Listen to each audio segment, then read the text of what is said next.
Boy, we missed my 17th year. I hate when that happens, Sean. You missed my 17th year for my 33rd year. Ain't that just the What? way? Hey, why didn't I get a quinceañera in this game, though? Because you're not Hispanic. Oh. But I was 15. You were 15, I just... so there is that. I just want to be included, Sean. It sounds fun. I bet it is. I've never been involved with a quinceañera in any way. Uh-huh. I couldn't imagine. Unfortunately, neither of us were 15-year-old women. Unfortunately. But hey. One can hope. Well, welcome to the stream, everyone. I'm your host, Isaac MCCanary, and the controller is not working today. Oh, okay. The controller. Here, I'll give this a shot. Here, I'll try restarting it just to be safe. While I do that, introduce yourself. Hi, my name is Sean, also known as the Talking Skull, he, him, and boy, it's sure always something, huh? Uh-huh. Uh-huh. I swear I eat controllers like they're made of... Like they're made of... I don't know... rice and spaghetti. I'm just like food. Made of food. Like, I feel like that kind of metaphor... Well, simile, I guess, if I'm using the correct terminology here. Well, only really works in the kind of case of what is the most edible food? What's the most edible Pizza? food, Sean? Pizza? Pizza is pretty much the food that is the most universally liked and the easiest to overconsume. Yeah, I see that. Anyone can always eat pizza. Yeah, it is the most edible food. To which you should also send me the most edible food. Sure, share your screen while I'm at it. Wait, what? Oh, I had to close. Because you had to restart the game. I had to close the game. I had to turn the video game off. You are correct. All right. You are know, correct. We're in there. It's a good thing I didn't start doing anything. But we're back. I'm Welcome to 17-year-old. I'm 17-year-old, calm when other frazzled. I'm good fight and keen eye, and find thing people miss, they them. I don't know why that tickled me. I was bemused. It does Sean. sort of imply that all of the rest of that is like your name or title somehow. Wait, everything I said? Yeah.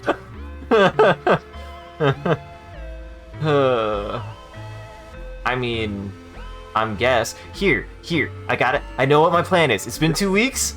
Here's what we're gonna do. I'm gonna read everyone's birthdays. And maybe it's been an update. Well, you know what? We should update. We missed a week. We should update. So we're gonna take turns by reading them by their characters. So Anemone, I mean, we'll energetic just girl. use each other, whoever's character it is, should read it. Yeah. I just said it bad. That's what I meant. Okay, cool. Great. Anemone, energetic girl who loves sports, stubbornly loyal to her friends in the colony. She, her. Birthday, early dust. Relationship weirdly unknown. We don't know.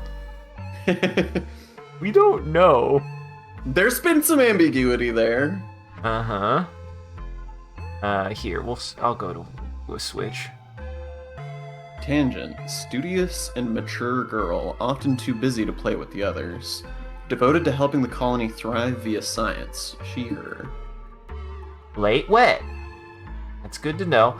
I didn't. So wait, I thought her augment was like something to do with, brain good. I didn't realize her augment was just No. no sleep. How many times has this game pushed in your face that she only needs to sleep like 30 No, minutes a no, day? no. I thought that was just a part of brain good. I didn't realize the augment just boiled down to no sleep. I didn't realize that. I didn't realize that that's specifically what the augment did. I thought that was like I thought that was like a byproduct of her augment being brain good. I just thought, I if see. anything, my understanding of her augment was way more simple than hers actually was. Oops. Well, I learned something, Sean. Cal, still don't know what his augment is. Physically strong boy who isn't afraid of anything. To get in touch with his emotions. Pacifist, loves animals, he, him. We love a good Cal. Don't know his birthday still. Don't know his birthday. No, Don't hey, hey, know our hey, I can relationship say with when him. his birthday isn't. Hold on. His birthday Okay. is not, I gotta get to the page. His birthday is not, the first of quiet and the first of wet. What? No way. Buddy, come on, no. That can't be all you have written.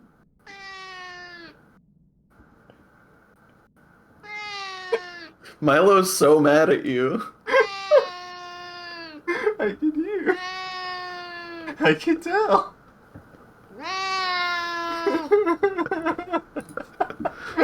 hey, to be fair, I didn't get that many cucumbers, and I might have forgotten a couple times. I can't believe that that's all you have written after all these times. So many times you've been like, let me test, let me write it down. And that's all you have. I'm sorry. I'm sorry, Cal. I might not learn your birthday. That's shocking. I mean, it explains how you've gone so long and not figured it out, I guess. Dysthymia. A withdrawn boy, a loner and awkward around other people, often sneaks away to who knows where. He, him. And late wet? Because he hates cake? The only person I think I know their dislike? Well, I might know Mars's dislike, which was, I believe, stick.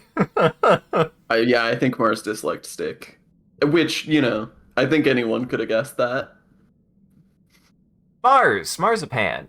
Fierce and fiery girl with big dreams of success. She, her, 17, don't know her birthday. Haven't tried, honestly. That's on me. Haven't tried. Don't know her birthday, don't care.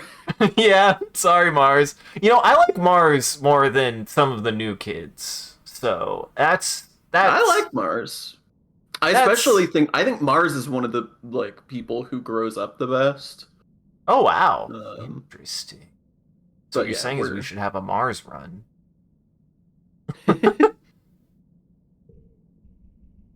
Mars Run sounds like some sci-fi shit. Well, Sean, do I want to hurt you? Yeah, totally. Tammy, aspartame, killed by an electric shock when you were 10. Well, don't know. We'll never know Tammy's birthday. Nope. Rex, adorable boy from Heliopause. He, him, 17. Likes stick. Likes stick. Now, see, Like I Stick. think... Hey, we know his birthday. We do know his birthday, and we do know... Wait. I do know his birthday. It is early pollen. Yeah, I think I lucked out on that one, because I think I gave him stick immediately. It was like, oh shit, it's my birthday. I was like, oh, okay. Mm-hmm. Nomi Nomi, nomination. Quirky non-binary kid from the Heliopause. They, them. I like that their full name is Nomination for some reason. I like that. Don't know their augment. Likes device mid dust. Don't forget mid dust. Don't forget a mid dust. Oh, wait. Who would be? Yeah, I guess it. That's good to know. Vase, Olivaceous, tough, serious older boy from the Heliopause. He, him. Oh god, he's 20. I don't know why that made me upset. Probably, I just made me upset. I bet he thinks Scott Pilgrim is about him. And the worst part is I think he's right. I think he wouldn't recognize that it's about him, but it definitely is. Yes. Dude, I didn't realize he had this scale. Oh no. I didn't realize they had this scale. Sim, killed after falling off a cliff during a manticore attack. His humor scale is only polar opposite to his scale to being a fucking alien. Mm-hmm. Incredible. He's almost as funny as he is non-human. So, early dust. Don't fucking know. Late wet.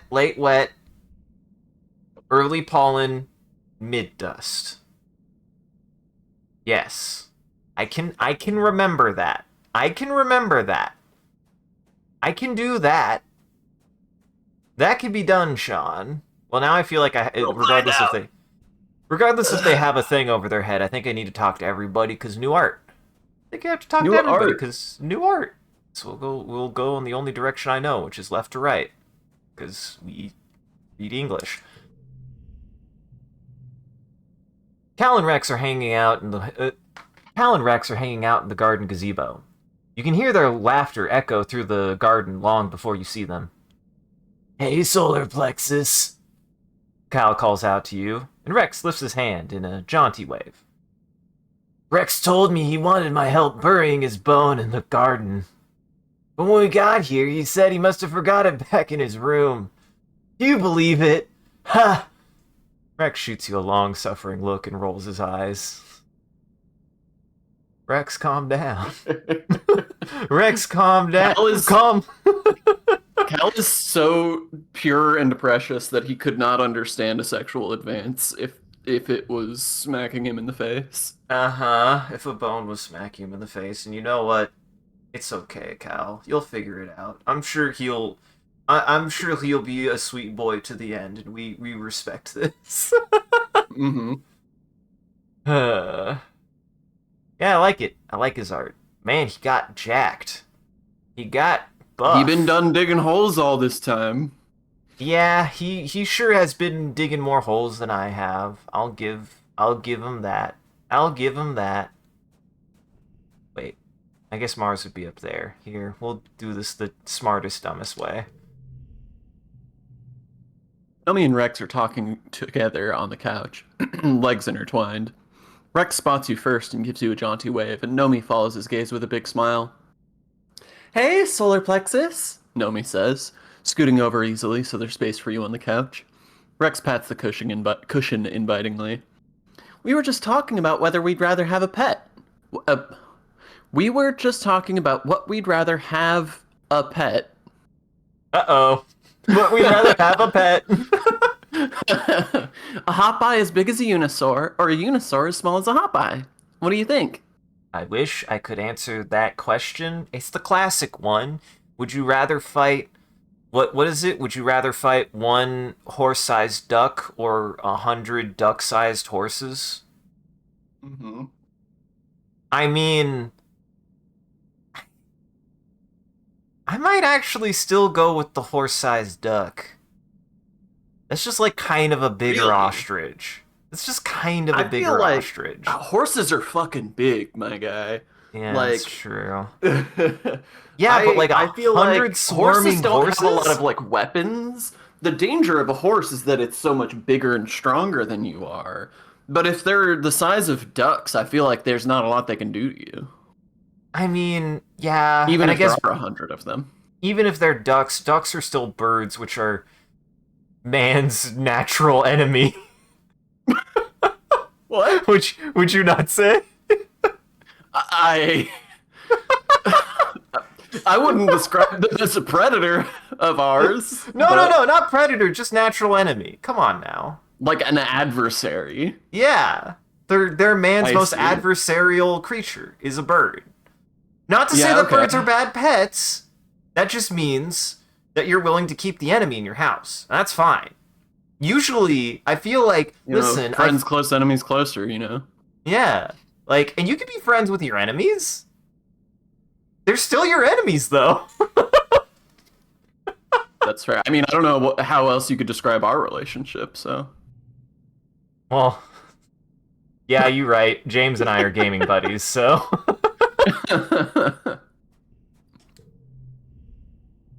Ooh. Ah, dude, she's designed exactly like the character from Arcane, and I can't think of her name. She's rad, she's good, and her design is great, and I can't think of her name. Are you testing me, or are you trying to think of it too? Please say you're trying to think of it too. Oh, I don't know. Fuck. You think of all people, I know what the characters' names are in Arcane or any Yeah. any media. Well, you know at least one. So their designs are pretty similar. Uh-huh. If you search chicken online, the results will all be regarding them as food, dead and conquered. Well, Interesting. I mean, chicken Hold can on. also be friend. I've always wanted to hug a chicken. I'd just be scared to, because they'd take my eyes out if I wasn't careful. To Kirby's point, if you do just Google search chicken, the first result is a picture of a rotisserie chicken, so... Fucking got him. Fucking got him.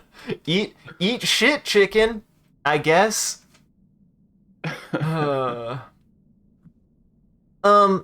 So I guess we're really at war now, because I just tried to use my kudos to print a new hairband. And they told me that I can't, because I have enough hairbands already, and they have to save Nano Printer for things that are important. Mars crosses her arms and stomps her foot. Hello? Have you seen my hair? Accessories are important, okay? I do like her design a lot. Her design is really good. It's really, really good. She's chic. And hi, Kirby. Is that the right...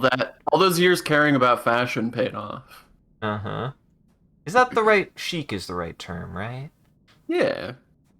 Chic, glamorous. Yeah.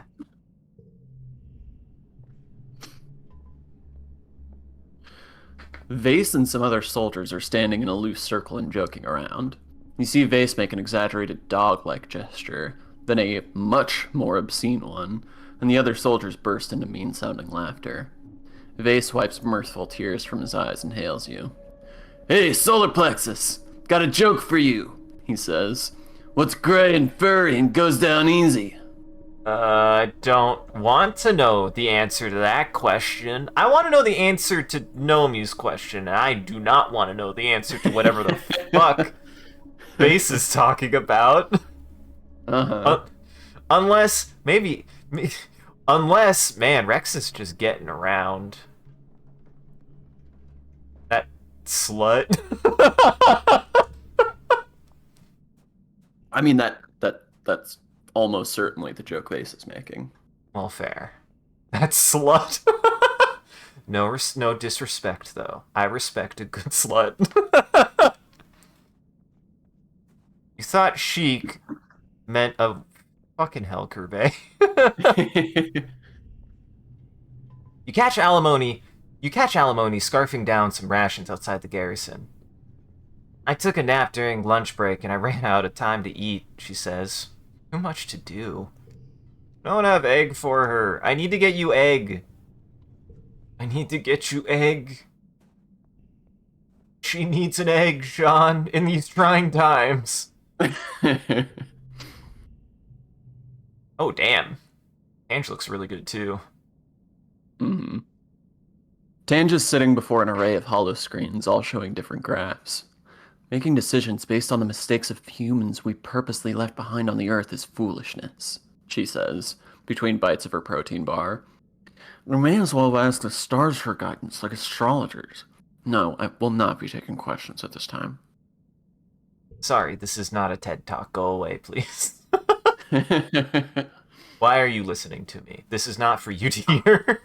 I'm just ranting into the open air. Please don't acknowledge my existence. Uh-huh. Why are you taking notes? In fact, I'm surprised you're taking notes. I'm surprised you know how to write. Hey, I know I have enough reasoning to know how to write all of my wealth of biology. It's true. Over the years, a lot of people have started wearing a lot less clothing than you remember from when you were growing up on the climate-controlled stratospheric. Definitely a lot less than in the holovids you brought from Earth. Rex, though. Rex has really acclimatized. He's acclimatized. He's acclimatized. Rex has really acclimated to Vertumnus' hot, sultry weather. Dude, put a shirt on! Mm-hmm. Fuck! I don't have enough empathy! I would love to take my shirt off. Shit. I'm not empathetic enough to understand what it means to take my shirt off. I mean, I am still a bit of a never nude. I would get... A never nude? I think you underestimate what never nude means. I was like, wait, did I say that right? Yes. I said that right. That's a good... Have you seen, God, Arrested Development?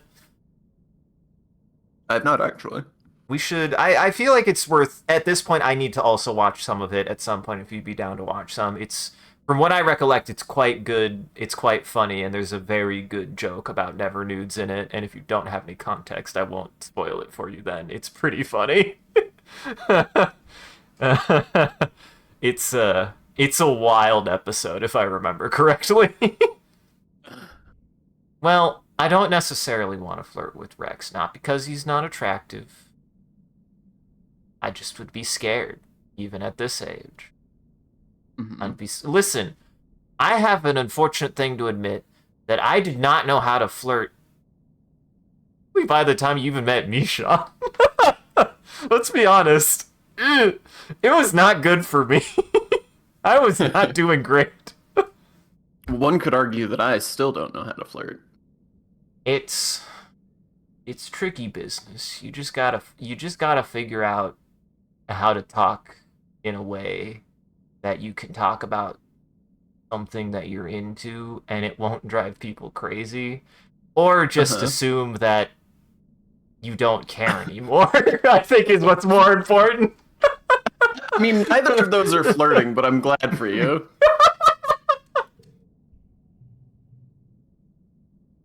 Are you kidding me? He asks, throwing his arms wide. Why did you say that like Xavier Renegade Angel?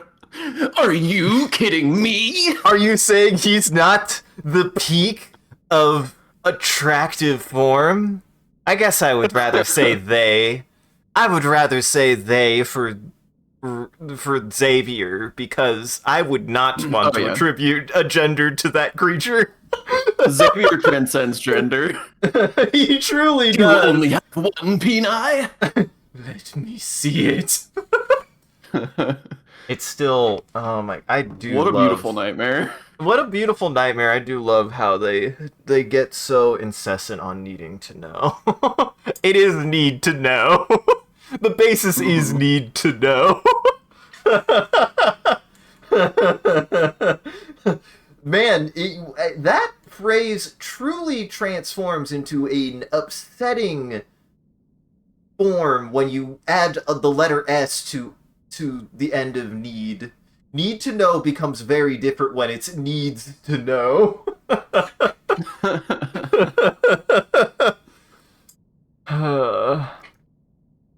First, it's hot as balls out here. I work outside and hooey! No joke. I'd take off more if I could. He cranes his head up to the sky. Second, I like the feeling of the sun on my skin. After 15 years in a sunless tube hurtling through space, I want to soak in as much of it as I can. It makes me feel great. That was not actually supposed to be a Tony the Tiger reference. I want to maintain that. That just came out of me. Okay. Rex laughs and knocks himself into your shoulders. I think our bodies were meant to live this way. Don't even get me started about pants, bud. Why am I sweating, Sean?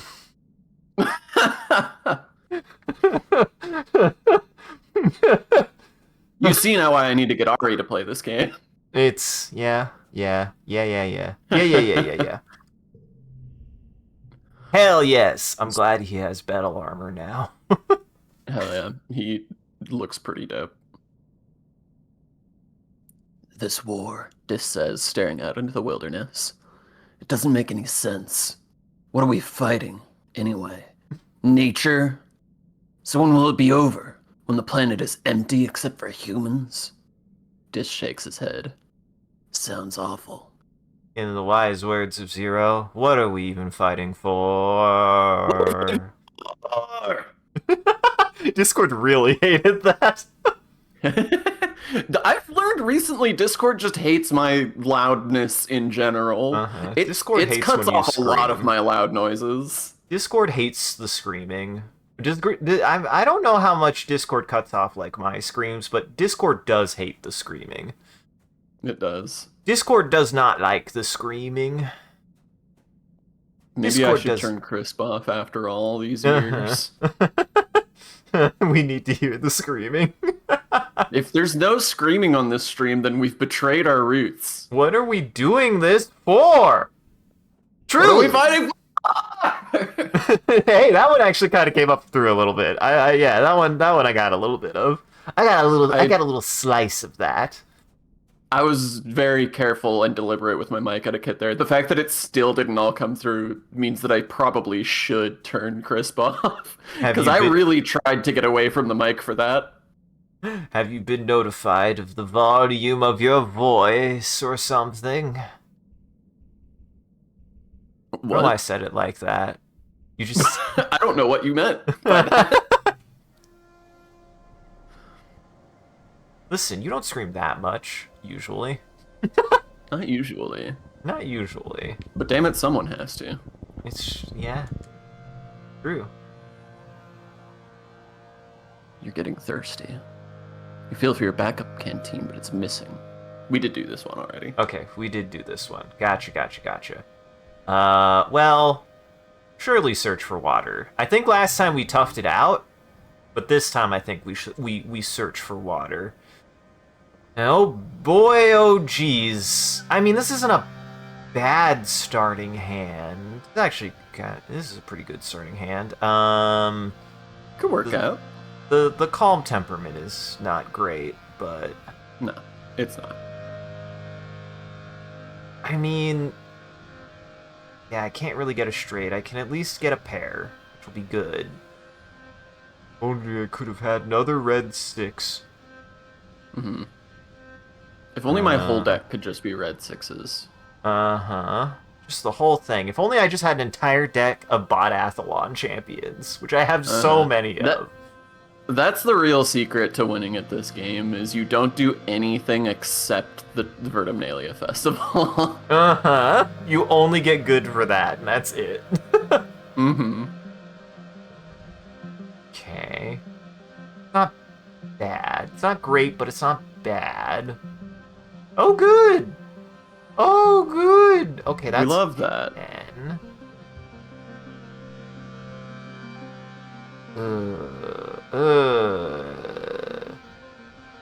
Wait, why is it a 12? I was trying to figure that out too. Your blue got a bonus on the other one also. It's like that space is giving you a bonus. What's your equipment? There you go, +2 to last card. Oh, gotcha. Yeah. I gotta keep that in mind then. That's quite good. Okay, this one might be Brute Force Sean. This one might, I mean, when you've got a 10 on the board, that's, we take those to some extent. That would go down. Or that's not bad. It's not bad. It's not great either, but No. it's not half, which isn't very good. It's as good as you're gonna get, I think. Yeah.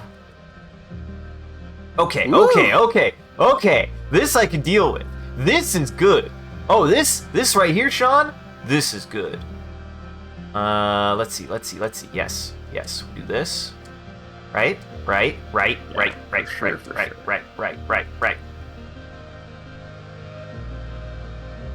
Actually, that.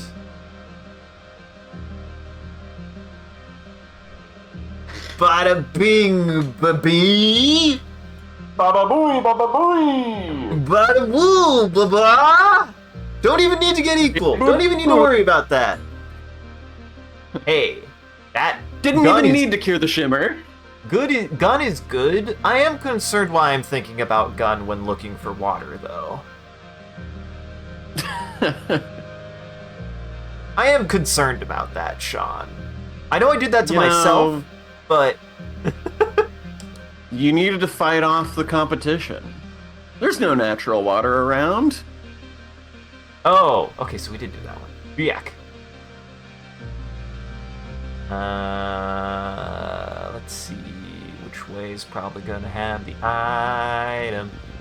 I didn't see anything in camp, which was also kind of rough. I was like, why was there nothing back at house? Why was Nothing there in house nothing? for you. Why was there nothing at house?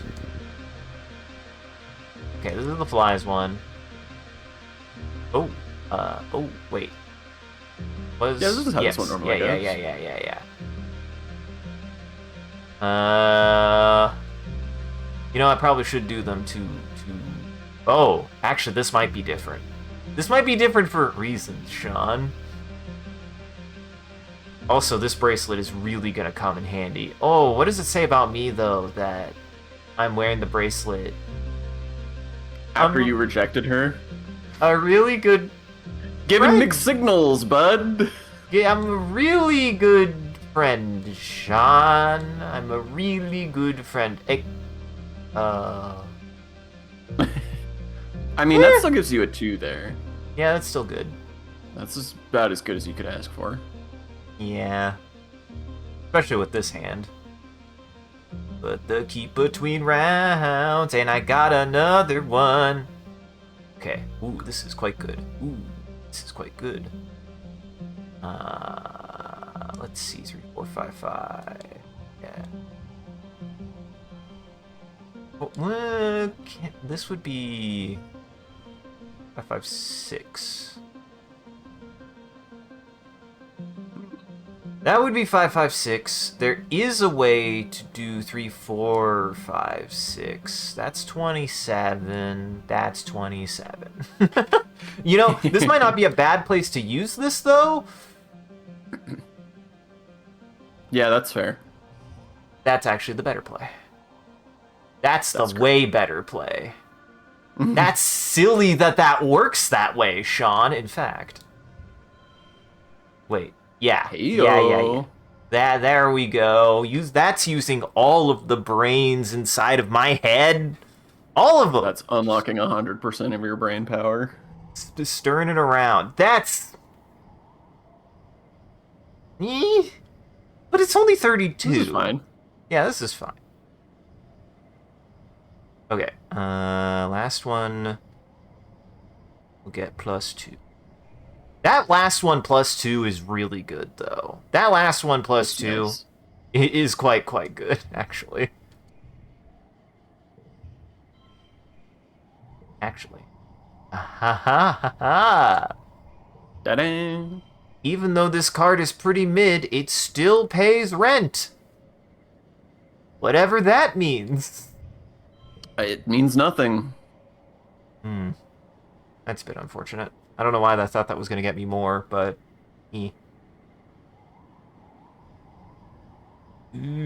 Actually... Yeah! And I got it all in one, and I got it all equal, totally by plan, Sean. Totally planned for that outcome. I did the math. There it is, that's the math.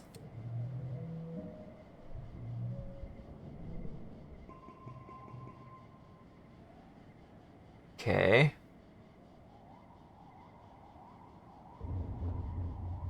Squashed it. Okay, no, it is the same. I was wondering if this would be like, I bet Sim would still be watching us if he was still alive. Flower. That's good. I'll take a flower. I'll take like a a flower. flower. No strange object yet. It's true. Yeah, I think we did this one. We've done this one a couple of times. Well, Sean, what have you been up to? What have you been up to?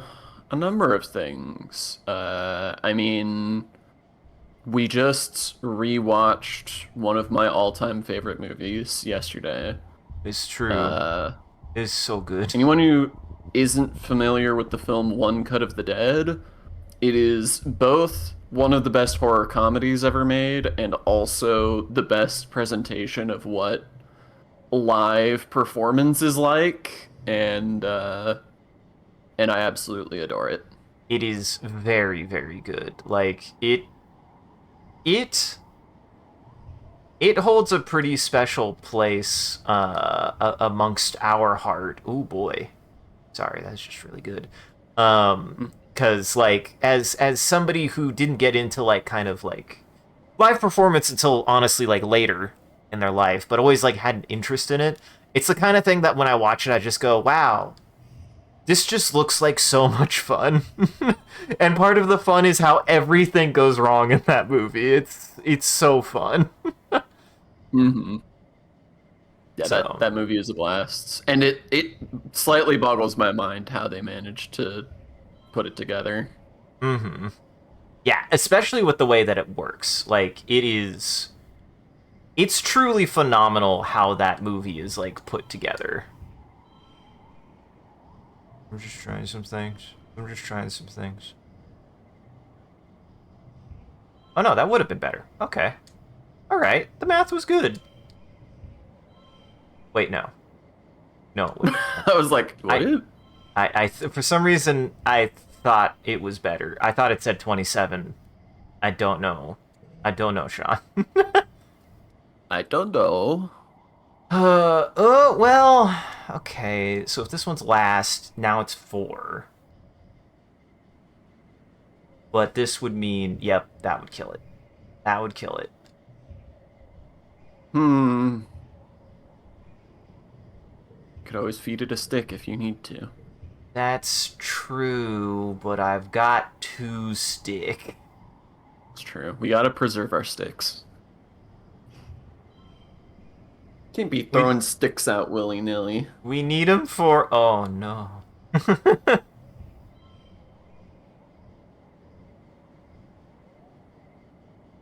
Oh, to and from. For some reason, I always forget that that's how dad's love works.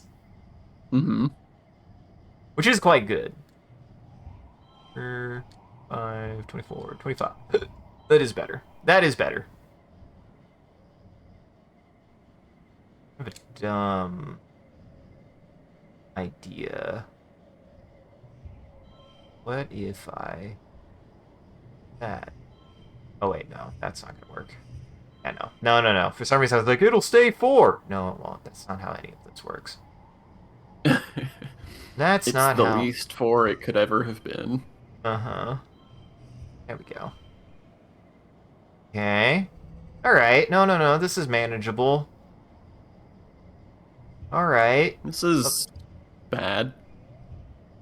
Says you. I'm already over halfway there. Yeah, I mean, getting vases gonna helps a lot. Oh, but it's no longer the biggest.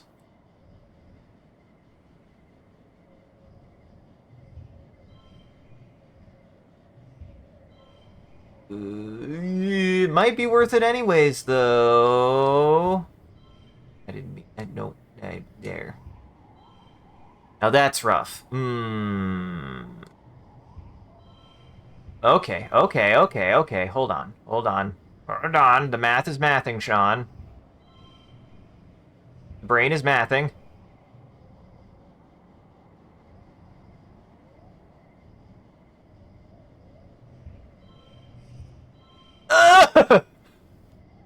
But Close. it's really close. What's funny is, like, if I just feed it to this, if I feed a stick to either of these, I would just win. But it's also only 5 stress, which is not bad. That's not bad.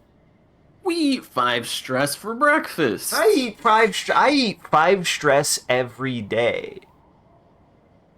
That's why I had to have my month, which was my week of February, where I think I just was like, I can't do anything right now. Part of me wanted to keep up with stuff, but I just couldn't, because it's fine. It took what, 5 additional stress, 1 too many times, Sean. It's fine. Mm-hmm.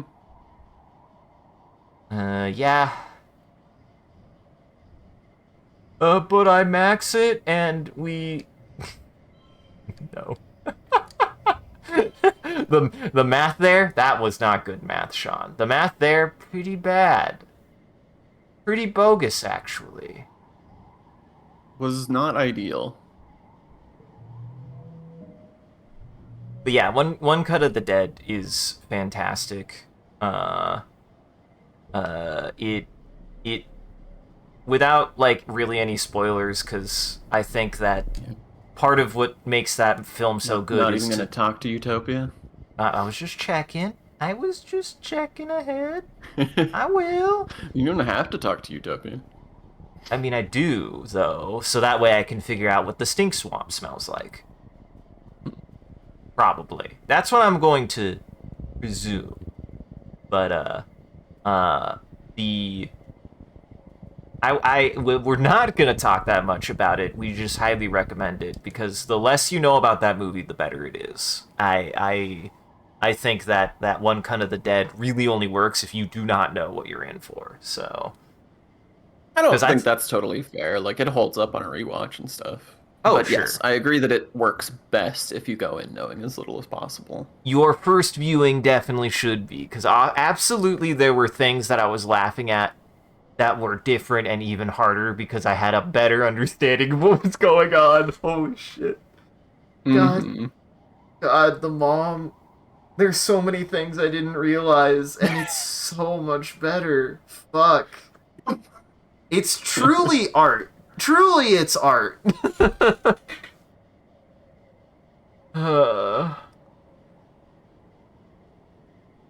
Anyways, Utopia has sent a team of geologists to get a closer look at this region's weird terrain. You come across them working, and Utopia beckons you over. Solar plexus, she says, drawing everyone's attention to you. Solar plexus, come here. Everybody, solar plexus has been working in this area for a while, and I'm sure they've got plenty of information on what's out there. The geologist politely turned towards you. Listen. Here's what we've got so far, Utopia says, speaking directly to you. Judging from how the layer of the sedimentation, how the layers of the sedimentation are broken up, this place used to be pretty flat. For there must have been a ton of earthquake activity, ripping up the land and bringing up these huge ridges. We can date the quakes around the time a lot of these ruins were created, she added. And we're looking. But we haven't seen anything built after them. Like, that was it for the old convergent domain. These broken up layers are the same across the planet. Something sure happened. About 20,000 years ago. Why do I feel like we've also had... I think we have had this one. I think we've had this one.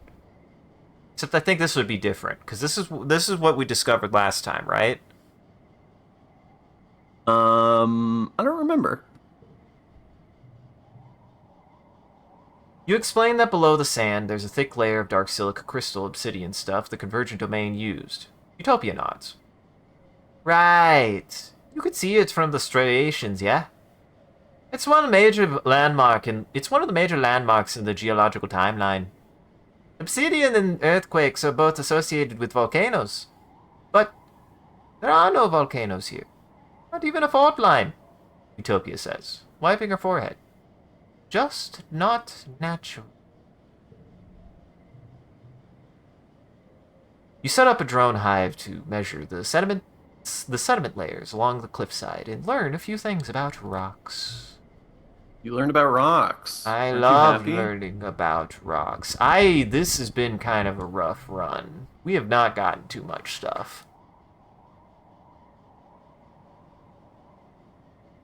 A beautiful little locust lands on your arm.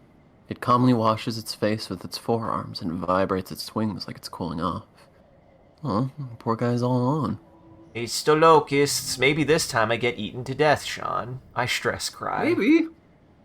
It's so beautiful I cry out of stress. Ooh, oof, oof, oof. It's not the worst, but it's not great. Because 3. Yeah, this card becomes 3 makes it very likely that this will be a disaster. Yeah. On. Well, that would at least be 3 pair. That'd be 3 of 3s. 3 of 3s. I forget what that's called. Mm-hmm. Nope, that's it. Oh, but the last one. This is bad. This is also just a really bad starting hand, Sean. I mean, I think this is a fine starting hand, other than having Stress Cry in it. Yeah. It's just that the 3 in the middle is going to fuck you every time. Very bad place for it to be, too. Okay, that doesn't matter. That's equidistant! Ooh. Ooh-wee boo. That's a rough one to start with. Well... Yeah. You may as well, I guess. Make sure this is how this works, yes? Okay, yes, that is how that works. I just wanted to see if that worked that way. 2, if this has It the provides highest... absolutely no value to you to do that, but you can do it. Mm-hmm. Now that's interesting. Now that is interesting, Sean.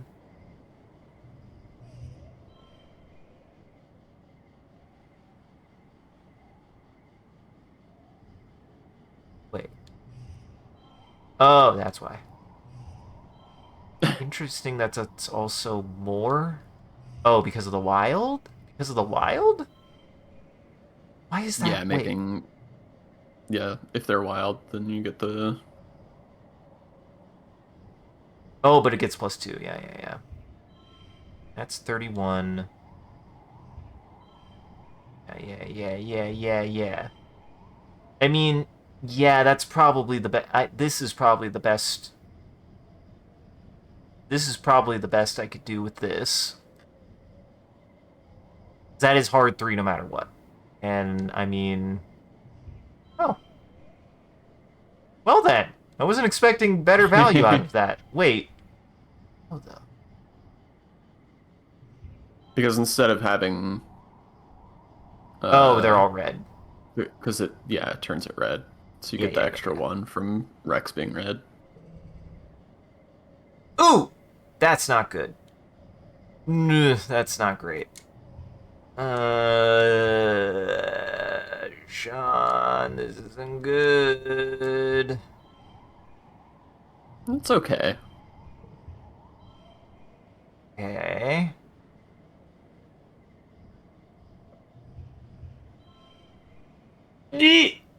It's 2 away. It's 2 away. Interesting. Oh, because all blue. All blue is going to be stronger. That makes sense.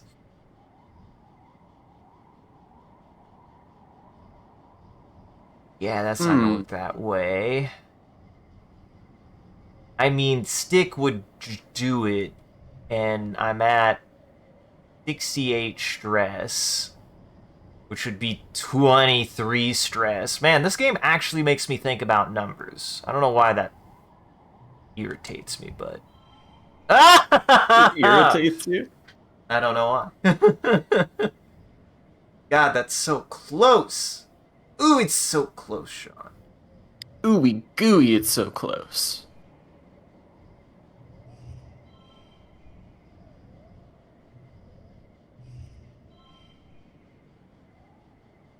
Huh. What I anticipated. 6, 7. So those are 7s. 6, 7. 6, 7. Sean, 6, 7.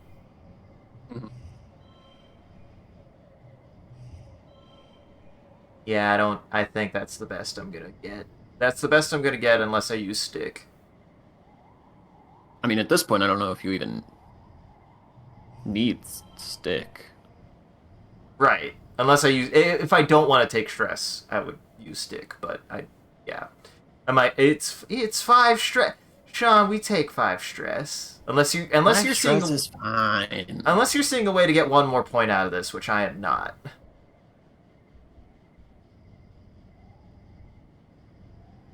Because this is a solid 3 no matter what.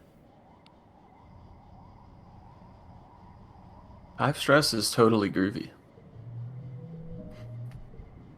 Absolutely. God bless you. I didn't know if you wanted to read that since you read the first part. You look it up on your I was sneezing, you asshole! You look it up on your hollow palm. It's a mask wing, named because when it's frightened, it opens its wings all the way up and flips them out forward, making it look like a grimacing manticore. Scary. But even scarier is how much they can eat. They usually eat leafy plant matter, but they're not above eating fabric, wood, hair, or even skin.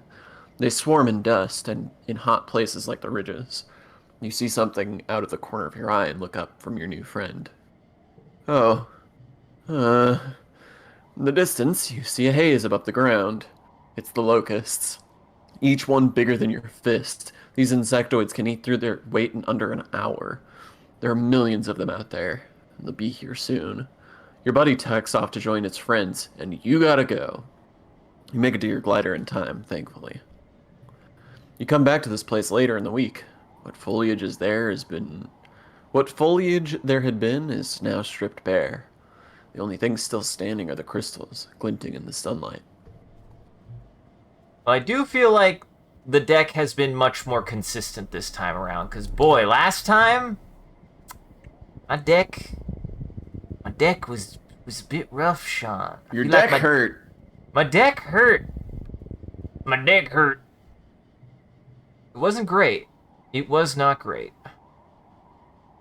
Have we seen this one? I don't think so, because I think I know what this is, and you haven't done it yet. Well, since the last one I do remember reading that one. Do you want this one since it's actually new? You come across a particularly flat area, a large field of obsidian. Well, obsidian is the only word you have for it, but you've never seen obsidian this bright. It's like a rainbow's trapped underneath its glossy black surface. Like the entire ground here is polished black opal. The field glints under the sun at certain angles, momentarily blinding you. It looks slippery and shiny. I mean, this is probably the safer option, but also, I feel like we haven't done this one yet, if we have done this at all. I think we might have gotten this. This might not be the one I thought it was, because I think I remember you skirting around the edge last time. Oh, baby. Oh, that's actually a very good start. Uh-huh. See, that's a really good slot.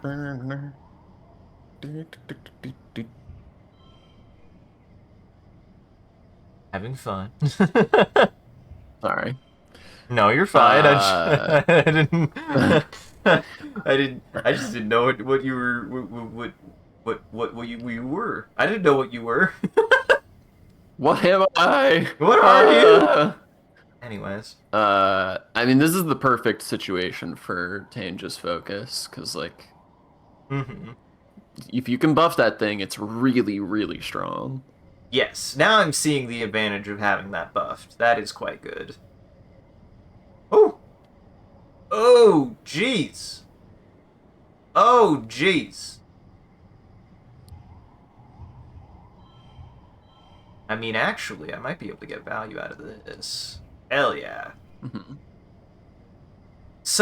Listen, sometimes you don't have to think about the colors and how many number there are if you just go number big. If you can number big, then it really good. Uh-huh. And I mean, technically, that's better, but I'm not gonna get the value out of the 2, and I'd like to get it out of my hand. And 32 is For what really... reason? Okay, fair. Also adds. Man. Ah! It's already been an hour. It has already. How did an hour happen? How did an hour happen, Sean? Wow. Playing these dang old card games all the time. Playing my ding dang card games. Playing my ding dang Ding, ding, card ding, ding, ding, games. ding, ding, ding. I do feel like I do feel like this excursion has been a bit. I got 3 flour. Haven't found You strange got a device crystal though. or something at some point. I found You have not found a crystal. strange device yet. Yeah, so might have to go back to some regions. Might have to go back to some other things. But Maybe. maybe we'll see. Maybe we'll see. Look how troubled your portrait looks. Because it's because when I get high stress I become evil. I wouldn't describe that as evil. It's more like a dark dark and tormented.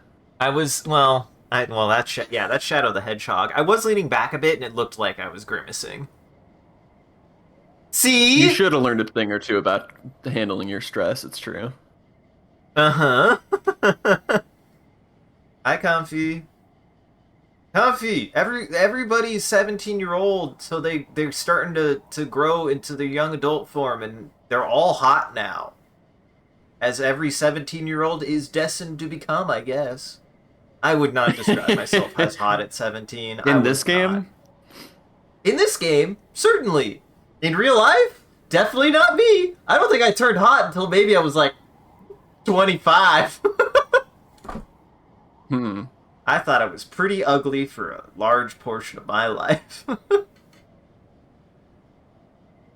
But also, that might be due in part to certain things regarding how people Yeah, I was talk gonna say about there's things. extenuating circumstances for you, I think. Uh-huh.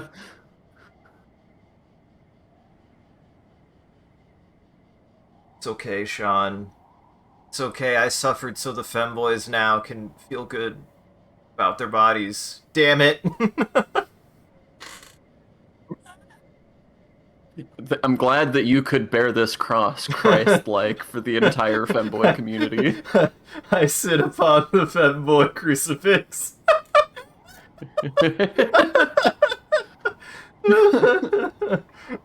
Jesus is kind of a femboy, if you think about it. Oh my fucking god, Sean. Some fucking hard Christian is gonna try to kill you now. And I'm gonna have to kill them. I hope they're hard. We're talking about femboys enough. Uh-huh.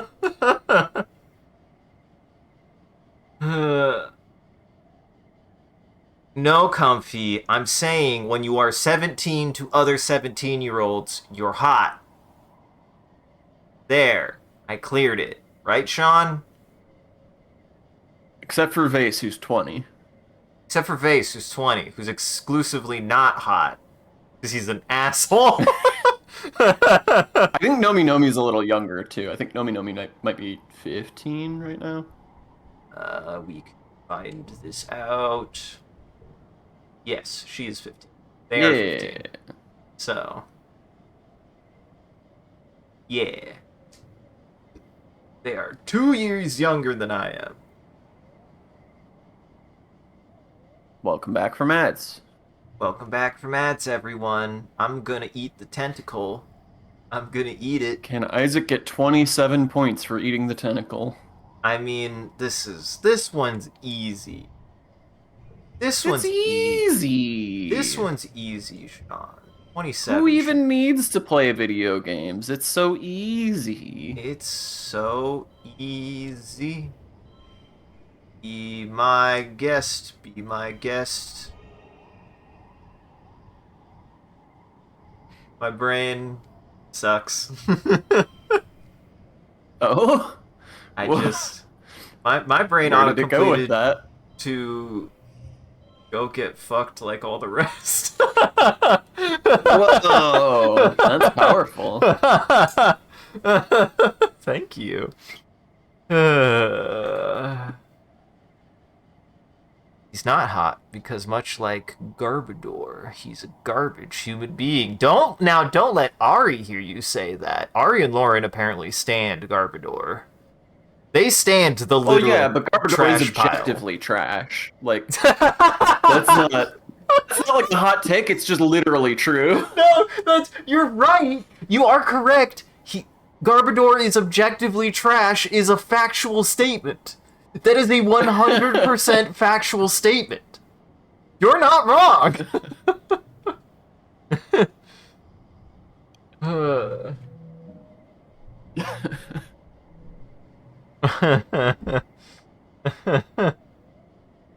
You took a tumble. Ah, fuck. Oh, was I reading this? I forgot. Yes. You take off your shoes and glide around in your sock feet. You take a tumble and get a little bruised. But you have a blast. Woo! Whee! Don't slide off the edge. That was worth it. That was worth it. Hell yeah. What the fuck? I had a feeling. I knew you weren't dead.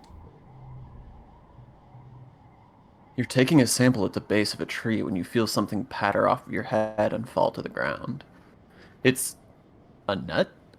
That's strange. This species doesn't usually...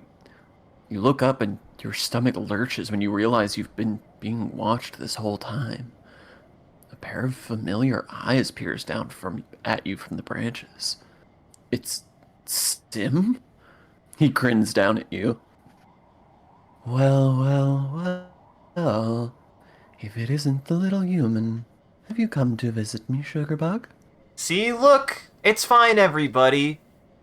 It's fine. He's either cloned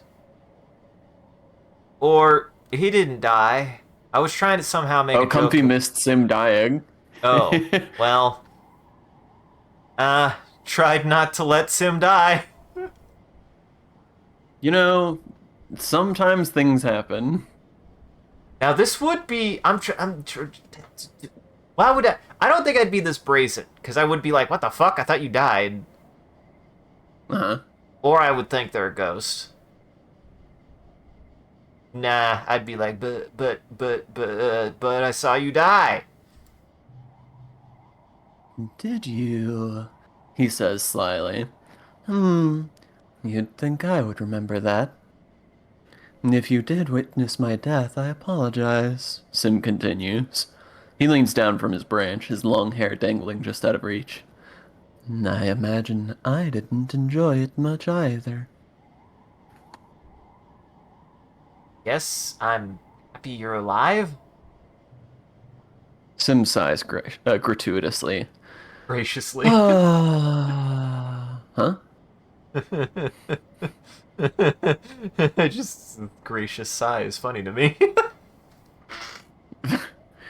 Sim sighs gratuitously. I wish everyone felt that way, he mutters. One of my associates seems to feel otherwise. At your confused look, he waves his hand. One of the other gardeners, Noctilucent. They really don't care for you humans, I'm afraid. And they're aware I've taken an interest in you. With a soft whump, Sim drops gracefully out of the tree and dusts himself off. He claps you on the shoulder. I'd watch out for them if I were you, he says. They're quite dangerous. Sim turns to leave, but you sputter and grab his sleeve. You can't. After all that, you deserve some answers. Real ones. He owes you that. He turns to you, one arch eyebrow raised. What is it, solar plexus? What do you really do here? Sim gives you a blank smile. I am a gardener, he says simply. I was created to be a gardener, and I imagine I will be one until my services are no longer required. At your look of confusion, Sim softens. Humanity is so concerned with purpose, he says sadly. It is because you were not created for one, and you spend the entirety of your short lives under the impression you need one. The concept of someone having a purpose must be seductive. He shrugs one elegant shoulder. My existence is simple. I act in the ways for which I was created. That is not an interesting answer for an individualistic species such as yourselves. I am aware. Perhaps we must both accept that it may be beyond the human capacity to comprehend. Are you really Sim? The one and the same, Sim answers, carefully prying her hand from his clothing. I acknowledge that this is difficult for you to understand. He takes a deep breath, considering his words carefully. Humans have but one short window of consciousness, which encourages you to think of yourselves as individual points on the line of history.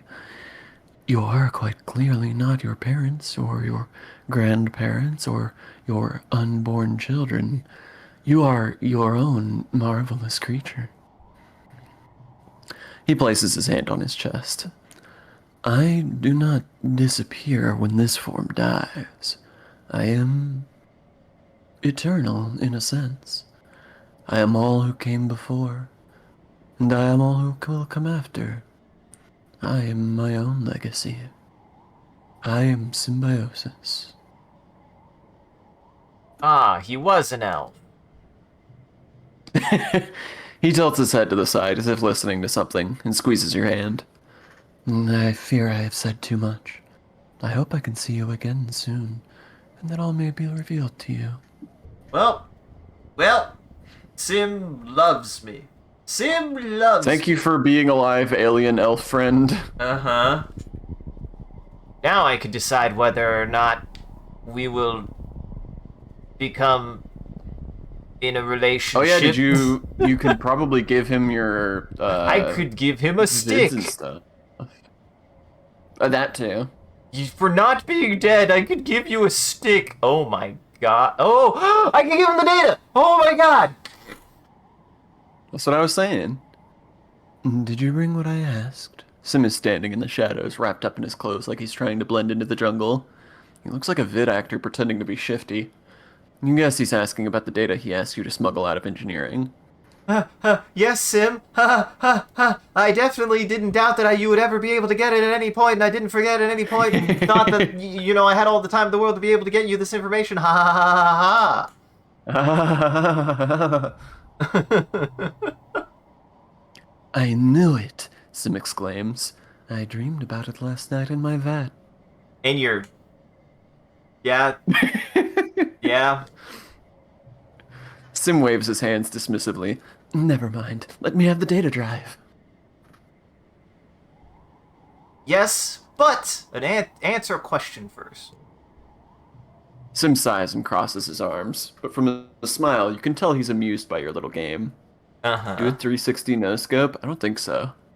I don't think Her? that's gonna work out. Okay. I'll answer exactly one question, he allows. What is it? This. Yes. I was like, maybe? No. This. How do you know my language? Why are you people-shaped? I'm a quick study, Sim replies with a mischievous smile. Your friend Dis brings me vids as well, and I learn from them. He doesn't ask for anything in return at all, Sim adds pointedly and holds out his hand. Also, oi, Murtacht. Oh, you really went for the full The full just name, listen. the proper you can't, name. You this. Everyone has to understand this about me. It takes about 2 to 3, 2 to 3 distinct engagements for me to go. Okay, I need to go do this now. Because if it's like just once, I will probably definitely forget. But if it's usually twice, I'll go. Okay, I do need to be better. Bot help. Thank you. Thank you. You hand over the data drive, and Sim takes it reverently, staring as if he could see what's inside. Marvelous, he says. Like a genetic payload, except with digital data instead of organic. What will I learn Gross. from this trove, I wonder? You're Gross. still puzzling over the implications of the phrase genetic payload as he continues. The other gardeners are so tedious and obsessed with their work, he complains. They're more concerned with maintaining equilibrium than experiencing new things. They don't understand that novelty is what makes life interesting. Don't. He just like me for real, for real. He just described as digital spooge. It might Awful. not be digital spooge. It's probably digital spooge. It's digital spooge. He slips the data drive into his sleeve. Thank you, Solar Plexus. I will treasure this. Do you think YouTube would hate the term digital ejaculate? I'm not Do you- confident that you can put ejaculate in a video title. I was gonna say, do you hate the phrase digital ejaculate? Nah, I think it's got a nice rhythm to it. Digital ejaculate. Digital ejaculate. That's the title of my new song. Fuck, that would be a good VOD title. Shit. Oh my god. Sim is lying in the grass, looking as if he's asleep, but for the way his head turns as you approach. I dreamed you'd come today, Solar Plexus, he says, not opening his eyes. Ah, darn. Ah, jeez. But what if it's for purely scientific purposes? What if it's scientific digital ejaculate? What if you're just ejacting from your helicopter? Well, you wouldn't want to do that, Sean. You'd become a fine miss. There's gotta be a way. There actually is. You want to know how it actually works? They specifically, when a helicopter has an ejection seat, it blows off the top and specifically blows the propellers out. So that way you know you aren't launched into the propellers when you get ejected out of the seat. I was thinking that it would just open the floor out from under you. See, that doesn't seem like that. You would think that would be a good idea. That's a terrible idea. There's no way it ends well, but my primitive brain can only fathom so many options. If only they just shot you straight out. They just shot you straight out like a gun. No, shoot you directly horizontal so that the maximum possible whiplash can occur. Uh-huh. Shoot you diagonal to the direction that the helicopter is moving. Exactly.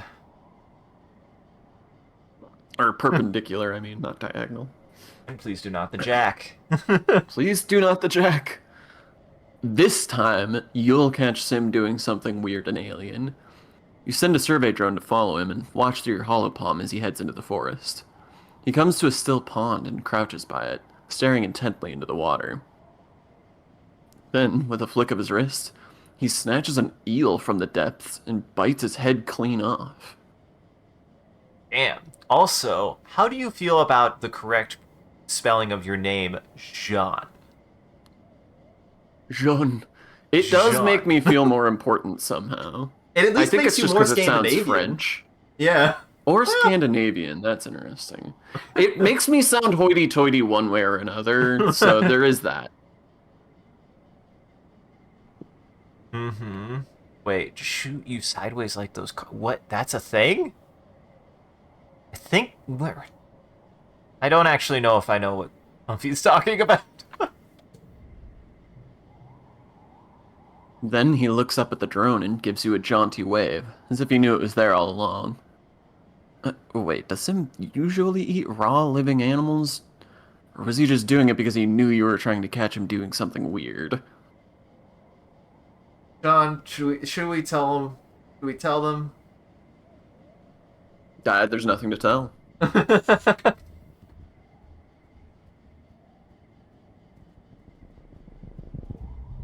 All right. Oh, I've kind of shit. Oh, this is fine. Oh, this might make me too stressed. We'll find out.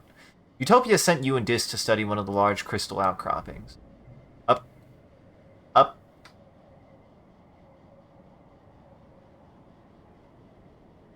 This is here, so this is you go. Oh, I see. I understand now. I was just like, up. Oh. Up close, you can't help but get the sense that they're alive somehow. They're angular and hard to the touch, but they have a sort of sponginess and warmth to them that's a little disconcerting. They emit a humming noise. Dis pokes one with his finger. Weird. It almost looks like they're breathing. It's fine. I think this happened last time. Nobody knows how to spell Sean's name, to Sean's detriment. It's truly for the best. Yeah, Comfy, I'm looking up these car battery ejectors right now. They're crazy. I mean, I could I only don't really assume... understand the purpose of them. Yeah. I guess just so the car battery doesn't explode in the event of a car crash, or so that if it does explode, it explodes somewhere else. I don't understand. I'm just picturing this thing ejecting and going directly into like another nearby car. Yeah, that's not It's great. pretty forceful. Yeah. Saves your car, takes out the guy to your left. Actually, it's a Mario Kart self-defense item. It is. And it happens, Murdoch. It happens. I am not concerned about it.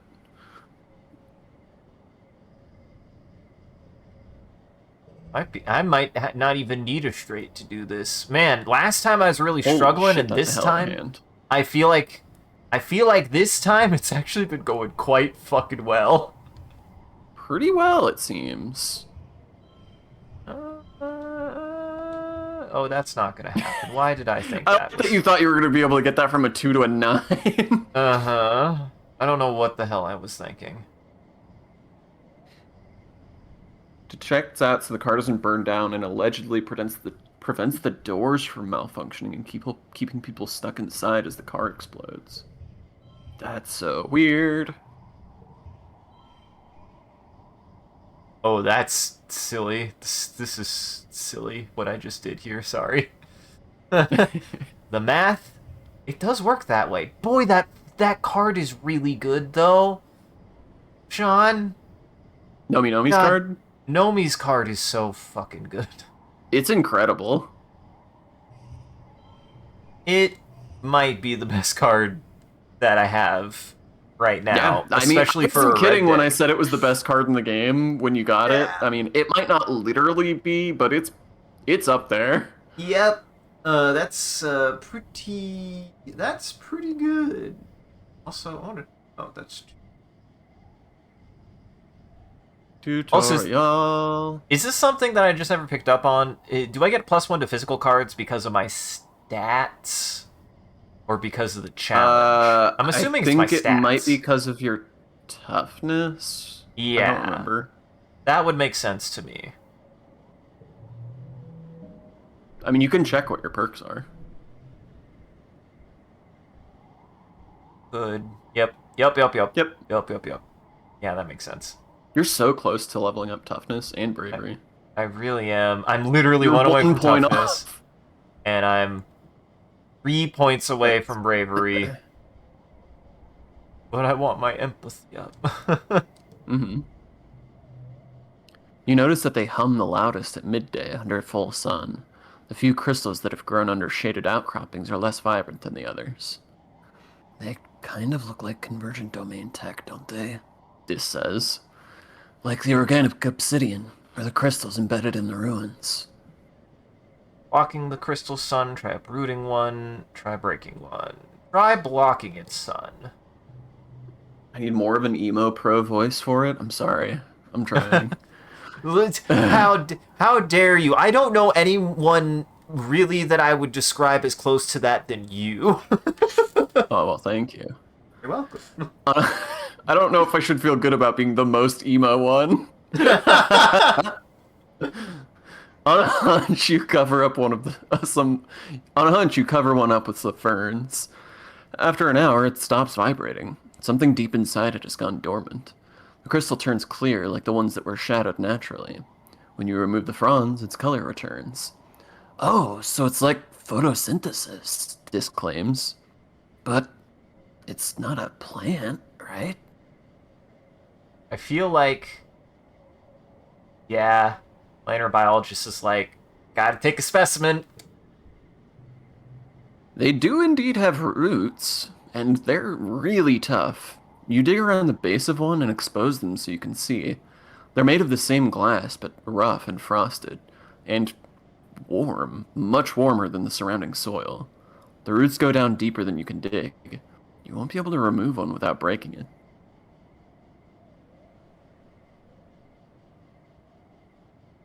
That's a very odd thing to point out, because that wouldn't describe Sean, that would describe me. It described me in, like, high school. That you can't see out of your left eye? They're talking about Dis's haircut. Fair. I mean, hey, I'm sorry. I had a very recent experience where I lost partial vision in my left eye, okay, so... Which I didn't know has anything to do with being trauma emo. showed just a little bit. That would explain why I got really emotional and had a terrible headache afterwards. So, you know what? Fair enough. That is what being emo... Headaches are an important part of the emo community that isn't talked about enough.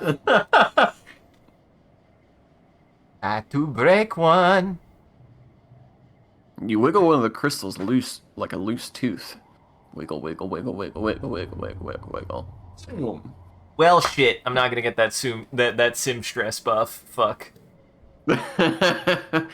You're thrown by the explosion. When the dust settles and you brush off the shards of warm crystal, you realize that some of the nearby crystals have also exploded.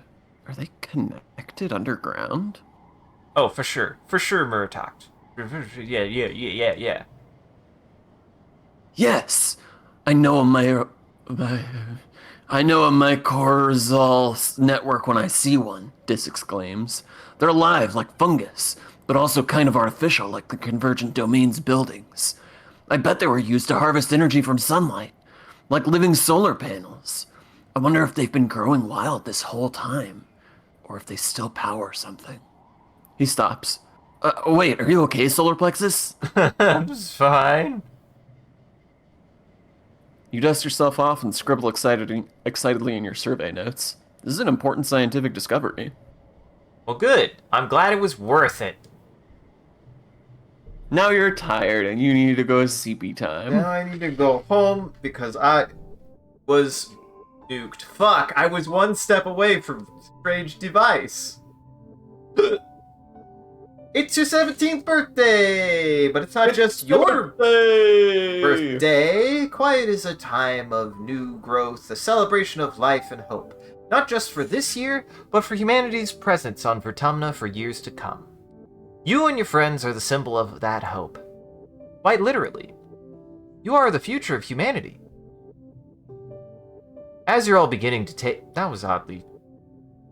Huh. As you're all beginning to take your place... Oh, wait. No, now you go. I forget. We take turns at these ones.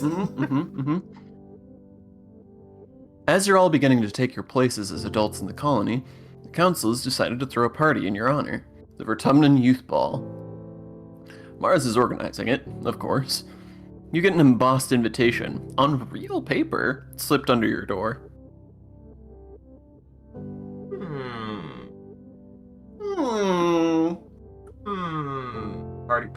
Party all night long. You slip into some party clothes and head over to the lounge to celebrate. Well, yourselves, and yourself specifically. It is your birthday after all. Ha, I picked correctly, Sean. The lounge is all decked out. The decorations look expensive. Must have taken a lot of nanoprinter creds. Your friends are Why is it italicized like that? I don't know why. My brain read that italicized as way more sassy than I think they meant to. Your friends are transformed too. Everyone has dressed up. Just for emphasis. I can't help it. Your My friends are emphasis. transformed too. I can't help it. Emphasizing anything for me just sounds like I'm being sarcastic asshole. That's emphasis. You might be for autistic. Me. Does it really show that bad?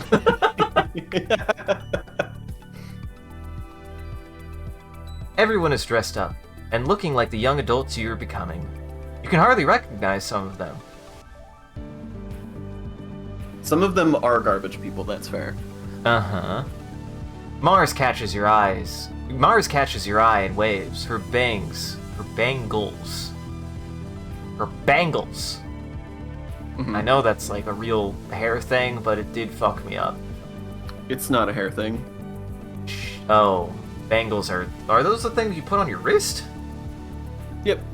It's like a big bracelet. Yeah. Her bangles jingling joyfully.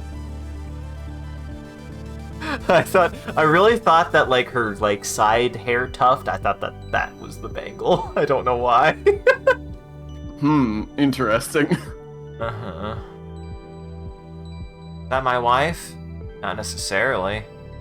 I mean, I did mention earlier that they remind me of one of the characters from Arcane, because her design is really good.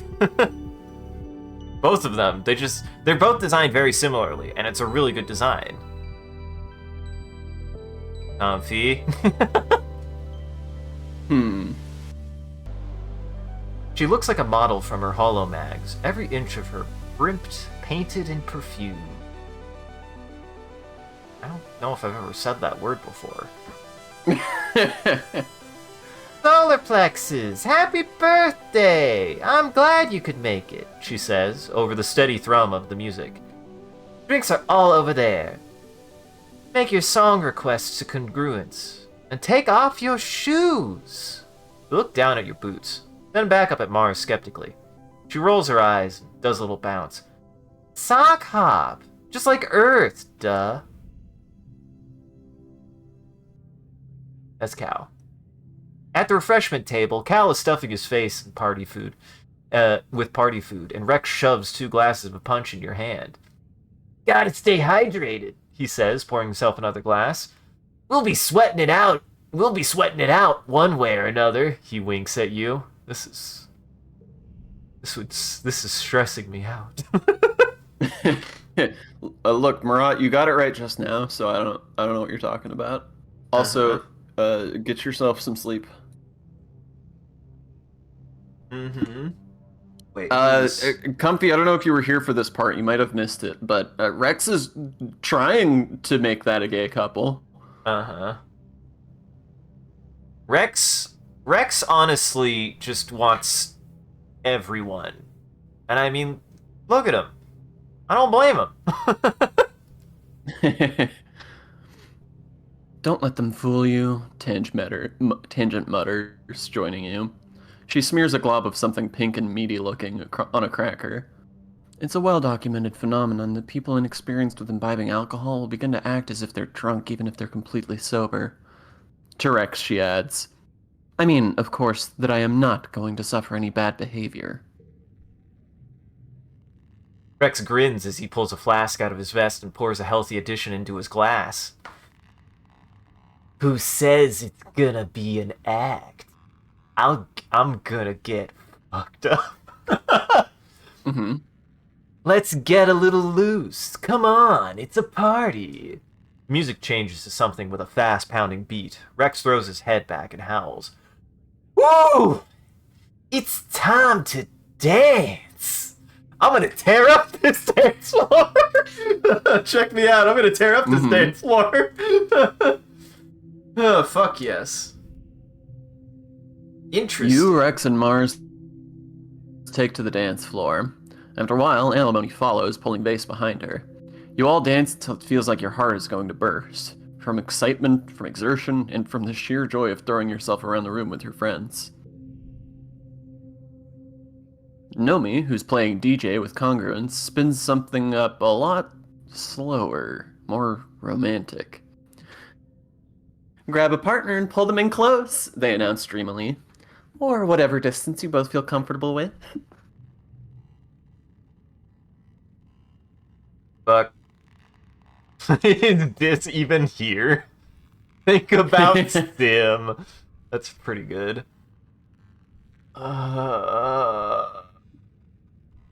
Everyone giggles awkwardly and shuffles around, feeling the intangible friction of teenage politics. Who dances with whom? Who makes the first move?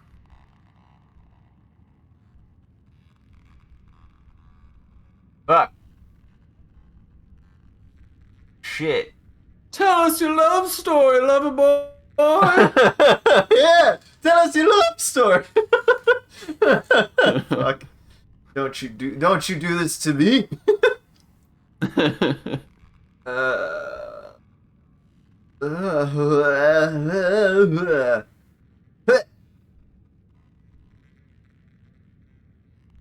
made Let me Isaac so think.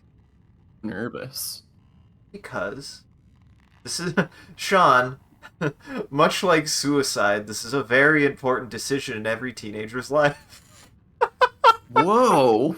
What? That is a quote. That is a quote from something. Have you not seen Heathers? I haven't. It's very good. I hope I didn't ruin a quote. It's one of my favorite quotes from that film. It's so funny. It's fucking wild.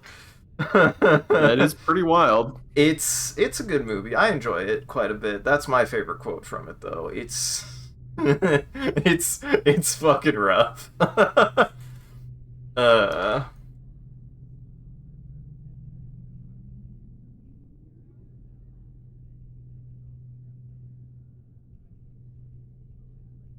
What? What's it gonna be? It's okay. Everyone's only watching. Don't say that, Sean. Don't say that, Sean. Be a coward. Be a coward. I find this interesting. I feel like my Tokimeki went the complete opposite. Apparently, if you're more direct with me, though, I'm just like, I am a sheepish imp. I am scared. So many purple characters. Yeah, but we're missing the most purple character. To be fair, I only did just meet them. I only did just meet them, and it seems like it'd be particularly difficult. Hydrabot. It also probably hasn't helped that my creativity... Hey, Hydrabot is being a good... Yeah, hey, but Hydrabot is being a great wingman. I don't know what to tell you. Who would you have as a... Who would you rather have as a wingman? Hydrabot or Hydrate Man? Certainly Hydrate Bot. Hydrate Man is way too assertive.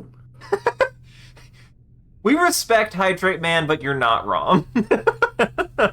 He's too intimidating. The problem is he thinks he's helping. A wingman needs to be... A wingman needs to be able to get the right, like, you know, say the right things, make the right moves, and then get out. Hydrate Man does none of those things. Of a presence. He does none of those things, unfortunately. All of those are nothing that he is good at. You couldn't find a more antithesis of Hydrate Man than what you just all of the adjectives that you just used. Holy shit. Well, I think if we're gonna go purely on vibes of where I'm at with certain things about people, It might actually have to be this. It might actually have to be this. Wow. Ah. This is standing over by the DJ screen, helping Nomi Nomi with the song selection. He freezes up when you ask him to dance, stammering an excuse, but Nomi gives him a playful shove towards you. Go dance with Solar Plexus, they say. I can handle things. Dancing with this is a bit of a disaster. Neither of you knows where to put your hands, and despite spending the entire song looking at his feet, Dis still manages to step on yours. He holds you rigid-armed and rocks back and forth mechanically until the song, mercifully, comes to an end. Other couples don't seem to have your lack of chemistry. Alimony and Vase have skipped dancing and gone straight to sucking face. Dis stares at them for just a bit longer than is appropriate, then blushes and flees the dance floor. Which, no! Fuck. Uh-huh. Alimony make good decisions. Alimony make good decisions. Alimony, why? Alimony, why? To which apparently Comfy's argument is that they'd want Hydrate Man because he'd go in strong, and then they'd immediately have a convo talking about him being weird by shooing him away. He just would always be there is the problem. That's my concern. You can't listening. Just make Hydrate Man go away. We have no power over Hydrate Man. It's true. After the slow songs, Nomi spins Congruence's music library to something with a little bit more bounce to it. The dance floor once more floods with the bodies ready to gyrate the night away. But the tunes are abruptly interrupted by Governor Loom's Hearspeak hijacking the feed. He strides to the stage, flanked by Security Chief Rhett. Everyone on the dance floor whines in unison at having some buzzkill adult stop the music, but Loom just raises his hands and smiles indulgently. Look at all of you, he says, young pioneers. I look at you and I see the future, not just of this company. Uh-huh. Not just of this colony, but of all of humanity. You catch a few people's eyes rolling. You've heard this before. Rhett here. Rhett. Oh, wait. Yeah, that is Luke. Rhett here. Good man. A real good man. Really, the best of the colony. Shared this poem from a great Earth poet.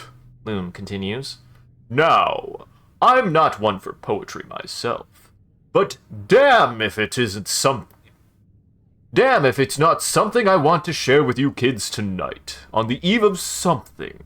Something really big. He clears his throat and reads from his hollow palm. We cannot tarry here. We must bear the brunt of danger. We the youthful sinew races, and all the rest on us depend.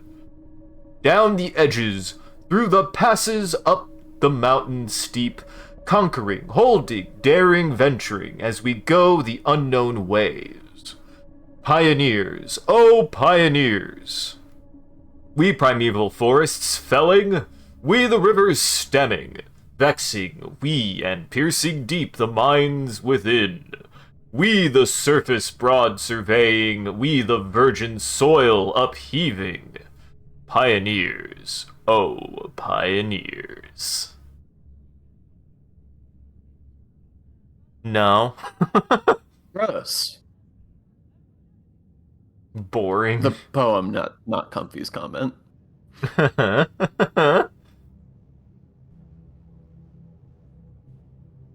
This is bullshit. This is bullshit. This is bullshit. Rhett looks a little pained, but Loom continues. What do you think that poem means, kids? He asks. Does it mean we should sit here in our colony, politely waiting for this planet to make a space for us? He clenches his fist evocatively in the air. No, he exclaims. It means we need to get out of... We need to get out of here, Sean. Also, that word is evocatively. You said it as though he was casting a spell. I'm sorry. He's. This does look like evocation wizard, do they not? A little Actually, that or he's a not what's the bad one? What's the literal entire school of magic for charm? Enchantment? Yeah, he's an enchanter. The bad kind. It means we need to get out there. We need to grab Vertumna by the balls and make it respect us. He points to you specifically. I need you, the next generation, to lead the charge. This is your planet, and you're old enough now to defend it. I'm asking all eligible fighters to join squads massing at expeditions. To get out there and attack those monsters where they live. We're taking the fight to them. No more hiding behind our walls. To your left, Vase and Alimony lead the cheering that erupts. Bloom and Rhett leave, and this music spins back up again. But only a few die-hard partygoers still want to dance. Everyone else is broken into small groups to discuss the announcement. You are... I'm mad. I'm mad. I'm mad. I'm mad. This is bullshit, Cal exclaims, causing a few heads to turn. They're not even going to try to figure out why the animals are attacking us. They're just going to kill, kill, kill. He waves his hand. He waves his arms over his head. In a certain sense, is waving his hands over his head. It's true. Aren't we supposed to be better than that? Dissa clearly agrees, though much more quietly. They don't even know what's out there, he mutters. They have no idea what they're up against. The party fizzles out as everyone drifts away from the lounge. You return to find your dad has stayed up to make sure you got home safe. Never done that before. You've always been told the colony was safe. Now you see his sad eyes and you know that time is over. It's fiction! It's fiction, Sean. It's fiction, Sean. Can you feel the fiction now, Sean? Oh, I'm feeling it. Oh, I'm feeling it. Uh-huh. Cal is digging at the garden with even more passion than usual. It's soldiers, assholes, he mutters, throwing weeds into a growing pile. They think they're so important. Well, you know, harder to grow stuff than it is to kill it. Not that they would know. He sighs and lets himself fall back into the dirt. There's only a war on nature because we keep pissing it off, he says, gesturing to the pile of green weeds. We're an invasive species. Literally. Gotta figure out our niche in the ecosystem, man. Have cucumber. Is it your birthday? No. It's not your birthday. I am too much of Cal's friend to not know his birthday, and it does make me very sad. After 7 or 8 years. Yeah. After 7 or 8 years of being friends that I still don't know. That's what I'm saying. I don't know how I learned, I believe Disses. Disses felt like it came out of nowhere.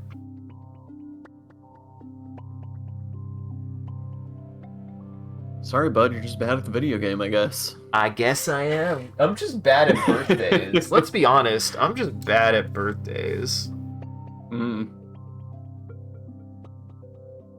Which, based on your knowledge, you should know is factual.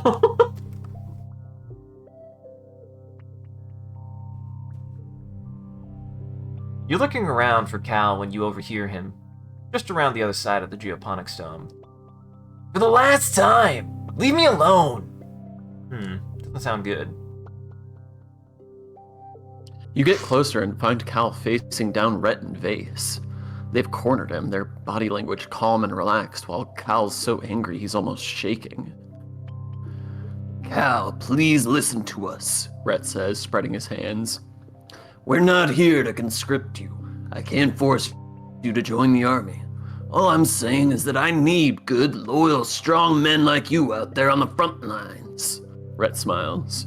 You're a good boy, Cal. I admire your passion for peace and your dedication to fighting for it. That's why I'm here, asking you to help me protect the colony. Protect the colony? Cal spits. That's such a lie. You're not protecting anything. You're just slaughtering defenseless animals in their homes. Hey! Vase retorts, taking a step forward with his fist raised. Show some respect! Cal squares up, like he's ready to take the hit. For who? He asks, voice sharp. Psychopaths like you? Vase roars and looks like he's about to take a swing, but Rhett holds him back with one raised hand. Vase slinks back to Rhett's side, glowering at Cal. I can tell you need a bit more time, Rhett says. I just wanted you to know my door is always open if... Get lost, Cal says, cutting Rhett off. Rhett looks surprised. I'm not interested. I never will be. Vase looks like he's about to lip off again, but Rhett speaks before he can. All I ask is that you keep it in the back of your mind, Cal. When you come around, I'll be happy to talk about your options. With that, they leave. Vase gives you a scathing look as they pass.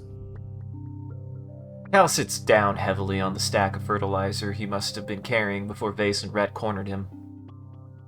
This isn't even the first time, he mutters, his face in his hands. They're really dead set on getting me to join, and they're really dead set on getting me to join the hunting parties. I told them I don't want to kill anything. Rhett was like, it's okay. You can just tell us how to kill them. He looks up exasperatedly. Like, that's any better. They really pulled out my least favorite word for you to say.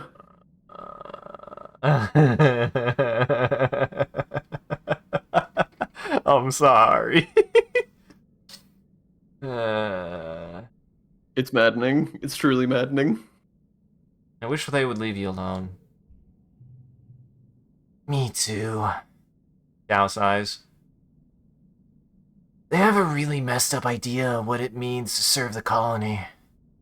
Like, who do they think grows their food? Ghosts? Cal That's picks a little it. dark.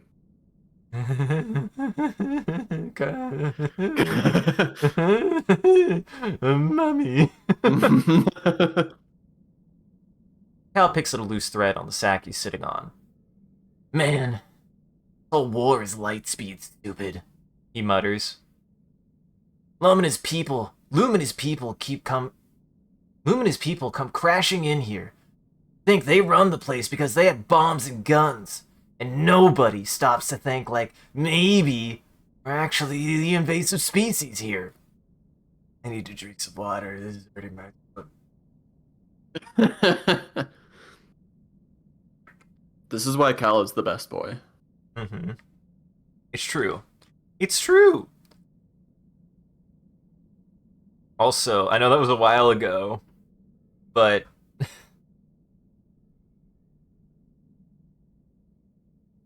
The question is what meme do you think he sent that he regrets?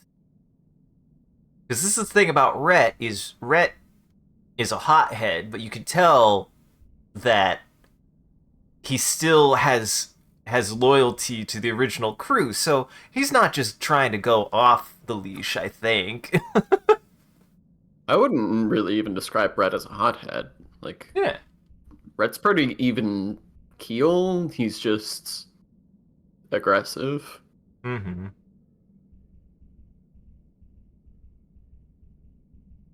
See.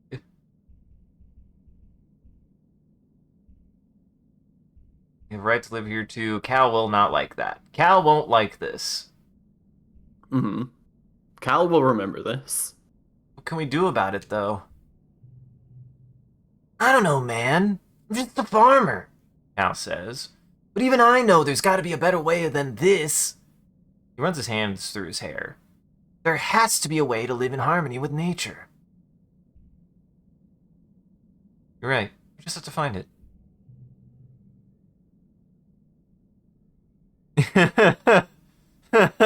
Yeah. Yeah, no, that's it. He does regret posting that poem, and he was like, man, this seems pretty cool. Oh, jeez, I don't like the way that Lou talks about it. He won't stop mentioning it to me, actually. I really don't like it. I'm glad you agree, Cal says. I just feel like we just showed up and plopped ourselves right in the middle of the food web, Cal continues. We didn't even think for a second about the chaos that would cause on the ecosystem. We owe it to this planet to do our best to try to understand it. Cal looks out towards the walls. Maybe the answer is out there, he says, quietly. You go on expeditions a lot, right? You keep an eye out for, like, the answer to everything? I, it's just a very silly line to me to say.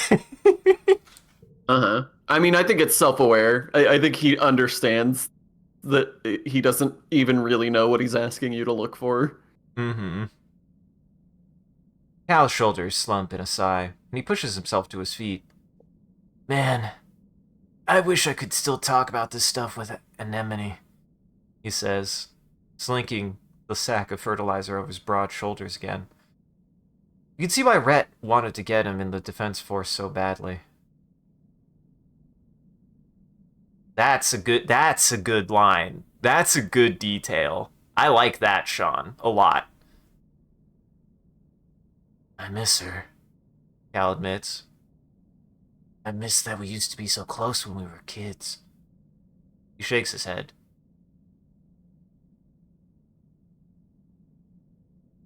He's gone all human supremacist now, and just can't stomach that, you know? That...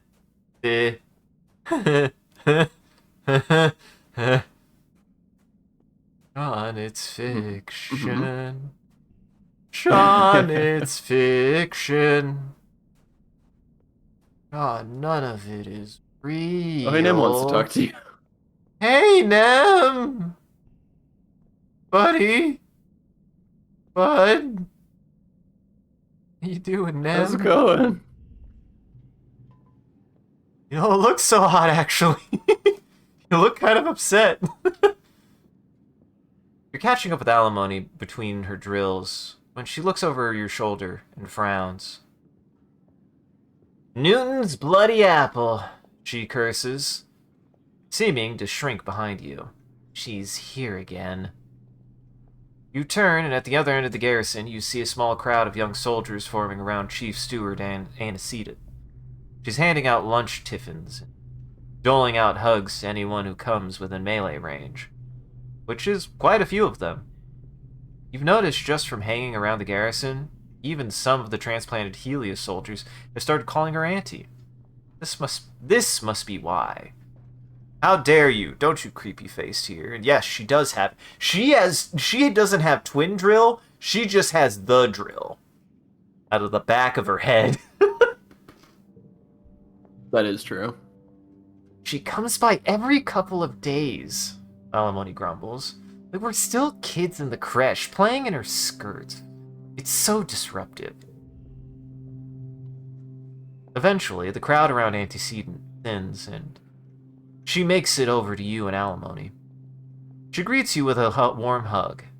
She smells nice, like flour and yeast. Hello, Solar Plexus, she says. Have you eaten? I'm fine, Aunt. Ooh, this character development. I'm fine, Auntie. No reason why I would just turn down food, Sean. It's fine. What? Let me switch your water bottle then, she says, taking yours and giving you a full one. It's important to stay hydrated. I mean, I guess it could... Yeah, it's fair. Nothing. Don't worry about it then. I did it bad.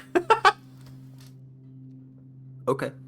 Antecedent turns to alimony. You can almost feel the temperature in the room drop several degrees as alimony stonily. Oh, why I wanted to say stronally. Stronally is something different. That's like... Feels like I'm trying to, like, inject pasta somehow. Like a stroni. Sure. Also adds in 15 seconds. Adds in 15 seconds, I guess. You're not wrong.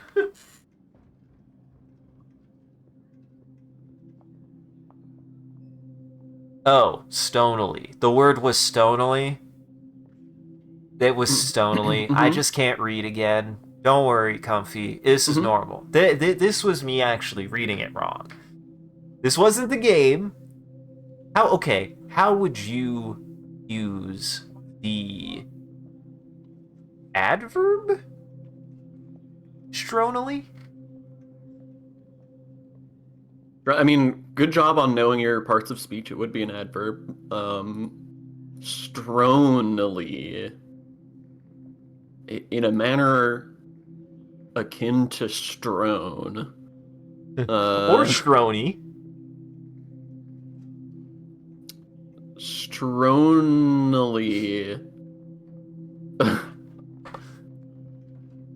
I would say in a manner that is reminiscent of Sylvester Stallone. Yeah, he would stronily look at somebody, so he would look at them like if it could happen in the movie Rocky, then you've done it stronily. He beats his foe stronily. Holy shit. Well, famously he doesn't beat his foe. No, famously he gets beaten stronily. Uh-huh. Oh my god. This is how language happens, guys. That's just how it happens.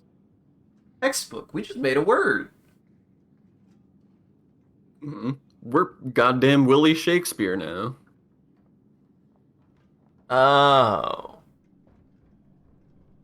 Oh, my bad, Comfy. We just had an entire conversation about the word stronally, so... Word. Word. The sound stronally. The sound stronally, which can represent an idea, which is to invoke the sense of strony. Yes? Sylvester Stallone. I've never actually seen Rocky. I don't think I've seen... I haven't even seen Scarface.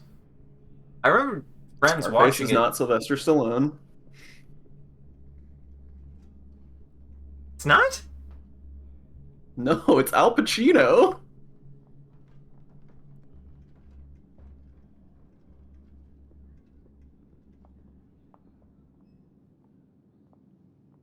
Fair enough. That's not applicable in this conversation then, and I do redact my statement. It's not relevant at all. Were you meaning to say Rambo, maybe? Oh. Yeah. I haven't seen Rambo. I haven't seen Rambo. I haven't seen any of the Rocky films. I don't know anything Rocky's else Sylvester pretty good. Stallone has done. I'm not a big Stallone head. He's fine. Mm-hmm.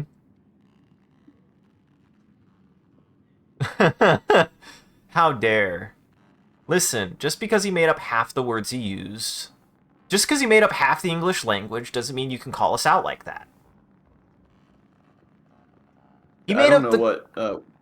I don't know why the word Shakespeare is upsetting. I don't know. I'm missing context. Isn't that a whole thing about Shakespeare? Is that he's pretty reasonably responsible for a lot of how English Yeah, works. bud, that's why I brought him up in the first place. Oh. I really I must just not have don't been know listening. why I Comfy can't hear Shakespeare anymore. And I must not have really been listening. I didn't ever hear you. I never heard you speak Shakespeare. I never heard you. Christ. I never heard his name on The your child does tongue. not listen. No, they don't. No, they don't. Oopie. Welcome back from ads, everybody. We were just talking about Stronely. We're both just talking about Sylvester Stallone. You can almost feel the temperature in the room drop several degrees as Alimony stronily stares down at her mother. Antecedent's smile grows thin. She clutches the handles of her basket. How about you, Annie? Have you eaten? Do you need... Alimony scowls and crosses her arms. Alimony scowls and crosses her arms. I'm fine, she says, cutting off her mother. Just like I was yesterday, and last week. I don't need you to manage me. If you're sure, Antecedent responds hesitantly. It's mother's job to worry, Annie. She reaches out to lay her hand on Alimony's scaly cheek, but Alimony jerks backwards and slaps her hand away. Oh yeah? Alimony retorts. You just sit around and worry. Must be nice. I bet you'd like it. I bet you'd like it if that was all I did too, huh? If I quit being a soldier and spent all day cuddling babies and wiping noses and fixing clothes like you did. Nice and safe in the creche forever. Well...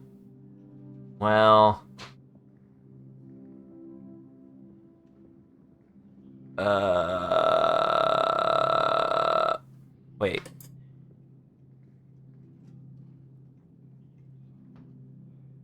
We might have forgotten the reference then. Alimony, she's your mom. Alimony turns her frightening scowl on you. Stay out of this, solar plexus. I've never thought that, Annie, she says, laying her hand on her heart. Worry because I love you. I always will. I'm just doing what I can to keep you safe. Love doesn't keep anyone safe, Alimony exclaims, raising her voice enough that some of the shoulders turn their heads to watch. Her thunderous expression convinces most of them to get back to their business. Alimony clenches her fist. Love didn't keep Calm safe, did it? She says, her voice breaking. There's no amount of love or worry on this whole stupid planet that could do that, so you should just stop, okay? Stop, or do something actually useful. I'm never gonna be like you. I'm gonna fight. Oh, shit. Vase peels off from his unit and jogs over to stand beside Alimony. You okay, babe? He asks, putting his hand on Anemone's shoulder. She covers it with her own and angles her body towards him. Sorry, I puked. Yeah, everything's just galactic, Alimony mutters. My mom was just about to tell me again how much she wishes I could give up being a soldier so I can pop out babies and be safe. Antecedent sputters, trying to explain herself, but Vase beats her to it. Anemone is an exemplary soldier, Chief Steward, he says calmly. I know it's hard for a mother to accept. We're all much safer for her service to the colony. He puts one finger under Alimony's chin, talking directly to her. And remember, Nemi, we exist to protect people like your mother, to preserve the bond between parents and their children. Vase gives Antecedent a stiff smile. If the stars align, one day we won't lose any more sons. This might be the first, at least, peek that Vase has something going on underneath all that bullshit. Rare vase dub. Uh-huh. Uh-huh. He cares We do about... still hate him, though. We do still hate him, though. A soft "oh" escapes Antecedent as she blots her eyes. Oh, you are one of the good ones, aren't you? She says, clearly trying not to cry. No! Don't fall to his bullshit! Rare vase, not so rare vase performative dub. Yep. Just walking in the footsteps of the good men and women who served before me, ma'am, Vase replies. We couldn't do it without you keeping the hearth lit for us. Speaking of, I'll take my lunch if you have any left.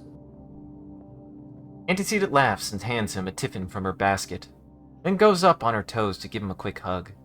Over her shoulder, Vase shoots a cheeky wink at Alimony, who rolls her eyes and snorts. Ah, he's full of bullshit. Never mind. Uh-huh. He's Performative bullshit. dub.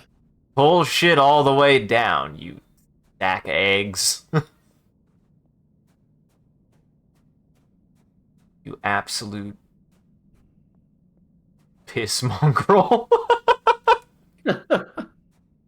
That's just like the most mean thing I can say about him. I don't know. You absolute wench. Vase, of course. Alimony, I'm just deeply concerned about. I'm really worried about my best friend. She's going through it. Oh, I got a lot of money. Well, first off, I remember that mechanic. I'm so glad I didn't forget about that mechanic. It's gonna be so useful. Let's see. First off, it's a new year. Food's good. Security's okay. That's Rhett. That one's Rhett. Do your part to protect Vertumna. Join the colony defense or a hunting party. Okay. Yeah, that's about the same. Anything new? No. No, nothing new. Other than cake. Which... Lots of cake. I have lots of cake. I could afford cake. Well, you don't have lots of cake. The I don't have depot lots. has lots of cake. The Supply Depot has lots of cake. I believe I have no cake left. I have lost cake. Okay. Yeah. Somebody's gonna get a cake, and it's not gonna be Dis.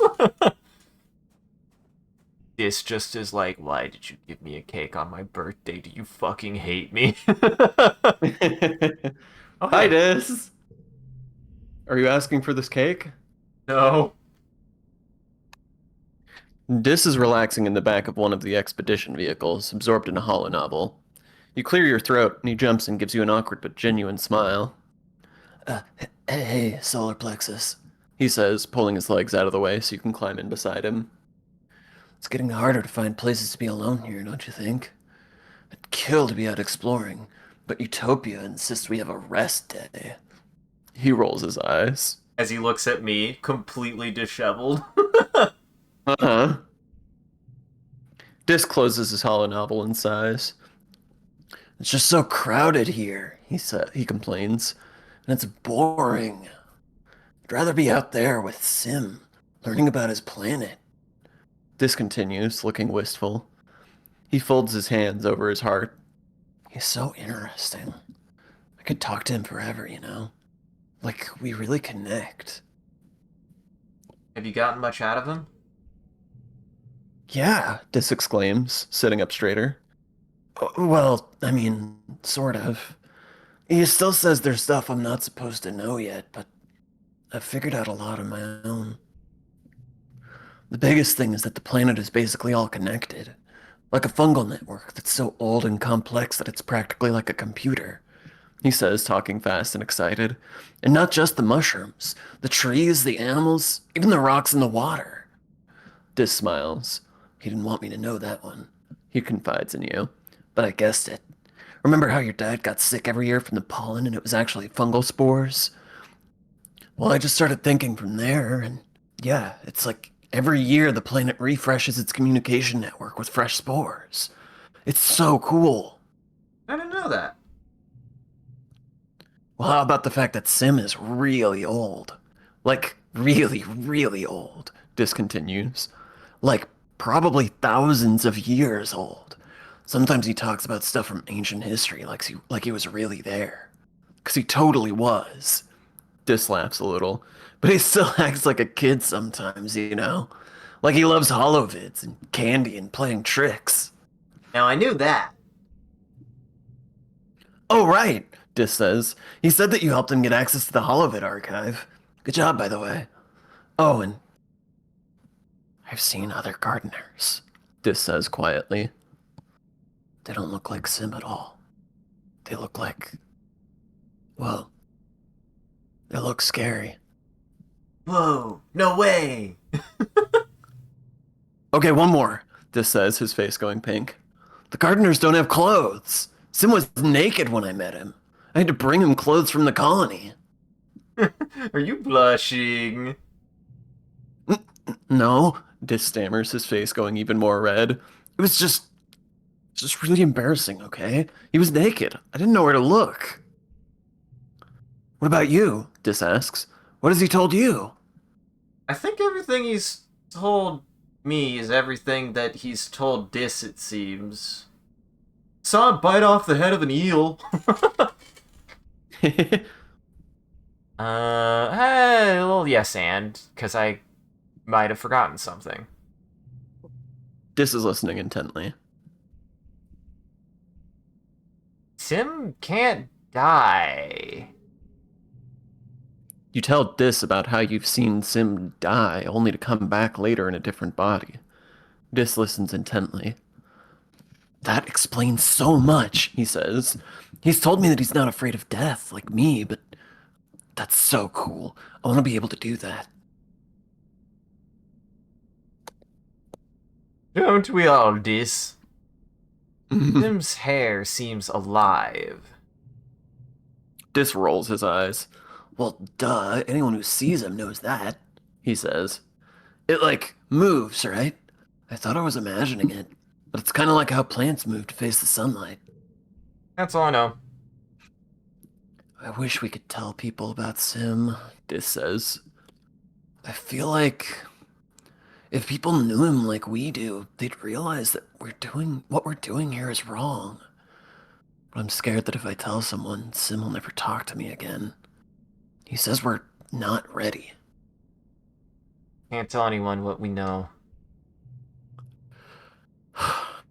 I know, Dis mumbles, sighing as he thunks his head against the window of the cabin.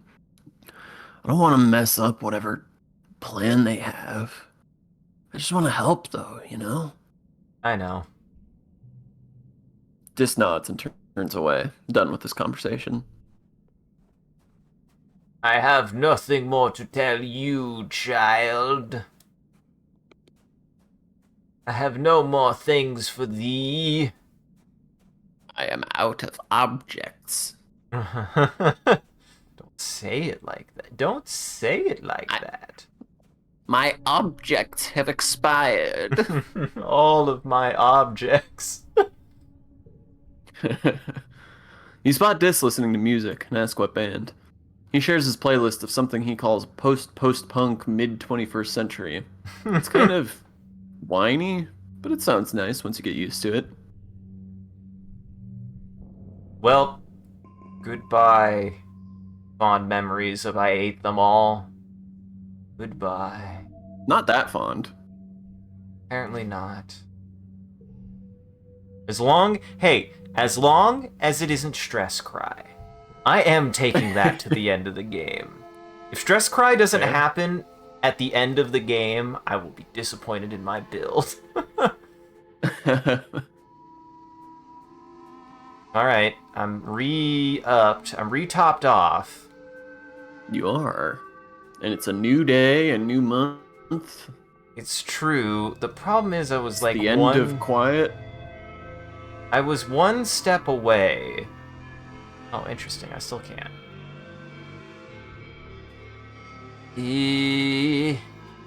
Yeah. I'm so okay. No, I'm so close. Yeah. I'm so close to leveling up toughness. I thought I had something that levels up. Oh wait, no. We should go someplace else. Someplace else does bravery and toughness. Maybe.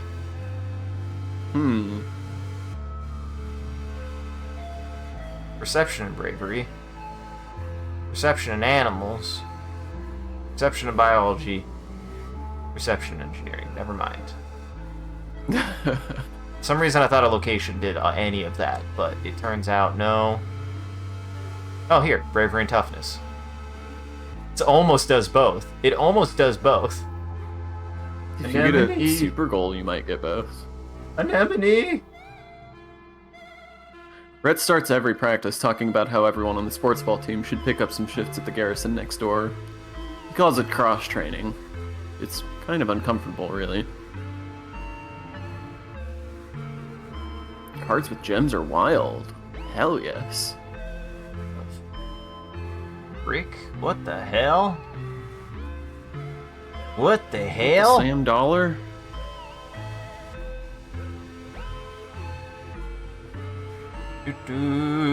This is very silly that this works this way, but I mean, yeah, it doesn't matter. Number go up. Number go up. I mean, it matters a little bit. Uh-huh. It matters enough. Interesting. Yeah, that's 35 no matter what. Well, shit. I'm 3 away. I'm 3 away. This would be 3 yellow of 4 of a kind. This would go down to 2, so that would be... That would be... That would only... No, that would net me 2. That would be enough to get me to 38. This should get me to 38, correct? It's 3 points. I get 3 points. Yeah?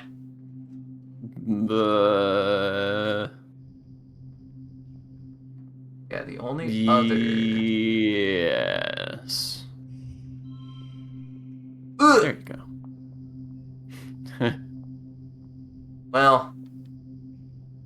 Then I stress cry.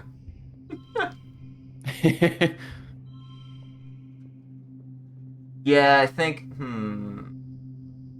Yeah, that's probably the play. Yeah, this is probably the play, without having to use any items.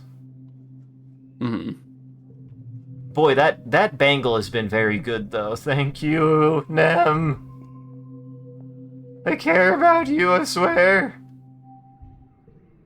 You just got 2 new perks. Hell yeah, I did.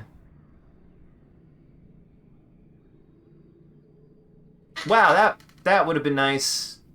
That would have been nice sooner.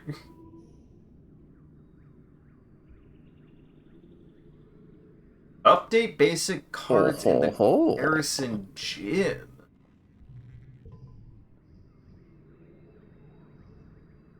Interesting. Buy cards? Upgrade. Buy cards.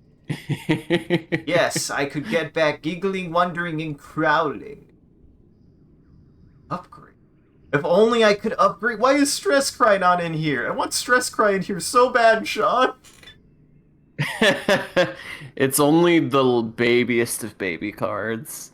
Yeah, flipping the yellow ones to the right side, take advantage of the red card. Have made it without the stress cost.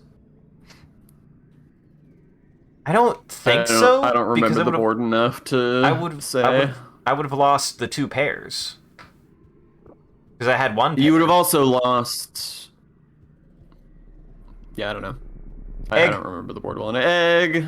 Egg! I remember, yes. Okay, thank God. Egg for her. Egg for Nem. I will remember your birthday, Nem, I promise. I have a cake. Not a cake. I have a strange device for you. You and Nomi are talking when suddenly they go quiet and look down at the ground. Seconds later, a group of Helio soldiers walk past you, ignoring you and Nomi entirely. Nomi picks at the edge of their sweater. Sorry, they mutter. Sometimes it's just easier if everyone pretends they don't notice me. I need to. You get strange device immediately. I give you a weird object to try to make you feel better. Do you know their birthday? I do. Their birthday is... I mean, I know it. Yeah, mid-dust. It's after Nems. That's how I will remember. So, I'll know because if it's after Nem's birthday, which I won't forget, it'll probably be closer to their birthday. Uh-huh.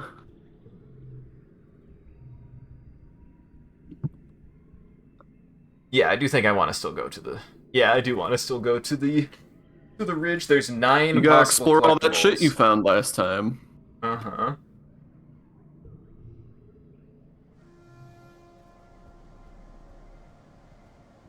Mainly, I just wanted to get that next threshold of stuff, so... Yeah. I mean, if you can get 2 Which- perks with 1 action, that's pretty much always going to be worth it. Yeah. I'm also so close to my biology going up, I should look at that, too. I should look at that, too. Biology. Biology. Biology. Biology. Hello. Biology. Michigan just decided to warp there for a second. I saw that. Michigan's exploring. Michigan is exploring. I did go this side. I couldn't remember which side I went. Damn. Hi, Sim. Sim materializes out of the forest before you. Solar plexus, he says gravely. Forgive my directness, but you must come with me now. He places his hand on your shoulder. Please trust me when I say I have done my best to argue on behalf of your kind. I hope only for the continued survival of humanity. Ominous. He crouches down to slide into a hidden opening under the roots of a tree. You follow, feeling strangely as if you're crawling into the belly of some animal. You emerge into a cave filled with the hum of strange machinery. A bank of ancient-looking control panels and a crystal tank of glowing liquid seem almost to have grown out of the natural rock. Mineral deposits from moisture trickling down the walls have reclaimed some of them. Quite good. Yes, yes, yes. Good. Sim leads you to a console. This is the array, he says, pressing what seems to be buttons. As I've explained, this body I wear is only a vessel. My consciousness, the person who I am, is stored in the array. I return to it regularly, storing my body in the regeneration tank, while I back up what I've learned that day into the array. Physical forms are prone to injury and death, Sim says quietly. It is temporary, but highly unpleasant. Therefore, the Overseer prefers to remain in the array. Sim directs you to 2 weirdly fungal... Please, take hold of these interface handles. That's also a good detail to pick up on. Because he died, he couldn't actually take away any of the information he got that day. Because he couldn't upload it.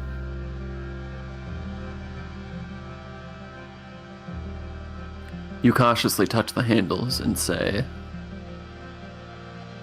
So, the Overseer is a computer? well, new character. I don't know who's up. The word software would be more accurate.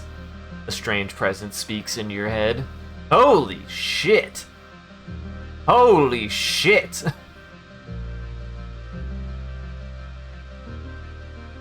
You jerk your hand back from the handles and mutter, what the hell? It wasn't even a voice, almost like thoughts, and they certainly didn't come from you. Sim chuckles, but nods encouragingly. You carefully grip the handles again. You can feel the Overseer pause, then a sensation in your mind that reminds you of someone clearing their throat. I am the Overseer, the voice continues. I speak for the gardeners. We will now show you what we are. This is so weird. You feel the oddest feeling of memories being inserted into your mind. First a trickle, then a flood. A civilization called the Convergent Domain once existed on this planet over 2,000 years ago. Nope. 20,000 years ago. Forgot a zero. In your mind, you see their dominion stretched from pole to pole, their farms and solar arrays glittering on the surface as their massive cities tunneled below. I already know about the domain. We are aware of that, the Overseer replies, its voice dry in your mind. We know most everything that happens on this planet. The Convergent Domain created the Gardeners as their ecological control system, a vast network of artificial intelligences stored deep underground in a digital array. Self-propagating control towers and cloning stations were seeded, allowing a Gardener program to take biological form, downloading a copy of its consciousness into a host body created to suit the task at hand. You think of Sim, his body created to suit the task of befriending you?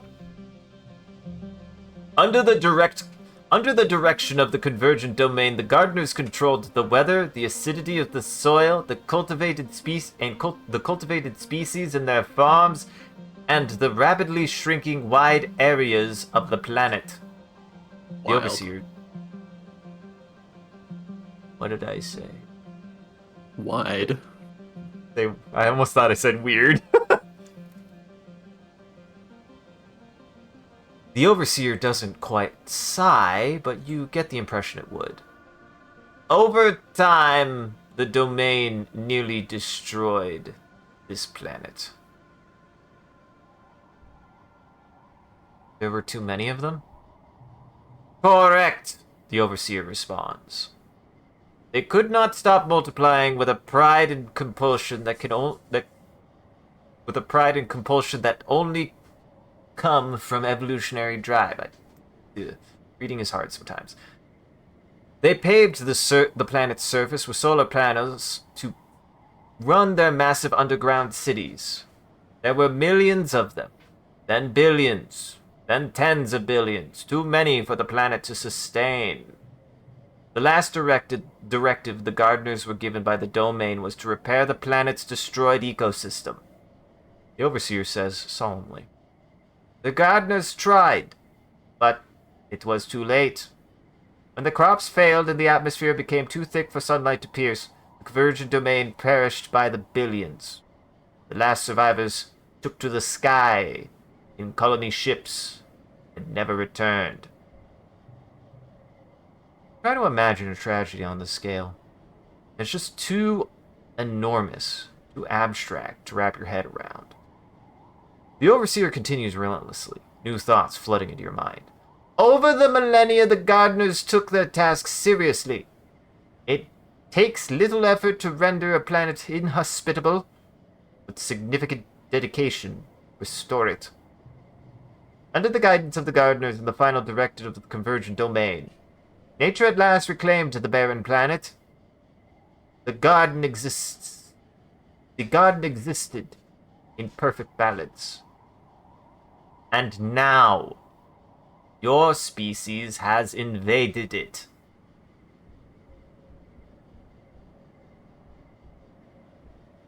You had nowhere else to go. Your kind had the option to stay where they were. The Overseer replies, the tone of its thoughts darkening. Do you think we have the empathy for the Convergent Domain who fled on colony ships? The ones who selfishly refused to give their bodies back to the planet they destroyed with their pride? You choose to come here, the Overseer continues, and you continue to stay here. You could instead choose to die.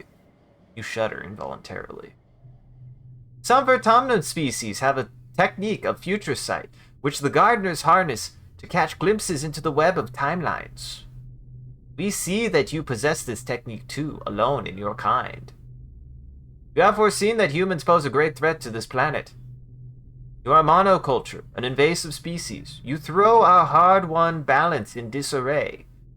Since arriving, you have shown nothing but a willingness to consume the planet's resources and replace them with more humans.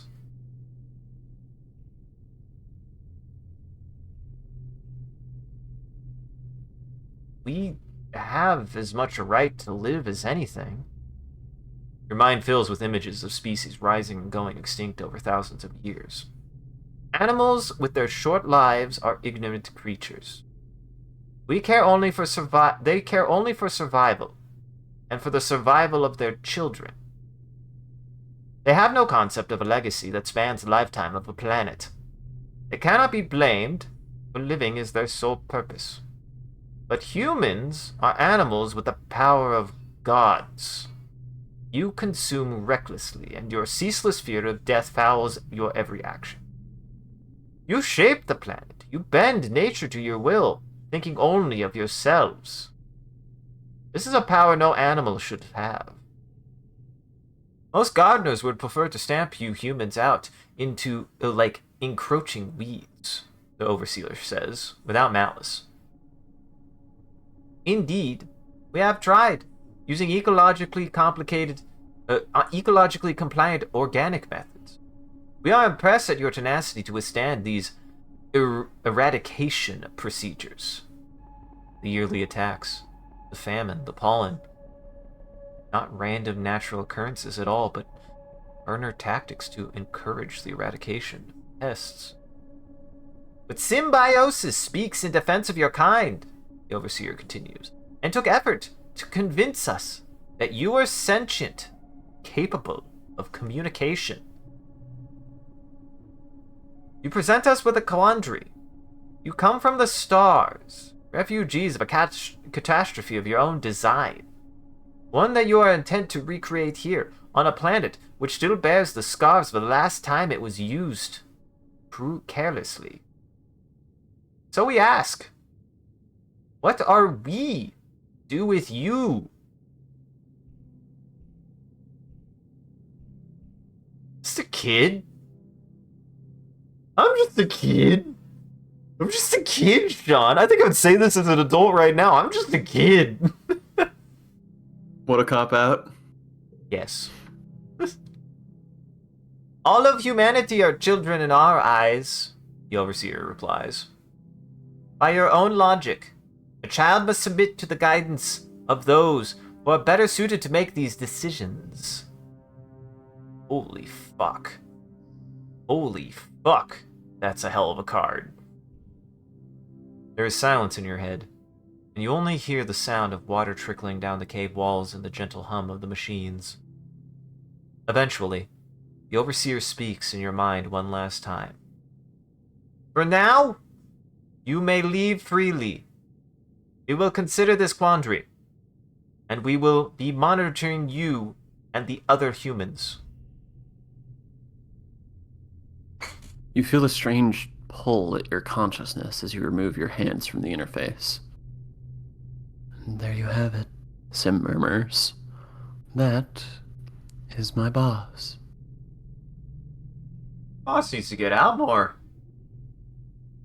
Sim huffs like he's afraid to laugh. He walks over and runs his hands over the consoles. And now, you know how to contact the array. You know how to connect to the array, he says quietly. But you should not come here unless I am with you. Sim takes your hands and looks at you solemnly. When you interface with the array, you hold everything we are in your hands. It took a great deal of negotiating to convince my fellow gardeners to trust you with this power. Please, do not prove this trust mistaken. I will try not to, Sim. However, I'm slightly more rebellious than I think you would care for me to be.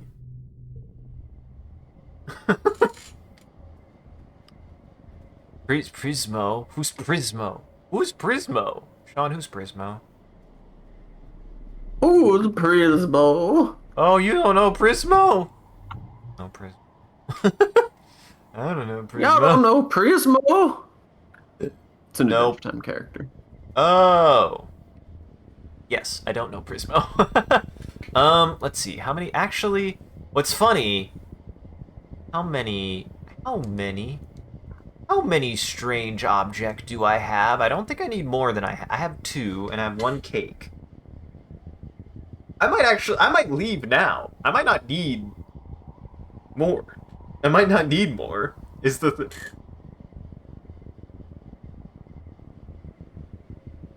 well known to have a boss. Does Prismo have a boss, Sean?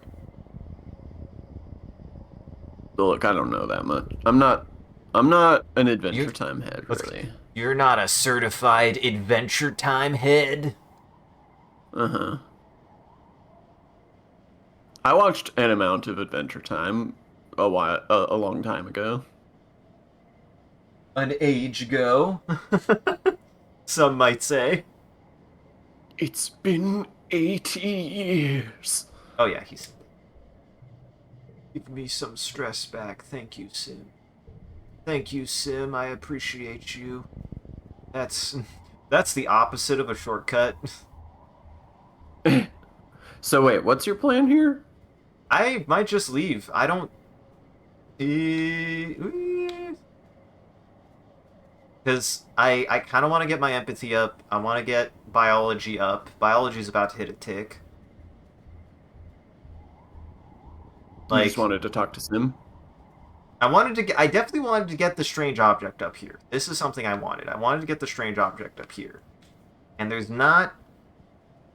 If anything, I kind of want to go to if I want to, like, do area stuff, I might want to go to a different area to get different stuff. And I don't even know if I need to now. I'm actually not sure if I need to now.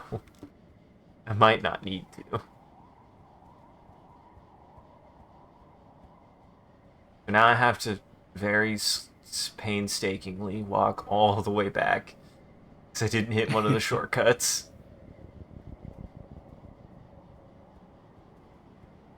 No. We're good. We good. How close am I on engineering, actually? 23, 26. Surprised my organization, well, I kind of did a decent amount of organization early on, thinking I was going to do it more, and then I just didn't. And then I just did not. Whoopsie. Oopsie poopsie. Oopsie poopsie. Get thee the hell home. About an adventure time ago. That seems about right. Right, Sean? Mm-hmm. Pollen. Dad, I'm so glad you're cured. I'm so glad that the pollen didn't end up killing you. It's nice. It's nice to have Dad alive. Oh boy. Not more Nemplot. Nemplot is hurting is hurting my insides. We were supposed to meet Alimony for lunch, but she didn't show up. You head to the garrison to see if you can find her. You spot Alimony's shock of red hair over by the close-range fighting ring. As you approach, she finishes a flurry of blows with a roundhouse kick that almost knocks the training dummy's head clean off. Yeah! That's the sound I make when I kick someone, Sean. It's not very intimidating. Could be worse, could be palm. Palm! I think that's more intimidating, frankly. Based on my knowledge, it's definitely more intimidating. It's the scariest sound in that movie. Alimony roars, echoing off the vaulted ceiling of the garrison. Alimony steps back from the ring and pulls up the bottom of her shirt to wipe her face, flashing you a glimpse of her muscular stomach in the blue-green scaling that dances over her ribcage down her hips. Her shin. Put that shin Mhm. away. That's scandalous. It does surprise the attacker afterward. It puts them off guard. Oh man, we didn't talk about Sean. We gotta talk about the other movie that we watched the other day. Before we watched the really terrible Silent Hill movie, we watched an incredible martial arts film. God, that movie was so much fun. It's called Last Dragon, and it's just a treat. It for my money's worth is the most 80s thing I have ever fucking seen. Yeah, if you enjoy 80s camp, Last Dragon is about as 80s camp as you could ever ask for. It's great. It's so much fun, and he does find the master. Unironically, that movie though has some unbelievably good SFX, specifically at the end of that film. Yeah, there's some really good. There's a fight scene at the end that's got a lot of very fun effects. Yeah, or VFX, I think is what I meant. And I definitely know specifically that those were like, I think I love them so much because that was like done by hand. Like, they're just so good. They're so fun and they're so good. It's some of the most fun keying I've ever seen, actually, unironically. And otherwise, it's just a fun film. It's about... Okay, here, I'll put this in your hands because I don't trust myself to be able to do a good job of describing it. How would you describe that movie, Sean? It's just like a gooby-ass martial arts movie. I mean, it's a love letter to martial arts movies as a whole. About like a dweeb from the Bronx, being the baddest motherfucker alive. Uh-huh. They call him Bruce Leroy. It's so good. It's so good. Yeah, he does just wear his outfit at one point. It's so good. Yeah, he wears the famous Bruce Lee yellow jumper at one point. Uh-huh. Yeah, no, it's a good time. Highly recommend if you just want a really fun love letter to martial arts films, because it is. I almost feel like if it sounds like up anyone's alley, like there's so much good stuff in there that I'm like, I don't want to spoil any of it. Actually, it's just really fun.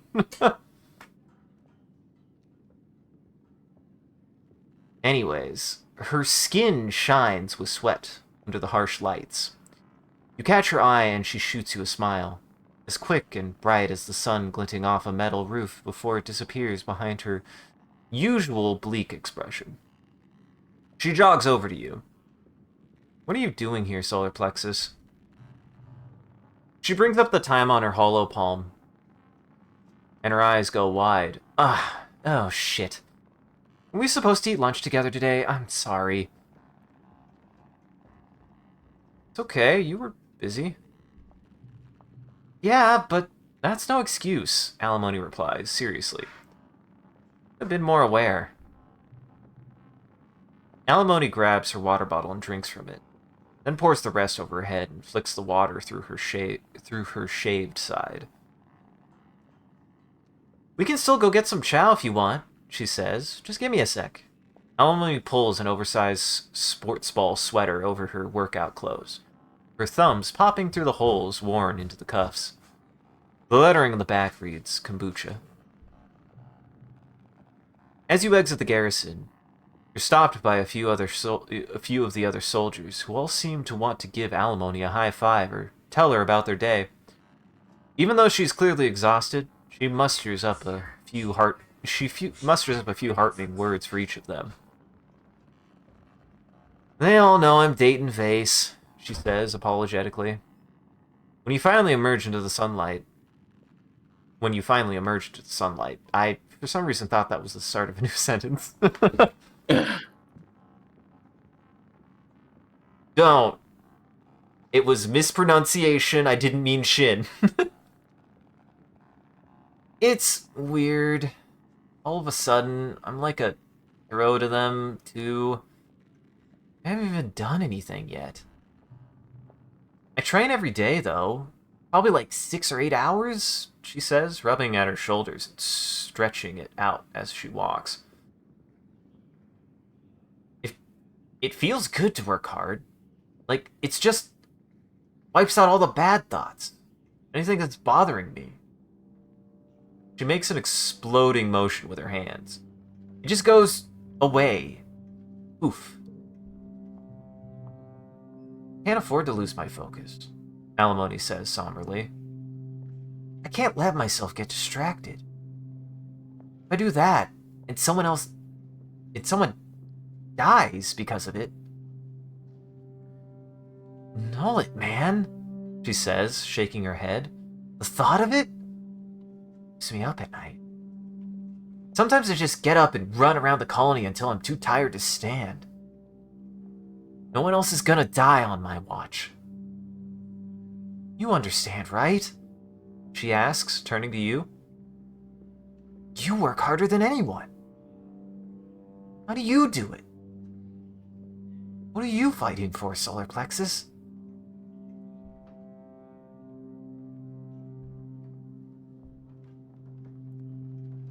I'm just trying to get through it.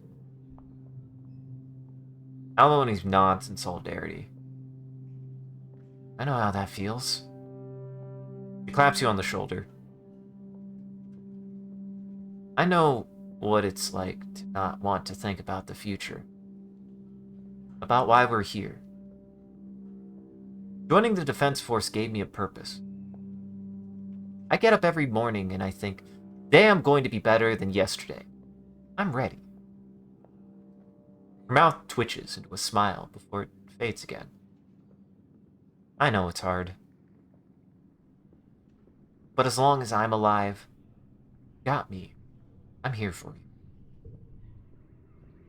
My best friend. I want to give her a hug so bad, Sean. I almost want to immediately give her the egg. I might give her the egg immediately for that. She's still in there, Sean. She's still in there. She is. We care. She's still in there. She just hurts. She hurts bad. We care about her. She hurts bad. Hi, Dis. You're really up in there. Well, I think that is everyone. 'Cause, yeah, I can't give Nomi anything. That's everyone I care about. 'Cause, well, I do have flowers. I do have flower. I do have flower. Flower for Tangent. Have you seen my delinquent brother? Tange asks, already agitated. He was supposed to appear for his vaccinations before leaving on expedition again. Dr. Instance messaged me like I'm his keeper or some such nonsense. She sighs and pinches the bridge of her nose. I am done minding him. If he wants to cough up flower petals for 3 weeks, or whatever else you mind is out there, just waiting to infect us, he's welcome to muck around and find out. Have a flower. Have a flower.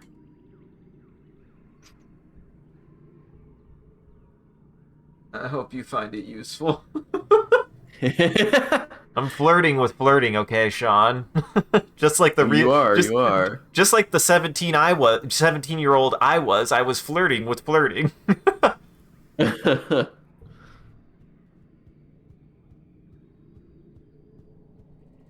All right. Let's get that. That biology's about to hit that tick. That'll be very useful. I'm also about to max out perception.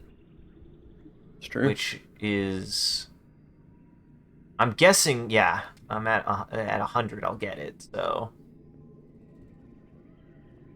I'm very close. I guess to be fair, yeah, I didn't see how close I was to also maxing out toughness. I guess I should have done it. Whoops. Oops. Oopie, Sean. That was my bad. What? Whoopie. Oh, I probably could have maxed out perception if I would have done more on the day that I went out into the wild. Oh, I see. Which, thinking about it, yeah, I literally didn't spend any stress. I just talked to Sim and picked up some junk and left. I didn't think about that. Uh-huh. Listen, I knew what I wanted. I had it. I had it. I had it, Sean. I had It it, was a Sean. good use of a time slot. Definitely, Uh-huh. definitely. Let's see. Do I want organizing or do I want toughness? Dead. Dead. Oh, dead. You hear a commotion over by the geoponics domes, the kind that makes you drop your shovel and sprint over there. There's a crowd at the entrance to the domes. Governor Loom, Rhett, Cal, and a handful of agriculturalists form a semicircle around the entrance, looking up at... Oh no. It's Socks. She's perched over the door, her back arched with fear as her great body grapples up the side of the geodesic dome. You can hear the glass cracking under the strain. She's clicking her teeth and emitting a scared, mournful howl from deep in her belly. Cal is between the mob and Socks, his arms spread wide. Please, don't hurt her, he cries. She's my pet. I promise she's not dangerous. It's an alien monster, Loom snarls. It's not a pet. It's the enemy. Chief Rhett, I command you to destroy it. Rhett levels his laser rifle at the dilly peller. Wait! Wait!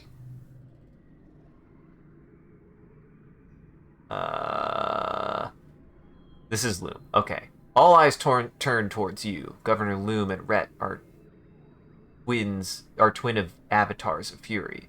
Loom, red-faced and blustery. Rhett, calm as he lowers the muzzle of his rifle. Well, do you interpret this as Rhett or as Loom? Technically, Rhett's the last one who talked, or Rhett's the last one mentioned here. Yeah, I do think And this is... does the icy, I don't know, Yeah. it's kind of written as though it's from Rhett's perspective. Yeah. Why the hell should I wait? He says, icy. Do you have a better idea? Socks is trained. I can prove it.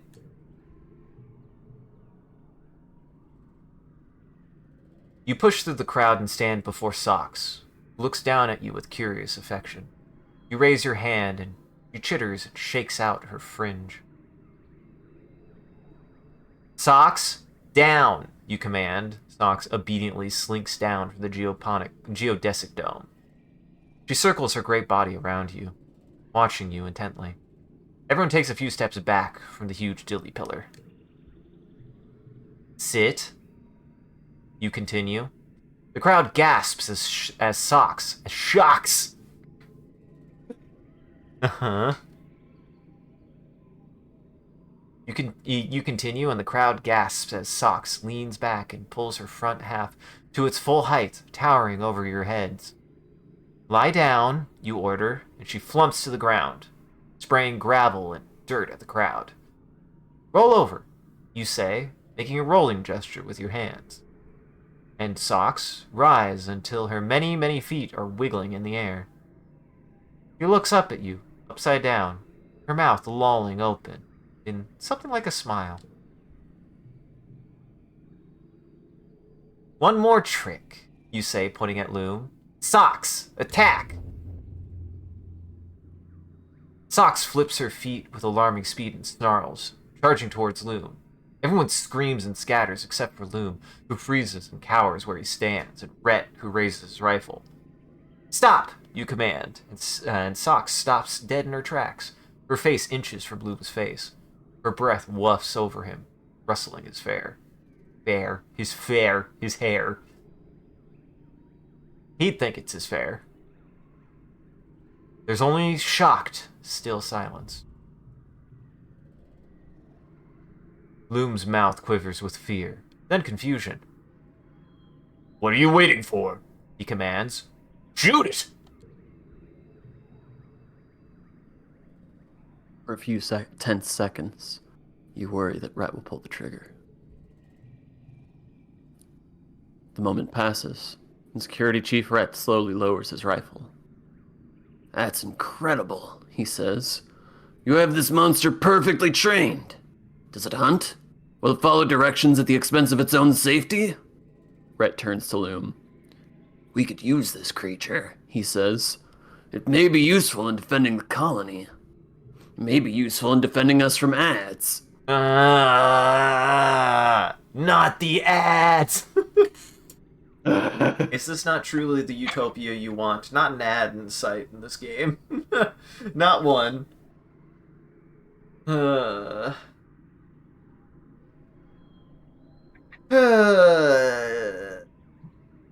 Fuck. Well, shit. Actually, God. This one we might not get through the year. This year's been dragging. This year's been dragging, Sean. We might get to the Vertumna Festival. We might get to Vertumnalia and then probably call it, because it is already 10. And we are not halfway through the year. No, we're not. I can't tell. Am I going slower, or has there been a lot more? There's definitely been a lot more, it's felt like. There's stuff going on. There's a lot of stuff going on. There is one metric fuck shit of stuff going on right now. So I will also say I'm impressed how much game is in this game, Sean. This is a decently long game. Yeah. It's got a lot of juice in them bones. It does have a lot of juice in them bones, and I know there's even more if we want, so we'll see. We'll see. We shall see. But I am enjoying it quite a bit. I mean I've got some suspicions. I've got some suspicions based on the context clues. Listen, there are just certain things that are a little bit too conveniently alike. Sean, I'm just really concerned that we did just crash land back straight into Australia. I'm just saying, I think we might have crash landed directly back into Australia. Maybe. Maybe. There's a non-zero chance that we didn't just land straight back on the worst part of the planet. Aside from probably Antarctica, which really is just bigger Australia. Well, no, that's unfair to Antarctica. Antarctica is I don't think people think about how big Antarctica is. Antarctica's kind of scary how big it actually is. It's a lot of the planet that's just a big frozen desert.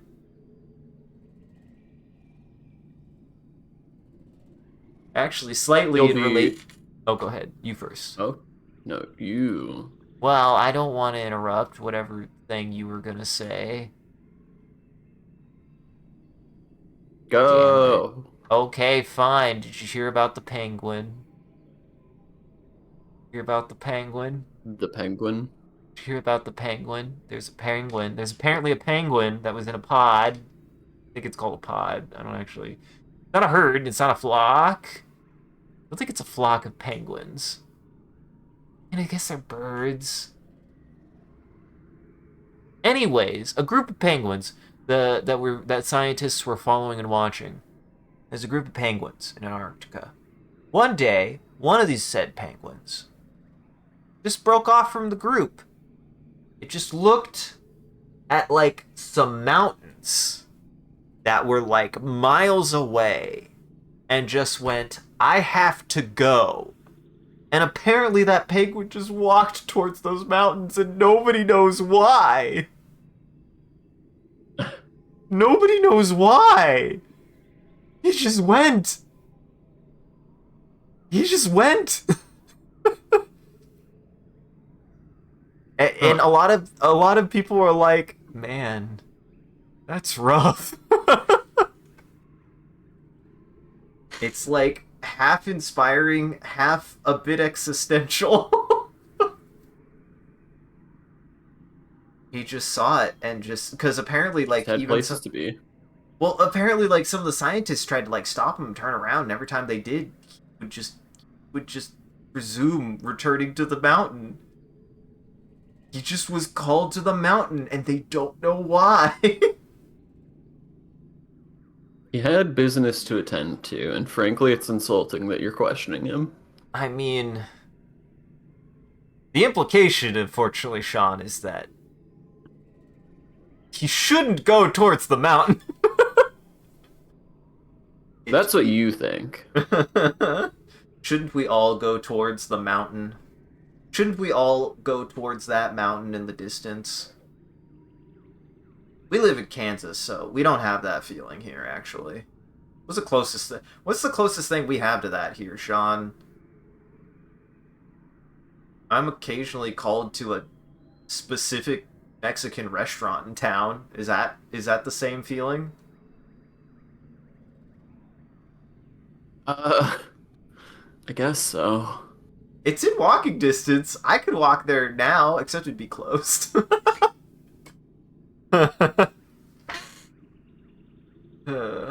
Anyway, welcome back from ads, everybody. Welcome back from ads, everyone. I hope that penguin is okay. That's all I'm trying to say, Sean. I hope that penguin is okay.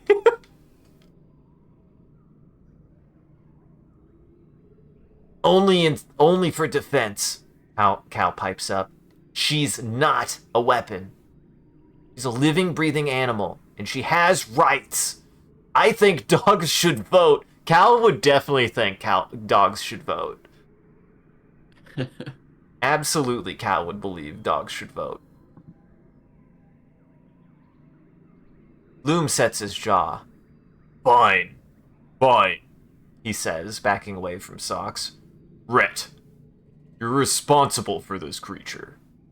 I'm done with this. He turns on his heel, stalks away, muttering under his breath.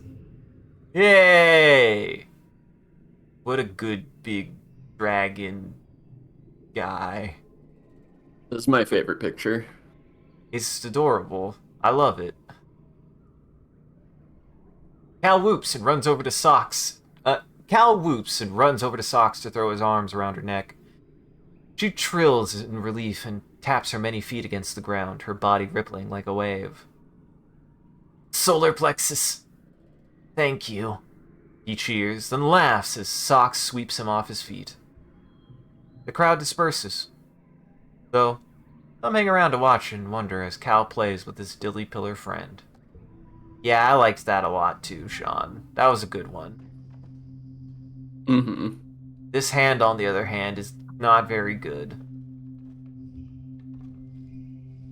Oh, this specifically is bad for these. Well, I guess I need to try to get I mean, some... it's a 5 at base, so it's not like it's a bad card. Yeah.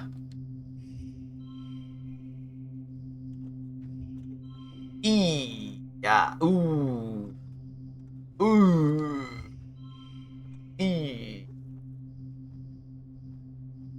Youch. Youchies. Ugh. I mean, I do have rock. I could try to re-roll, because this is a pretty rough hand anyways. Like, there's just nothing good about this hand. There's nothing great about this hand. There's plenty of good in this hand, but this is the kind of hand you'd want for a 3-stage. This is not the hand I want for a 1-stage. Mm-hmm. Yeah. That's better. That's much better. In fact, get a pair of 7. Uh-huh.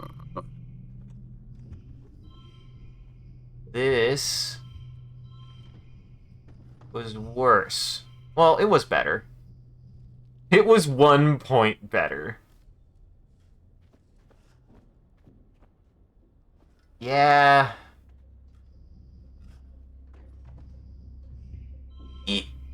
It's rough, Sean.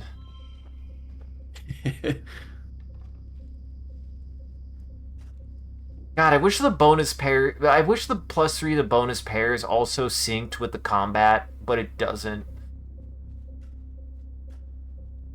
It doesn't. I mean, they both apply, just not in the order you want them to. Mm-hmm. Don't they know PEMDAS? Yeah, that's why it works the way it does. Don't you know PEMDAS? Yeah, you're right. You're right. You're correct. I do know PEMDAS. Yeah.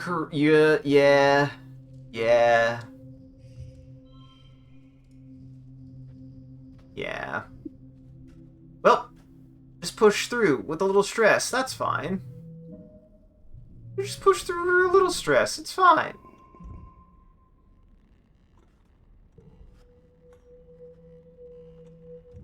Did I get it? God damn it, I think I'm 1 away. Oh, I'm 2 away. Okay, we'll probably do it again then. We'll probably do it again then. You make sure... Actually, do things only spawn if it's the 1st of the month? I don't actually know. I don't actually know, Sean. I have no idea. Oh, hi, Cal. You can say. You spot Cal moving with purpose through the gardens. He stops and gives you a little wave. Hey, solar plexus!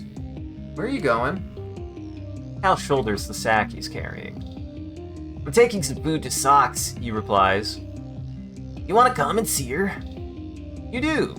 Been a while since you've seen the old girl. Literally just saw her. That's ill-timed. We just saw her yesterday. You and Cal go out past the walls, the pen they erected for Socks. Socks trills when she sees you both, unfurling her great body from where it curled around the post in the middle of the pen. Her harness and lead jangle as she slithers over to Cal and winds around him. Hey, girl! Cal croons as Socks sweeps him off his feet and onto the coils of her serpent-like body. Are you hungry? Socks vocalizes happily when Cal takes... God damn it. God damn it. I swear I can read. Socks vocalizes happily when Cal starts taking head-sized rocks out of his sack. He tosses them up to her. She snaps them out of the air, pulverizing them into a shower of gravel with her massive jaws. You even do a few as well, lurching Cal on her back as she cavorts around her pen, chasing them. Whoa! Cal laughs, clutching to her fringe. Easy there. It's a lot farther down than that used to be. It's a lot farther down than it used to be. He looks happy here. Cal slips down from Socks' back and stands with his cheek pressed against her chest. I don't know, he murmurs, stroking her scales. She purrs, a bassy rumble you can feel in your guts. Better than letting her be killed, I guess, but kind of wrong that we're making her fight against other animals. He sighs. I don't know what to think, honestly. I like this pensive music. I would quantify this music as pensive, Sean. Sure, yeah.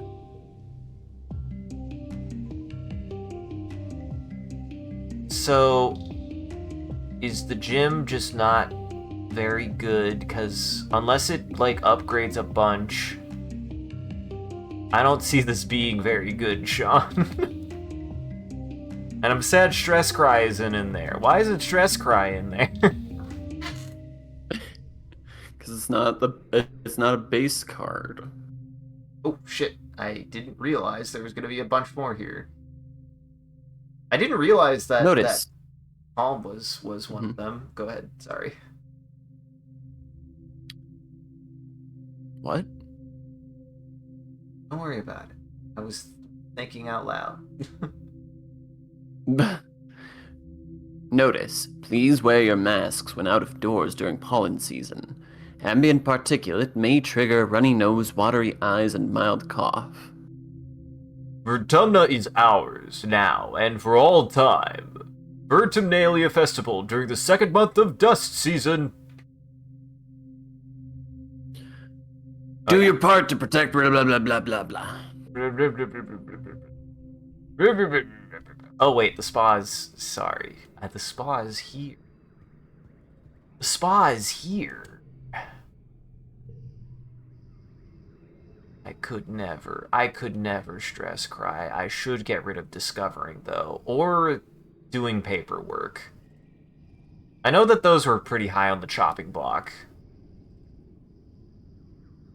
I mean, the only reason to get rid of paperwork over discovering is if you're planning on upgrading discovering. Which I'm not. Then otherwise, this is objectively a worse card. Goodbye! That memory has been forgotten. Lost away inside the bubblings of the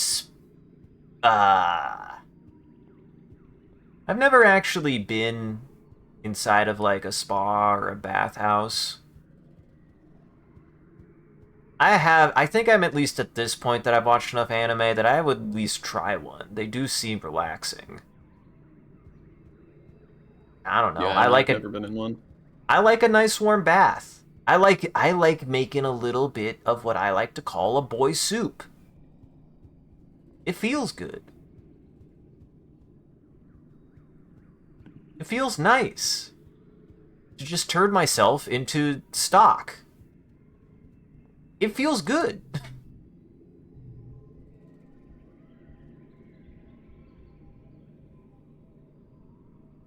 Let's see. Toughness. Feel like I should have done our dad. Shit. You learn that cows named almost every one of the fruit trees, and that he talks to the plants. He says it makes them grow better, because everyone needs some gentle encouragement sometimes. I'm not aware that boy sauce ever really went away. It never went away. Boy, I keep on getting this now, huh?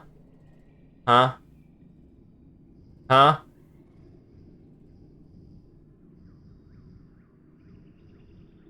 I mean, it's unironically your best card in this hand, so I don't know what to tell you. Yeah, this hand... this hand ain't gonna do it. This hand ain't gonna do it even a little bit, Sean. This hand ain't even gonna do it a little bit, Sean. That's much better.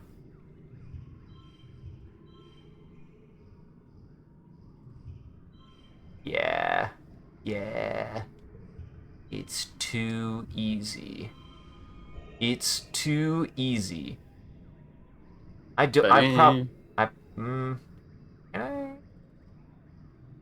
know if I can get more points out of this. That would be less. Yeah, Double Rainbow is absurdly strong. Is real good.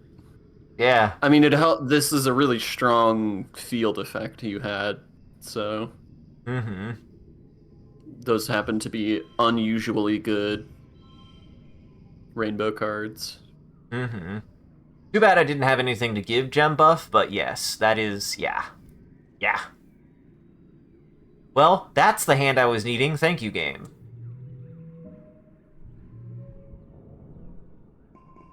Couldn't overkill it, unfortunately, but that was still pretty good. Mm-hmm. Right. That's how hard mode really gets you, is you just don't get the super goals very often in hard mode. Mm-hmm. More collectibles! Collectibles respawn faster and more slots are filled? So just more collectibles in general? Yeah, like more of the spaces that they could spawn in are filled at a time. And they That's respawn faster. that's very good. That's very, very good. That'll be very nice. Nah.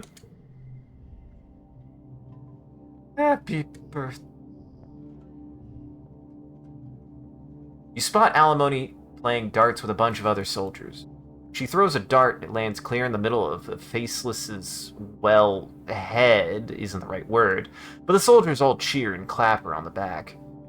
She breaks away from the group and slings an arm over your shoulder. Did you see that, solar plexus? Have an egg. Cool, thanks, Alimony says, taking the egg. I guess it is my birthday this week. I kind of forgot.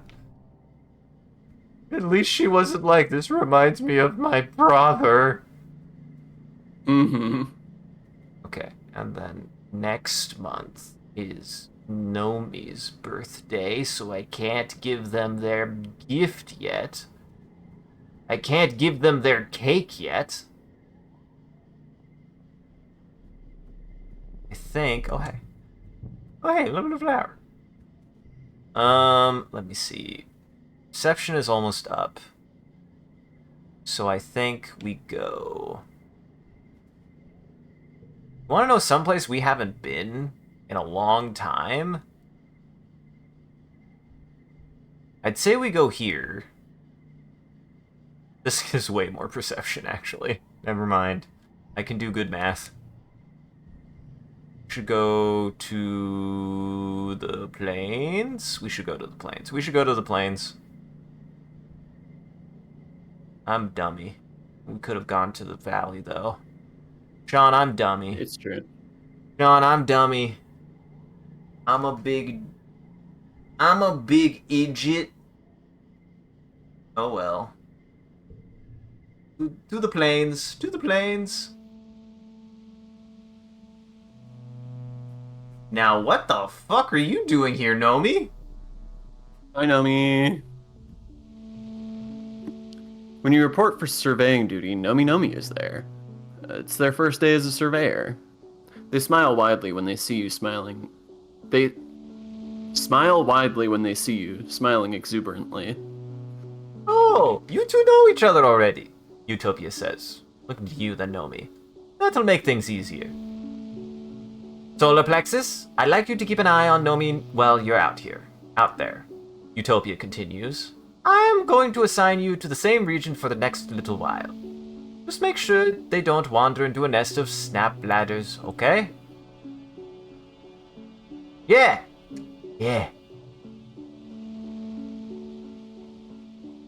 Nomi cheers and gives you a high five.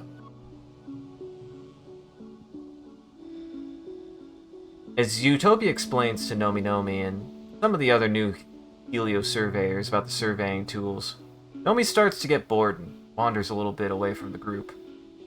You see it happening, but you're powerless to stop them from tripping and nearly landing in a nest of Hopeye eggs. They're just about to crash into the delicate spun glass cocoon when Utopia materializes as if out of nowhere and scruffs them by the back of the collar. Nomi? Pay attention.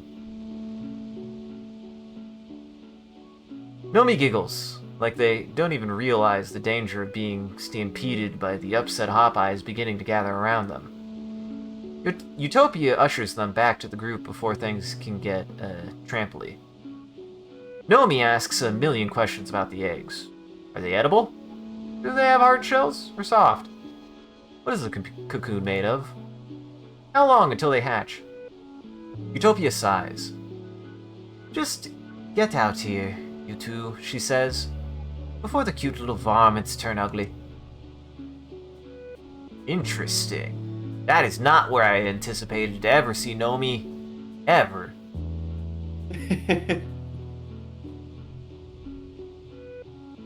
Interesting. You report to the expedition's tent to... Oh, what's up? Oh, no, you're good.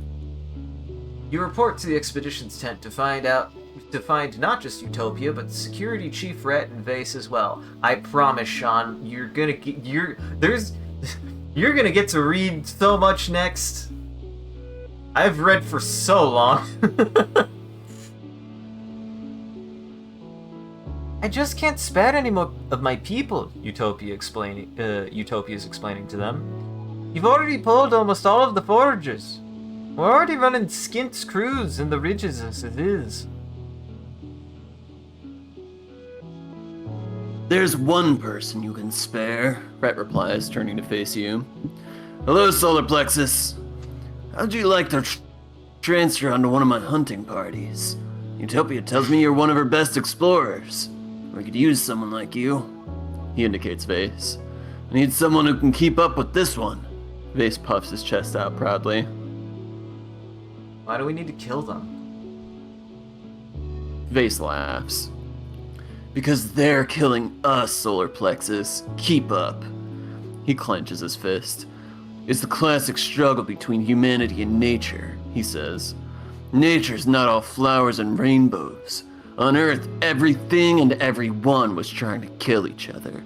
For survival, for food, hell, even just for fun. I can't wait to bag a real trophy, Zeno, he chuckles, framing his hands like a painting on a wall. First 10-point buck on Vertumna. I don't want to kill animals for fun. Rhett scowls at Vase. You won't be killing them for fun. You'd be killing them to defend the colony. Vase rolls his eyes. I would never kill a living creature all the other times I've definitely killed living creatures, Sean. Uh-huh. I would say I would probably yes and. Because I still think fishing is fun. Sure. I'd love to hunt. Rhett nods. Good. Glad to hear that. Then he turns to Vase. But first, I need to make sure you know the basics. Vase, bring out the Vriki. Oh god. Vase goes over to a tent and brings back the Vriki on a long chain. It's sprightly and bright-eyed. Some might even say cute. Comes up nearly to your waist. Vase looks proud of his duty as monster bearer. Caught this one myself, Rhett tells you. I'm adding it to the training zoo, so don't kill it. But feel free to give it a few pokes. Then tell me, what are its weaknesses, its strengths? How would you defeat it in a fight? This is a good hand. See, this is a good hand. Still can't believe I'm getting hot by facts. Hell yeah, hot by facts. If anything, this is the most appropriate time to get hot by facts. Yeah. Unfortunately, I need to start strong though, Sean.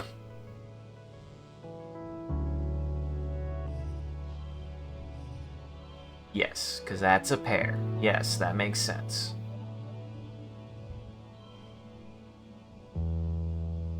Ooh, that's even better. Exactly. See, Comfy gets it. I wouldn't. He's just a little guy. He's just a little guy. There we go. That's still 25. Well, shit.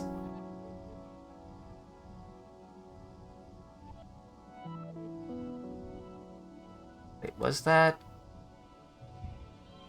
Yeah, that was the same. Yes, yes, yes.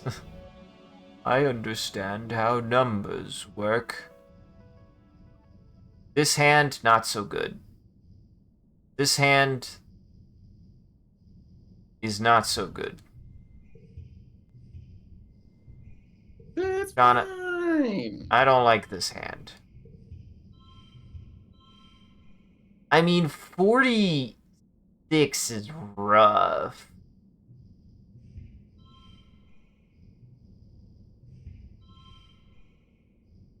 And the best I could do is to get it down to 45. But that's no longer red, so we wouldn't get an advantage of this anyways, but it's still more number.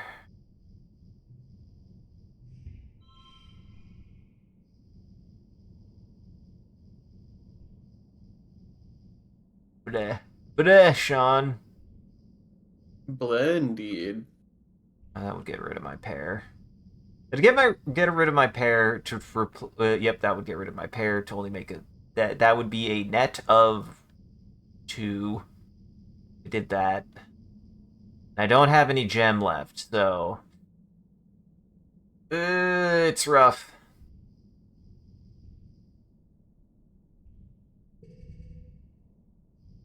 But that's a really good hand. Sean, do you consider? Very good hand. Except the part where this is still only... Well, wait. Yeah, this is still only a 6?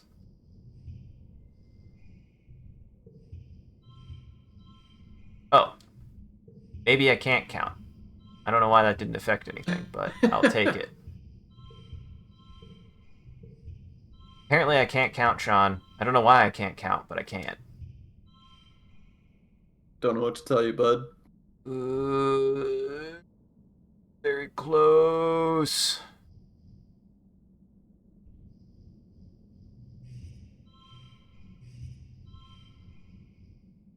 I could make it 4. That would give me a straight. That would give me 3 more. It would be 43. Can't make it red. Wish I could make it red. Wish this was anything. But it ain't.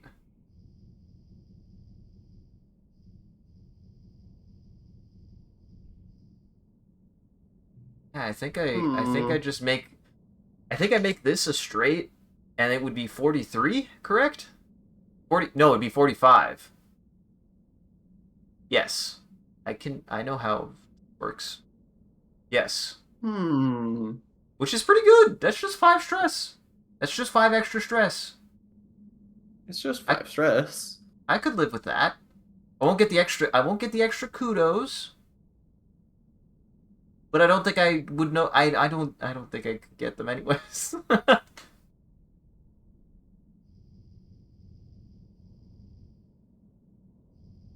Yeah, I don't think I could get them anyways.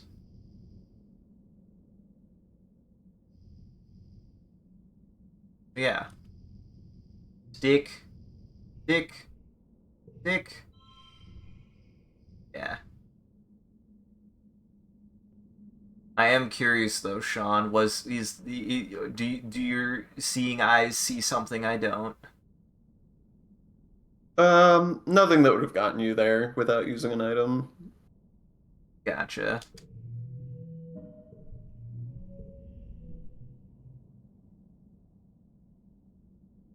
I've had so much. Go ahead. Okay. You study the creature for a long time. It looks nervous, skittering from side to side and making a clicking noise. You throw a stick at it. Why'd you do that? Stick at it. I threw a stick at it. You throw a stick at it, and it leaps up and grabs it in its mandibles. It angrily tears it in half, then glares at you.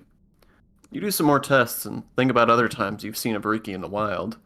It's one of the many creatures on Vertumna that seems to be more fungus than animal. You've seen them in all sorts of sizes, from little scuttlers the size of your palm to jumping predators to towering nurse trees that are rooted in one spot. This one's awfully large, so it's probably agitated that it's been taken out of the wilderness at this point in its life cycle. It probably wants to root soon. And yeah, he's just a little guy. Look at him. He's like a pretty big little guy, but he's a little guy. Good, Rhett says. Let's see if you're as good at hunting these as you are at identifying them. Come join the hunting squad next month and we'll see how you do in the swamps. Well, I'm sure that'll go fine, Sean. I'm sure that'll go fucking great. Oh, this is the drink. This is the water drink. I think I remember drinking it and it was bad. Wait, or is this new?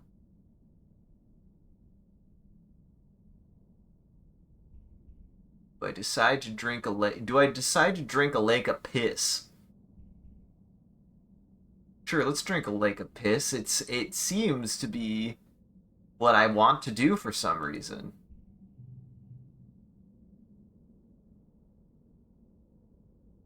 This might actually be actually. I don't remember this.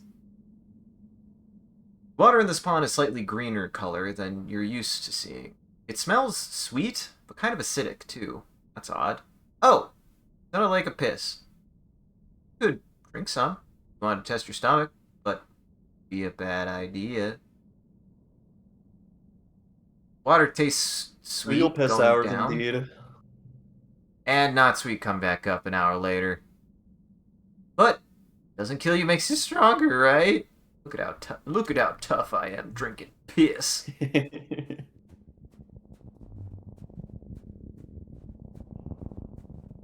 Oh, I hope there's stuff. So, is it just more likely that I'll find stuff, or do I have to like find stuff and come back for it to respawn? For my biology to trigger, do you think? Sorry, say that again?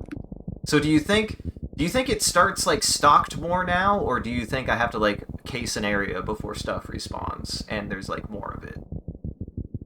Both. That's what it says, is that it does both. Okay.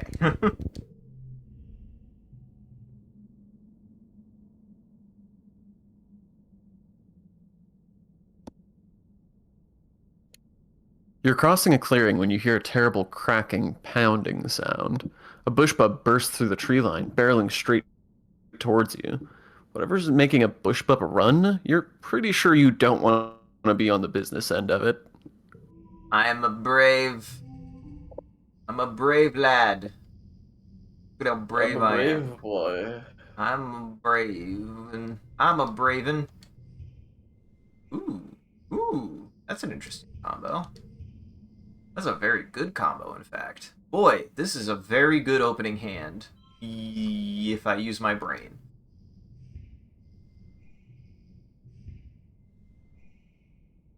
It's really good, Sean, when I do it right. This is a very good combo, though. Goddamn. Who needs pairs and shit when you just make number big? If you have a big enough number, you don't need it. Uh-huh. I don't need it.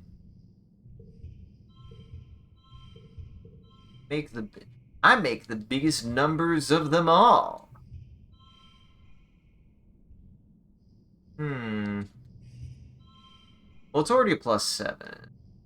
There we go. Except for when I do stuff like that, Sean. That's using my dang new doll. Now, wait. Why does this pair give me... Oh, never mind. +2 to bonus. It's a +2 bonus to pairs. Never mind.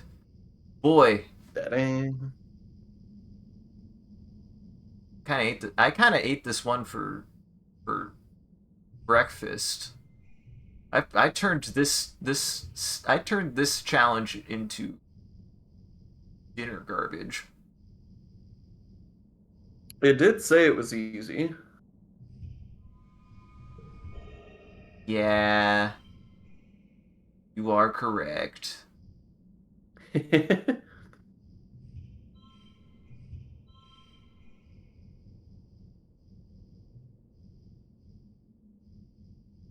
And yep. I don't think there, without using items, I don't think there's really any way for me to do. Nope. Yep. Nope. I don't think there's a way for me to do this better. Other than like, I don't know.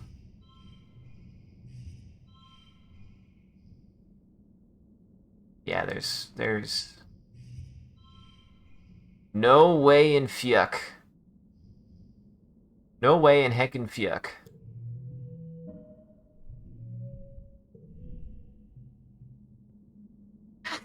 The creature pounds past you, its powerful stone-like gorilla arms smashing the ground. It doesn't even seem to see you, and goes around you without even looking at you. You look around, but there's no sign of whatever motivated the bush bub to run so fast. At least that's something to be grateful about.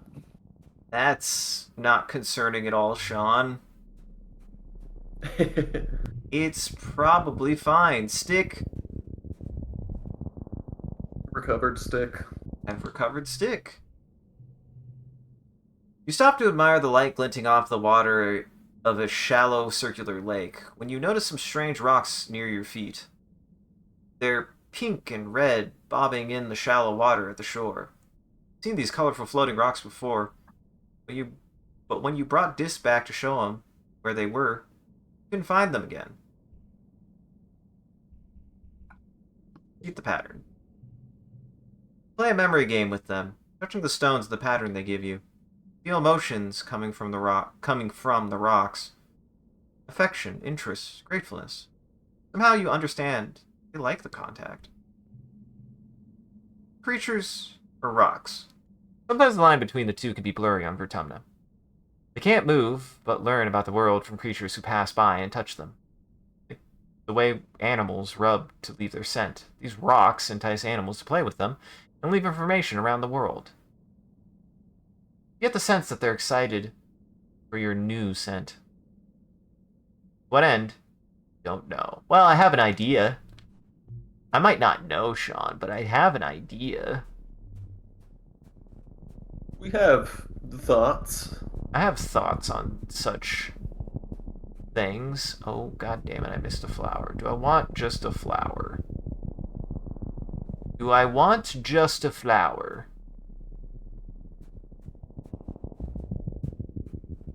Still mad that I haven't seen any medicinal herb. This needs his medicinal herb, and I haven't done it in a long time.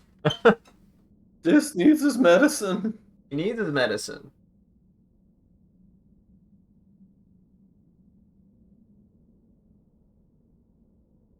Have we... At the edges of one of the circular ponds, something sparkling catches your eye. Well, everything around here sparkles, but this thing really catches your eye. The water in the little lake is deep and milky, though, and you can't see the bottom. It's completely still, almost too still, and so perfectly circular. You remember you've been warned about getting too close to these pools. Approach. Approach. I'm big and tough. Wow. Wowza.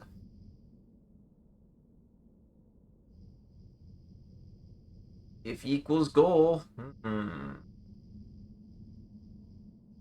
Let's see. Yeah, I think we do 5-4-4. I can do this smartly. I can do this intelligently, Sean. I could use my brain. Believe it or not, everybody, I can use my brain. Sometimes. Don't let Sean convince you otherwise. Don't let Sean or anyone convince you otherwise. I can and am capable of using my brain. You hide it well. Back. I can't do math, Sean. What the... God damn it. Sometimes this game. Okay. There we go. I did it.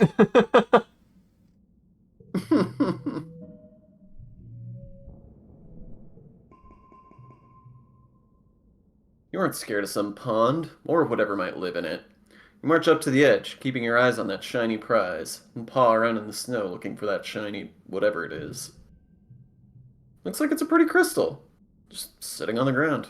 Good find. Yay! Hey, I think... Listen, strategically speaking, Rock has actually saved my ass a couple times, even though also strategically it has been a big fat fart.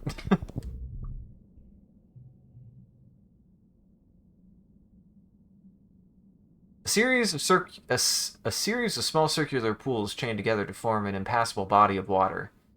You don't see an obvious route through, though the path does continue off in the distance on the other side. Goes across. That's a gun. Wait, does that... Oh, interesting. I mean, I don't want that to happen, but...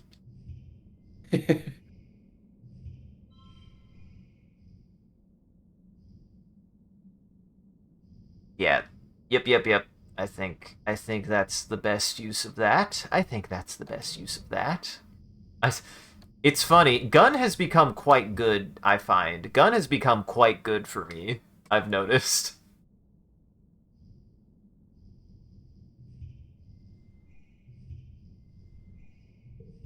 Stress cry.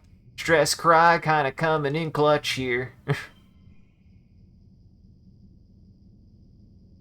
Thank you, Stress Cry. See, I never get upset when the day that Stress Cry becomes a bad play, I will stress cry in real life. It's been so useful. Oof. Oh, doozy. Ooh, this is... I mean, I think it'll ultimately be fine, but... It was ultimately fine, Sean. I don't even want to. I don't even wanna. Actually, what happens if I do this? So it forces it to be 3? Interesting. It forces that one to be 3, but the other one wasn't forced to be 3. Why was that? That's odd. No, that don't make no sense. That ain't no nonsense that I can be amenable to. Explain! Explain!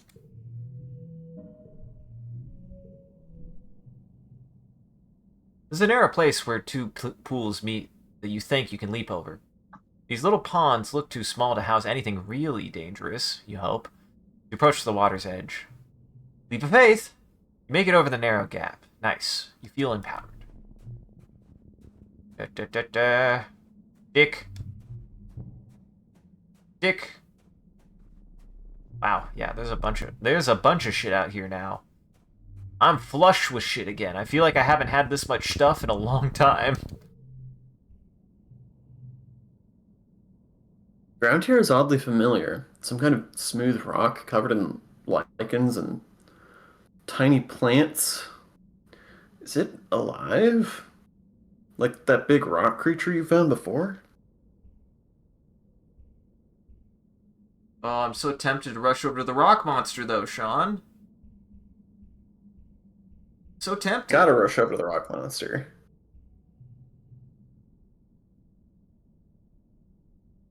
Strangely, nothing happens. After passing through the rocky area, you turn and look back.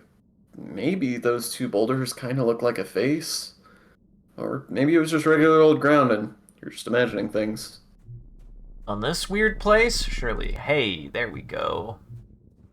You know what really sucks, Sean? I need eggs for alimony. When eggs are probably the best thing I could have for my build. It's true. One of your jobs as a surveyor is to document the flora and fauna through photographs, through paragraphs. I mean, that's what we're doing right now. You spotted a small animal in the crook of a tree. It's so perfectly camouflaged, you can only really see it when it breathes. You got a camera built into your holopalm. It's not equipped to capture difficult shots like this. You need to put in the work. Perception or animals. Perception. I need that perception to go up, Sean. That's rough. That's not great.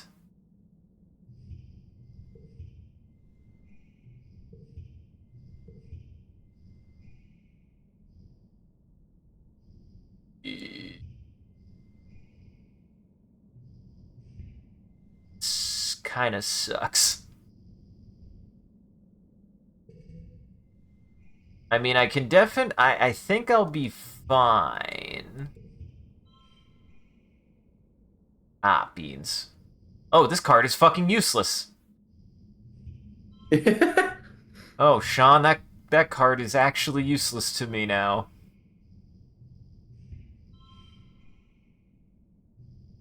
Do I save? We save the wild. We save the wild. We save the wild card. Yeah, you're starting to get to the point where the wild being a 0 is tough. Mm-hmm. This, though. Goddamn. See, I knew Cal's Pet would be really good when I could use it at the right time. Fun fact, Sean. It's really good. Mm-hmm.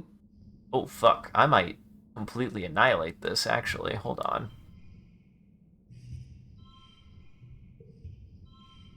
Hang on, Sean. Hell yes. Get Buggle! completely McFucked. Yeah, the thing is Scary Face is a very good card, especially early on, but now, because it actually doesn't apply any value, it's like, It's like, And It I can don't really... still be good, but Yeah, it's not often that it's gonna give you more value than just a flat like 5 or 6 would. right. Like, at best, you complete a straight with it. That's really what it's best for, is completing straights, full straights. Yeah. I mean, you can do a little bit more with it, but not by much. Mm-hmm.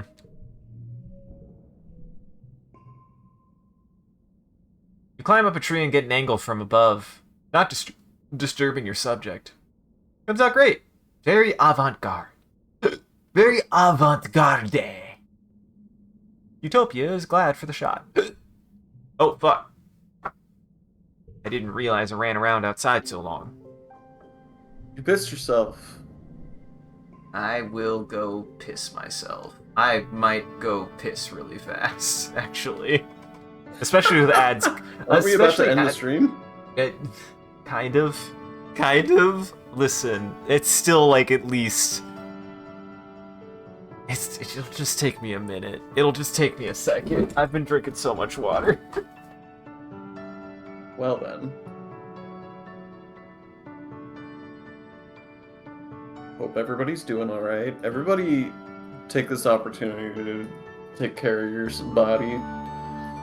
Get yourself a water, do yourself a bathroom, do a little stretch. Take care of your body, everybody.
Body's a prison, but at least it's one of those cool, clean prisons from Nordic countries where people get a desk and a huge window.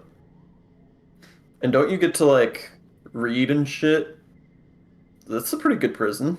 You get to paint. You get to paint. I've just been Yeah, drinking you so get much water free today. time activities. Uh-huh. It's true. Also, why is my brain... Why am I... Wait. Why am I enlightened? When did that happen? It literally says when you hover over it. Oh! Oh, my perception got mastered. I didn't even realize. Avoid I blocking... think you do, Comfy. Look, I don't know that much about the extra free time activities I've seen a movie where they in had a library.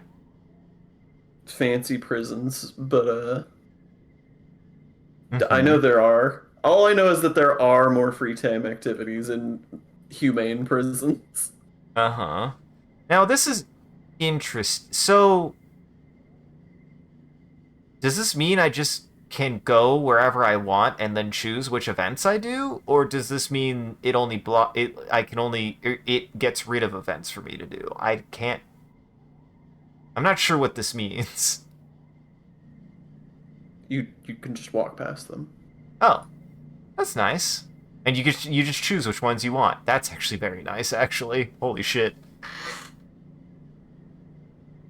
Well, uh, kick us off with Vertumnalia, Sean. This year's Vertumnalia is ushered in with a big military band, horns and drums, supplemented by recordings of parade music from Earth. Governor Loom strides out of command on a grand red carpet and ascends the stage to raucous applause. Thank you, everyone, he calls out over the din. Look at you. Look at this colony. Finally, truly united. All it took was a common enemy, he declares. I look at you beautiful people, you strong people, you good human people, and I see a fire in your eyes. I see courage in your hearts. I see a colony that's ready to win. I see a colony that's here to stay, Vertumna. Do you hear me? He raises his arms and roars. Do you hear me, Vertumna? We humans aren't going to hide anymore. Loom gestures for Security Chief Red to join him on the stage, then continues. The original fugitive colonists got it wrong.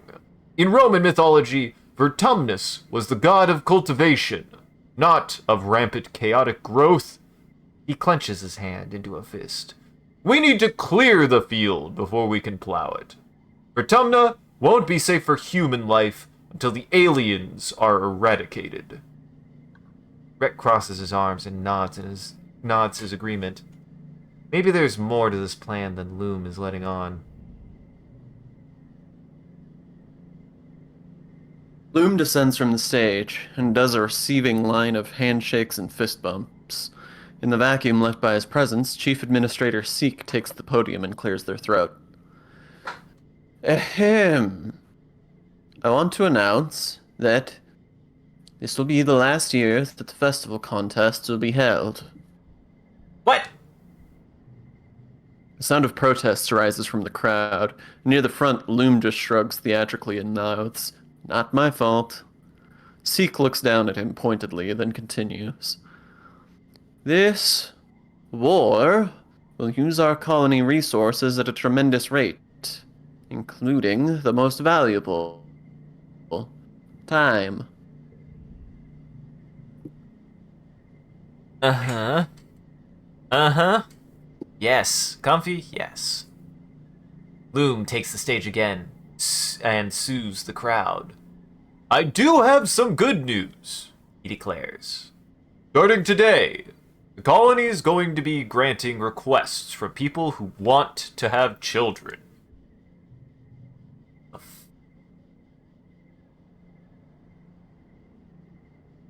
Anyways, Happy Murmur burbles through the crowd. Yes, that's right. It's time to start the next generation of Vertumnans. Secure a future for our children. Loom pumps his fist in the air. Humans! Humans! Humans!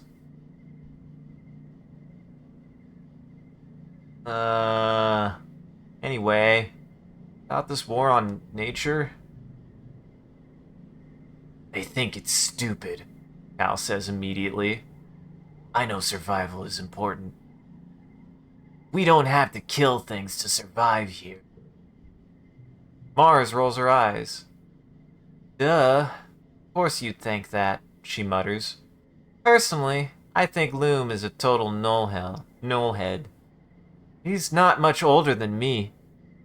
What is he, like 24? Everybody listens to him?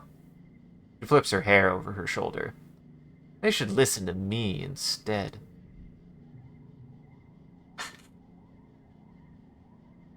Finally, you're all called to participate in the ad break. No! The last ones, maybe forever. Oh God, I wish. Oh God, I wish.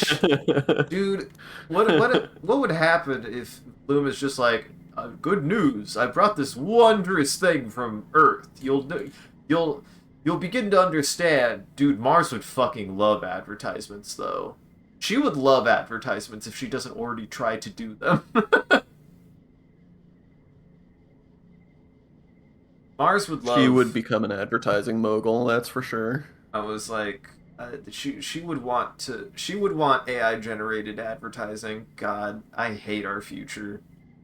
Fuck, I hate our future. That's just a thing now. By the way, I mean, I'm not saying I'm like somehow surprised. I'm just still sad about it. I'm just still sad about it.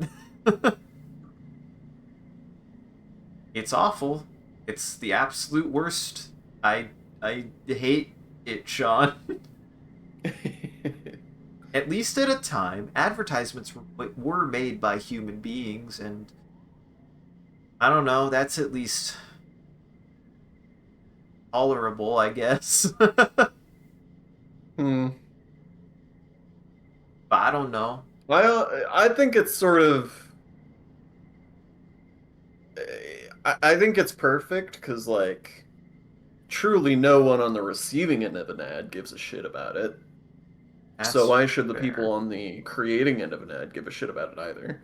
See, that's the weird thing. It didn't always feel that way. It did feel like advertisements, they tried. Like, they tried in the 90s and the early aughts. They just gave up at some point. I don't know why. I mean, they're trying to sell you stuff. I don't know what you're. Fair. I don't know where the disconnect is there, but they're trying to sell you stuff. They're trying to sell you stuff, but at least at one point when they were trying to sell you stuff, they were just being really fucking weird about it. And I liked that, okay?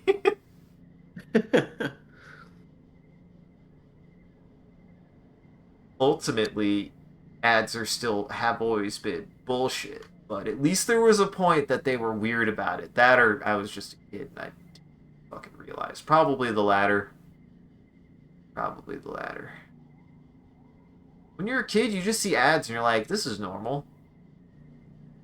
And I think it's I mean, that's part of the danger of ads. Yeah. Yeah.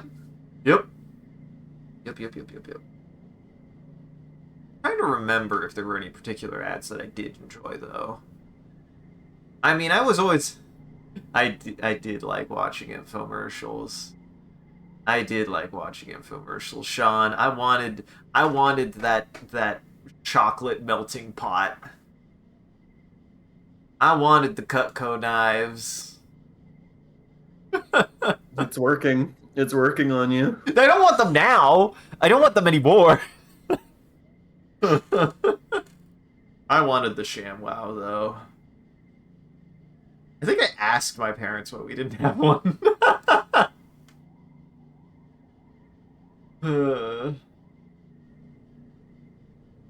I don't know. I remembered also seeing a lot. I remember because I used to stay up pretty late, like during like usually on the weekends. I remember seeing like a lot of infomercials at like butt in the morning. Because that's when they all played too. For some reason, infomercials used to play at fuck in the morning for some reason. I never Because they're very long and very cheap to produce. So when there isn't actual programming to put on, because there's not an audience to watch it, it's an easy time to just throw up infomercials in a cheap time slot. Awful. Plus, people who are up at that hour watching TV probably have poor impulse control, so your return on investment on that time slot for an hour-long ad is probably better. I hate that, Sean. You're not wrong. You're so correct about it, and I hate it. It just continues to drive. Why infomercials are the worst. Probably things that ever got made. There were so many too. I mean, There were a lot. yeah. Everyone knows. I mean, the that might be something ritual. that's dying with cable TV because there isn't that sense of like having to Yeah. fill a time slot anymore. The day that infomercials figure out how to play like on YouTube or something, but really, the closest they did to evolve is maybe like a lot of sponsored stuff, but that's just advertising. That's just advertising now. Yeah, it's just normal advertising. Otherwise, I'm like, the closest thing I could think is like literally looking up like a video for a product. That's like the closest thing to an actual infomercial that could exist. That's the only thing I could think that an infomercial would exist in this day and age. And if they don't, they shouldn't. And I hope nobody hears me say this and they get the idea. Don't. This is bad. We should make a fake infomercial channel That would be and like fun. make weird fake infomercials to put on it. I mean, I guess now I'm just recreating what's his head? Oh, what? Moist Critical? He did a couple of Yeah, those. yeah, Yeah, yeah. he did a couple. I mean, he didn't like make those from scratch or anything. But... Right. For context, some of his early work that I also really did enjoy, and every now and then he pops in my feed. I'll check out what he's saying. Like I don't mind him as much, but very early on, I was very fond of his hogwash video.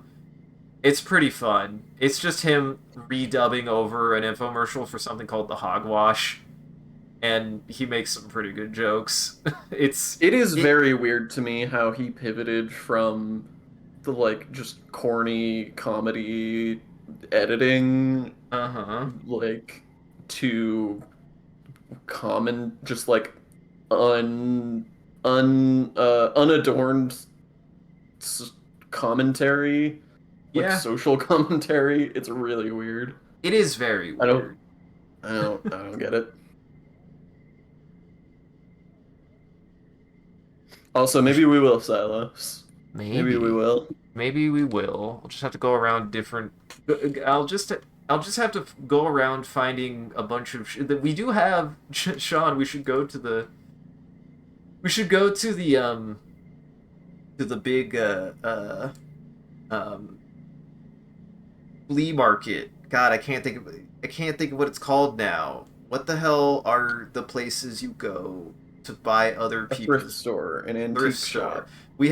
We have an enormous thrift store mall in town. We should go there and just find a bunch of stuff and try to make an infomercial out of the stuff we find there. that actually sounds like it would be fun. Yeah. Well, welcome back from ads, everyone. I hope you didn't get any infomercials. John, where did you leave off? Did you read all this? Finally, you're called over to participate in the games. The last ones, maybe forever. If this war on nature ever ends, you'll probably be an adult. As your friends all separate into their usual games, you realize this may be the last time that you just get to be kids. Yay! Isn't growing up great? Woo! The flea market of ideas. Welcome to the circus of value. God damn it. What is that from, actually? I don't... BioShock. That is from BioShock? God. Yeah. I do think I need to replay BioShock, because I would understand it more.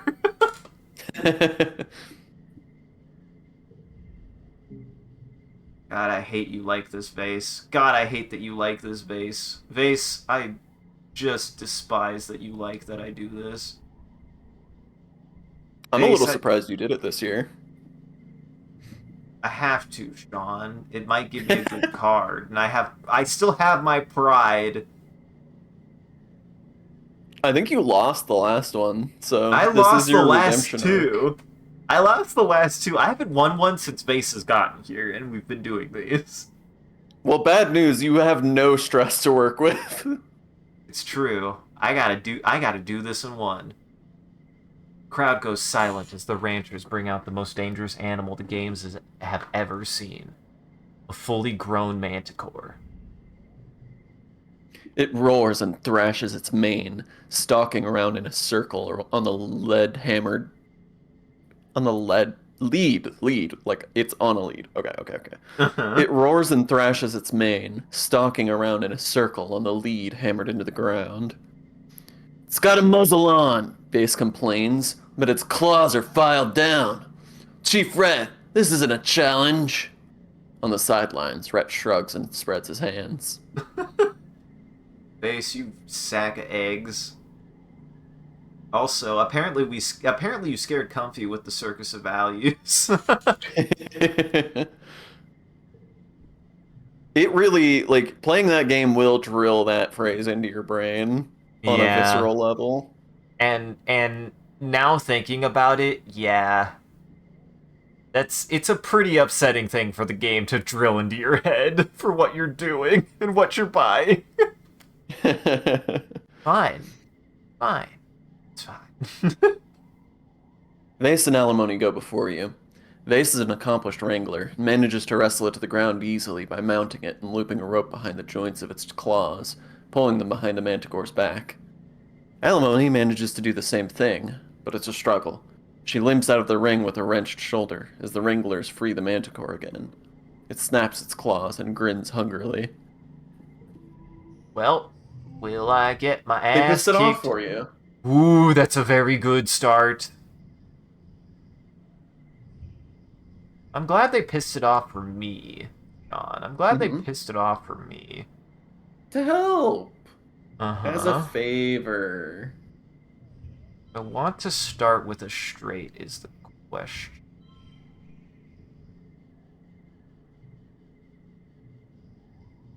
I don't think I... Well, actually, hold on. Oh, that would give me a pair, which is already 25. This one's 28. Yeah, honestly, I think the pair might be higher value.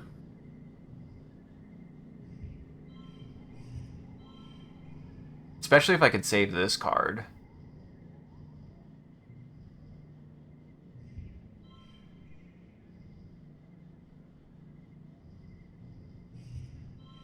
Yeah, we're 17 now, You're so 17 years old. We're 17 whole yards old. mm-hmm. I don't think I'm going to get a straight out of this, but that's fine. This is a good start. This is a good start. Mm-hmm. Fuck. Actually, if it's even. If this is even, I could maybe get 3. Could draw a card. No. Okay. Not the best.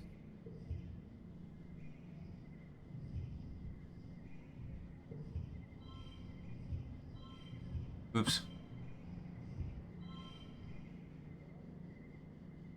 I mean, that's not bad, though. Not 42 is bad. pretty fucking good. 42 is actually really fucking good. It's achievable, for sure, for sure.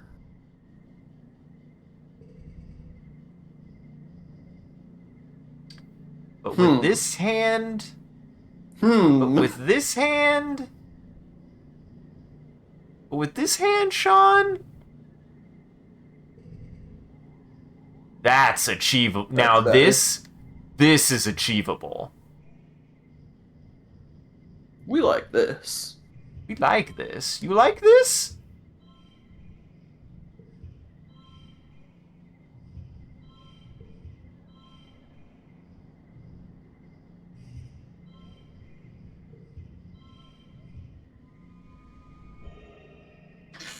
The king is back. The king is returned to reclaim their crown. The once and final champion. Can I be an... You know what? I want to be the king. Can I be an earl? What's it like to be an earl? What do earls even You do? get killed by the Dixie Chicks.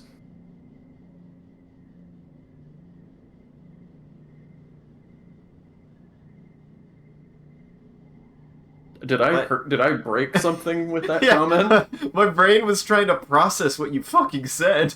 I was just like, wait, what does he mean by that? There's a song by the Dixie Chicks called "Goodbye Earl" that's about them killing one of their scummy exes and burying him somewhere. Oh, well, I hope not. Well, I hope not. Uh, Also, hey, Vase, there's one thing you've given me, and that's kicking your ass at shooting. So, you know Yeah. what? Thanks, Vase. Glad for that. Glad for that. Glad for Kicking that. Ace's ass at shooting was well worth it for sure, for sure. Uh-huh. Woo! That's good. That's good card. This is a I- wild freaking manicore. One of the most dangerous beasts on Vertumna. It's something that could never be tamed. They want you to wrestle it? No problem. You're offered your choice of implement. You choose an electrified baton. The good thing you do. The manticore swipes at you, fatigued, but still ferocious, and you give it a few jolts. When it begins to show fear, you come in close and deliver a few more to its soft underbelly. It roars in pain and confusion. The crowd roars in bloodthirst as you force the manticore into submission, especially the Helios. You aren't sure if they're rooting for you or the manticore. After the festivities, everyone is supposed to take a few days vacation. You and your friends relax, but the adults move around the colony like ants in a hive, fortifying the walls and preparing for the human offensive against the planet. It's a good What a thing. cruel colony indeed. You want to call... Like I said, I was surprised that Isaac participated. Listen, I might be mostly pacifistic, but I will still rumble with the animals. I know my ways. Oh, it just really took a long time for that to proc, because that was all Vertumnalia. Well, here's the question. You know what? I think we do, because I do want to give Nomi their birthday gift. I will forget if I don't. So I think this is probably the last day we do today. This is the last day we do today, because I will forget. I mean, you I could just give will. them. You could just give them the gift and then save. I could. But what if they want to do something, Sean? Then you save after. Okay. My mom and dad asked me if I was getting serious with anyone, Nomi says, wrinkling their nose. Gross-a-rooney, right? Well, shit. We'll see. Sean, if I understand the mechanics of the game, cake, unless it's dis, is gonna be better than even the thing they like? Yes? Question mark? Maybe. It's their birthday. Happy birthday. Cake! Nomi exclaims, holding their hands to their cheeks. Congratulations, it was not better than the thing they like. On my birthday? Solar plexus? You're the best by light years. At least they like cake.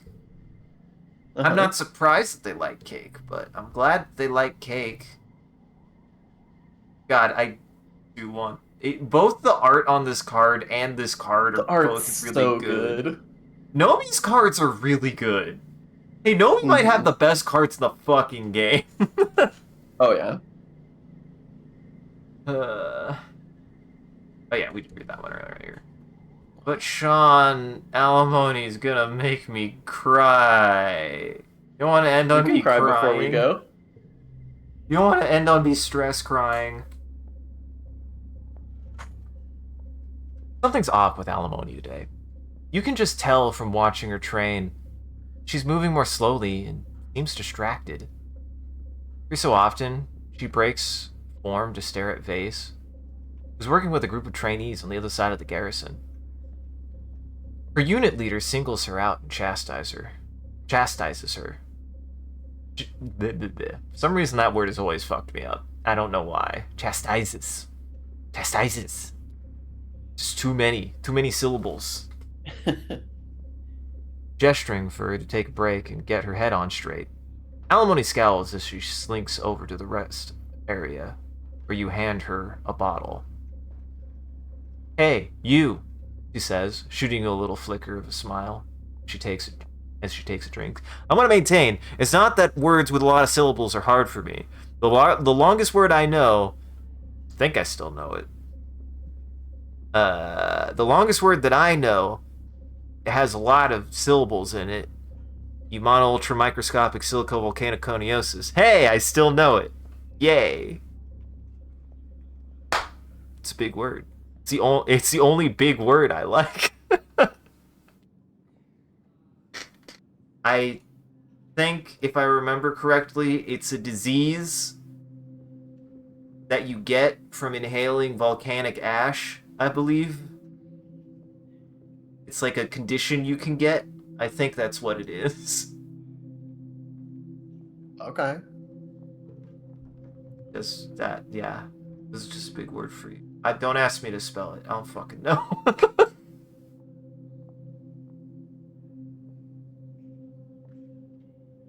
Vase isn't talking to me, Alimony replies, sighing heavily as she recaps her water bottle.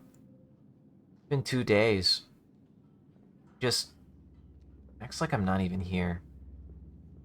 I tried to talk to him and he just says he needs time to think. We got into it about how much time you and I spend together. He thinks you like me. I told him it's not like that. Just friends, but... Alimony exhales noisily and scrubs her heel of her palm into her eyes. Maybe the problem is just that he doesn't know you that well. He doesn't trust you around. That's all. Fuck. You know, empathetic me would say, do you want me to talk to him? Selfish me says, I don't fucking want to talk to him, Sean. There's an argument to be made that he's a scumbag. Alimony is the empathetic thing to say here. Yeah, it's true. Maybe not the most, like, socially adept thing to say, but...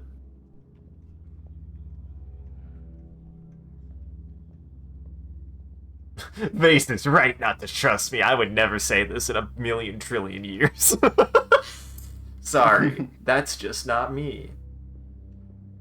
Fuck.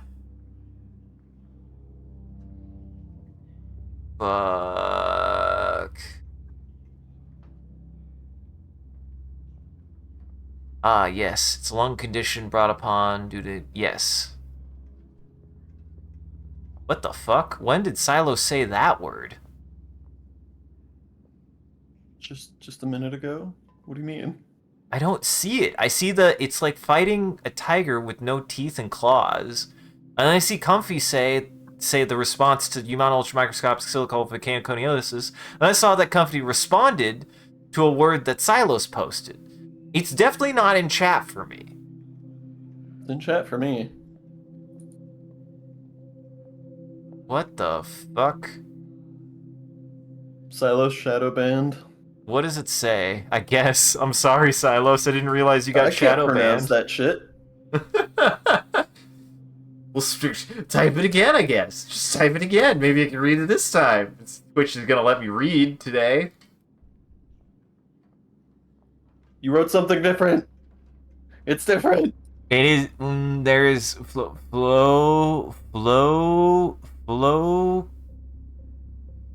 floxinauxinilification. That's the best that you're gonna get from me. Alimony, I hate to tell you this. I do not like your boyfriend. I don't. Alimony's head whips towards you, shocked. What? Why would you say that, Solar Plexus? Yeah, I know how he gets sometimes, but he's still my boyfriend.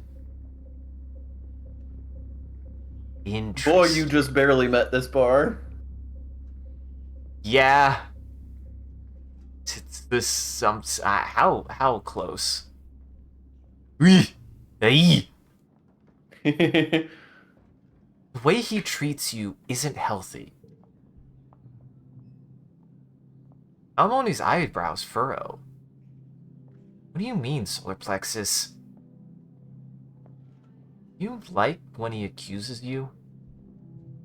Almoni frowns. No, obviously. What does that have to do with anything? The problem isn't you, it's him. You tell her that she shouldn't have to constantly prove herself to Vase. I've thought of it that way. Alimony replies. It's like we have this argument all the time. He gets mad because he thinks I was talking to someone too long, or because I said something that set him off. When you talk to him about it, well, he gets really upset, and I'm upset with him. And I have to apologize, reassure him I love him. And it's always this whole thing. She sighs. I'm just so tired of it, you know. I don't know what else to do. I don't know if there's anything else I can do. Yay! I'm such a good friend, Sean. Alimony wipes her Yay eyes. is a weird response to your best friend crying.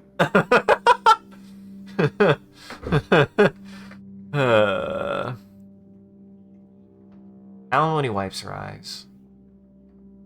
I don't know what to think, she says. I'll talk to him about it and see what he says. He deserves a chance to explain himself, but... Her gaze darts back over to Baze. He'll be able to. He gives you a quick hug. Thank you for talking to me about this Solar Plus. I know your name. I know your name.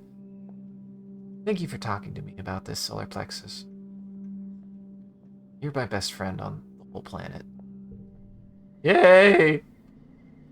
Now I'm gonna go stress cry, Sean. Oh no! Uh-oh. Get him. Get him, Michigan. Kick his ass. Attack. Get him. Kill. I do like that Michigan took like one step towards him, like, do you want me to? Do you fucking want me to? I'll kick his ass. I'll do it. On your way to the garrison, you pass by a few young soldiers speaking in hushed tones. They seem to be commiserating over Vase's attitude and training today. Oh boy, you know what this is about. You spot Vase overseeing a group of soldiers navigating an obstacle course. Pick it up, come on, he snaps. You approach carefully, and he acknowledges you with a glance before going back to staring morosely at the trainees. Why so glum, chum? Vase scowls and crosses his arms. Nothing. Just a bunch of bullshit. Holy shit. No. I can't believe they actually put this option in the game. Holy shit. Not for you, though. You don't get it. Thank God. You're welcome for talking to you about solid plastics. Were we talking about solid plastics?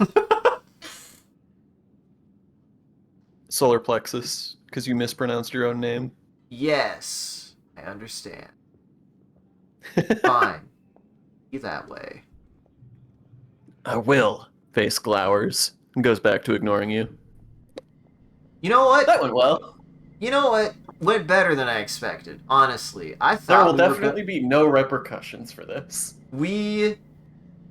Listen, I've been wanting to kick this guy's ass for a while. Now I've just given him a reason to want to fucking fight me. That's my modus. if I want to fight somebody, I'll try to convince them to fight me.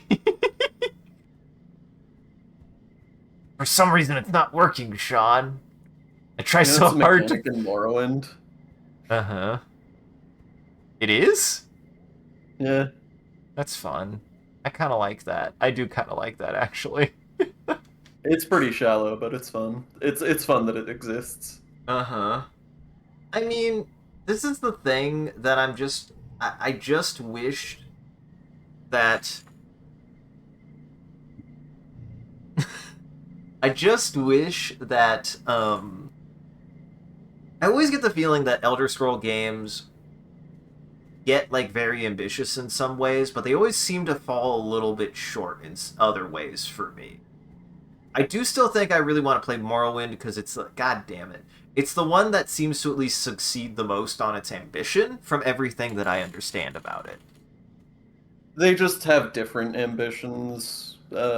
Famously, Morrowind had a very troubled development, and a bunch of people left the studio after it, and Todd Mm-hmm. Howard kind of came out on top in the middle of all that.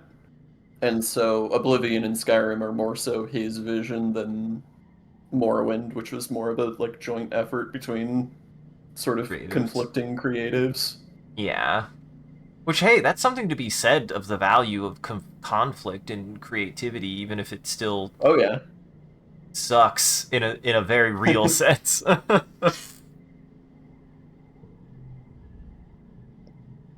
You spot Dis about to head out on expedition. He's carrying a full backpack, with the second one at his feet full of surveying equipment. As you approach, you realize he's writing in a notebook. An actual notebook with paper and everything, braced on his knee with one foot on his equipment. He looks up as you approach and closes his notebook, slipping it into the jacket pocket over his heart. Oh, hey, Solar Plexus, he says, and tucks the pen behind his ear. You coming too? That's cool. Maybe we'll be posted near each other. Were you writing poetry? What you writing? Uh-huh. Just stuff, Dis says dismissively. I like writing on paper. It feels more real, you know? It's more private than having everything on your hollow palm where people could find it. You beg him for more details. Dis huffs through his nose, but he looks amused. Just stuff, he repeats. I'm feeling what the weather's like, what people are doing around the colony. I like observing people. Interesting. That's an interesting The first turn, time even for Dis. Dis has had a positive thing to say about people, maybe in the whole Uh-huh. game. I was gonna say, people watching. How do you feel about people watching? I personally actually get a little like about it. It's fun. Yeah, I don't know. Maybe I have the opposite. I'm like, I know who I want to be around, and I like being like interacting with people, but the idea of just like passively watching people kind of ekes me out for some reason a little bit. I don't know why. You've never played the game where you try to like come up with somebody's backstory just from while you're standing in line waiting for something. Actually, not really. No, I know what you're referencing. I've like seen it. I think I've seen it before. I don't know what movie I've seen it in, but I've definitely seen it like in things. But I think they do it in It Follows. they I might. think that's how the monster is revealed for the first time. Is that is that somebody picks out the main character? I think picks out somebody from the crowd, and uh, or no, the boyfriend picks someone out from the crowd, and the main character's like, "Who the fuck are you talking about?" Right. That makes sense. Maybe comfy. Yeah, I do kind of. I'll. That's damn. Called me straight out. I would absolutely say that probably there's a little bit of being like anybody doing that to me. I'd be like, what are they judging me about? I just because that's the thing is like I don't I definitely understand that if I did it correctly, it wouldn't be like judging, but it does kind of feel like judging to me, and I don't like judging people. I just don't. It's not something I enjoy doing almost at all.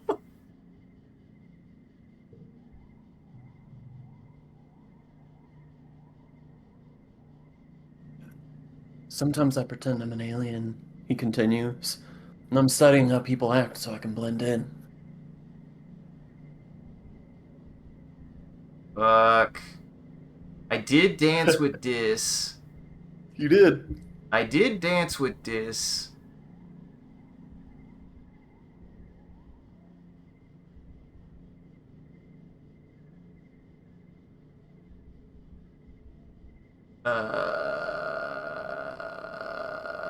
Well, Dis goes red and ducks his head. "Oh, well, sure, he says. You're part of the colony, right? And you're my friend. So of course I write about you. You're about to ask to see, but you're interrupted by Utopia calling for all hands to board the expedition vehicles. Dis stoops to pick up the surveying equipment, then he's gone without a word. Huh. He must not want you to know what he's been writing about you. Curious. what fantasies have you been writing in your book, Dis? Show me what you've been writing in your book, Dis. What's writing in your little book, Dis? What kind of little... Why is that the word my brain wanted to use? Why did my brain want to use the word fornications? Why? Why did my Not a brain... noun, even. Why did my brain want that?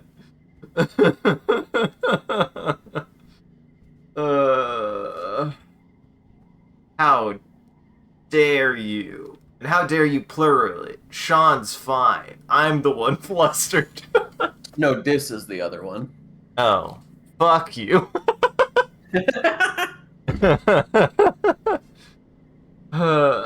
But on that note, I think this is a good stopping point. I think it's good to also start at the end of the day, because then I won't want to start another day, and the only thing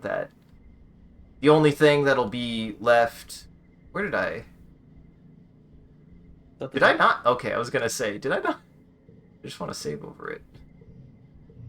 I won't have. I'll look out everybody and go. There's nothing to do, and then I'll do the next day.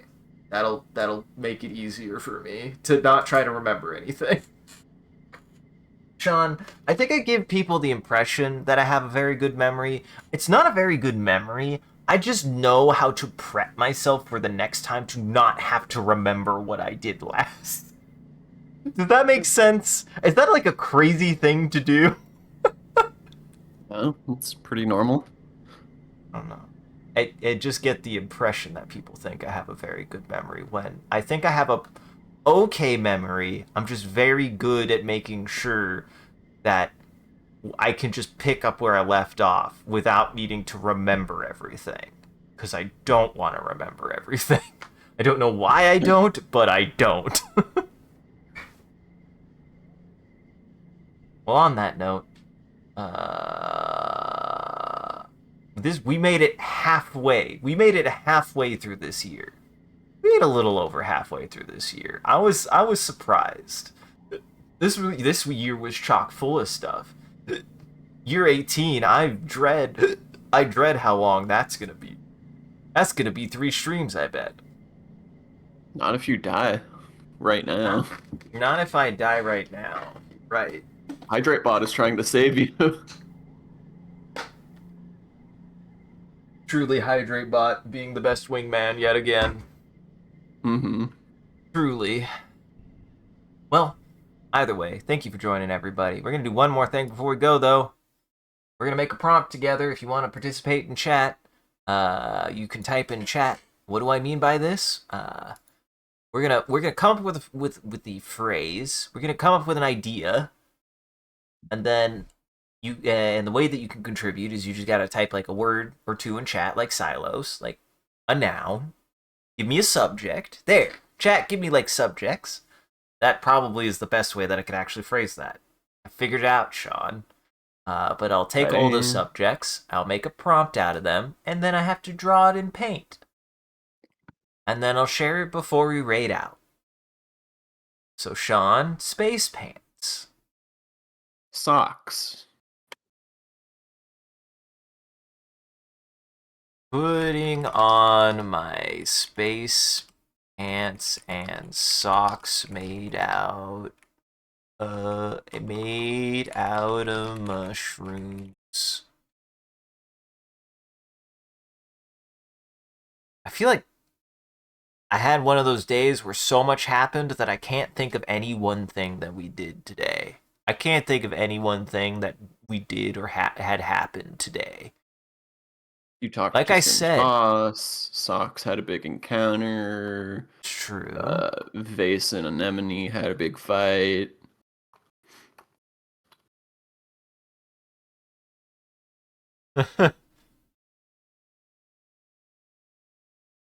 You wrestled a big hobbled manticore.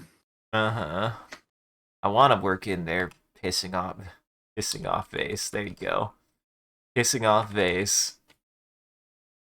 That's all I want to do is to piss off Vase.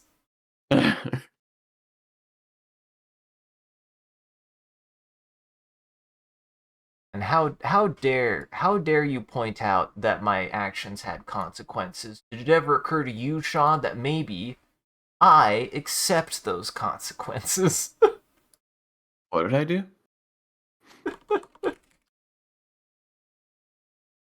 Oh, when Base was being huffy, you were like, that will have consequences. I'm like, yes, I know.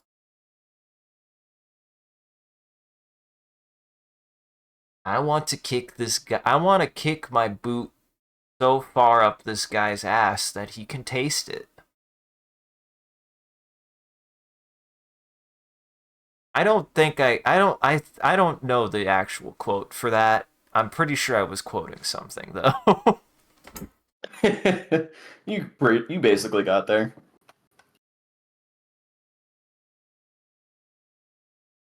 Hold on. I need to get my crayon.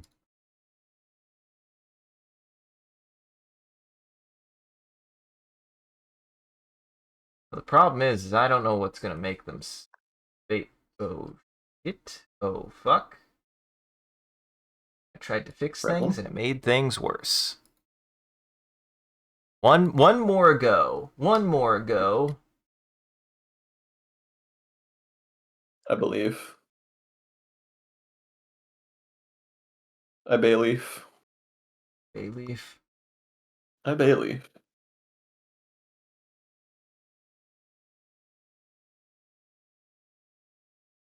That I don't know what makes them.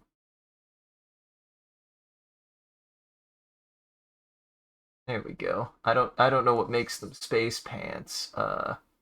Pockets. Lots of pockets.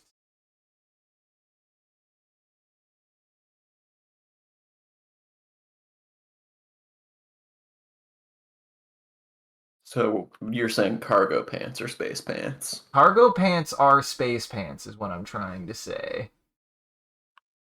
Are they not? Why wouldn't they be? Why wouldn't they be, Sean?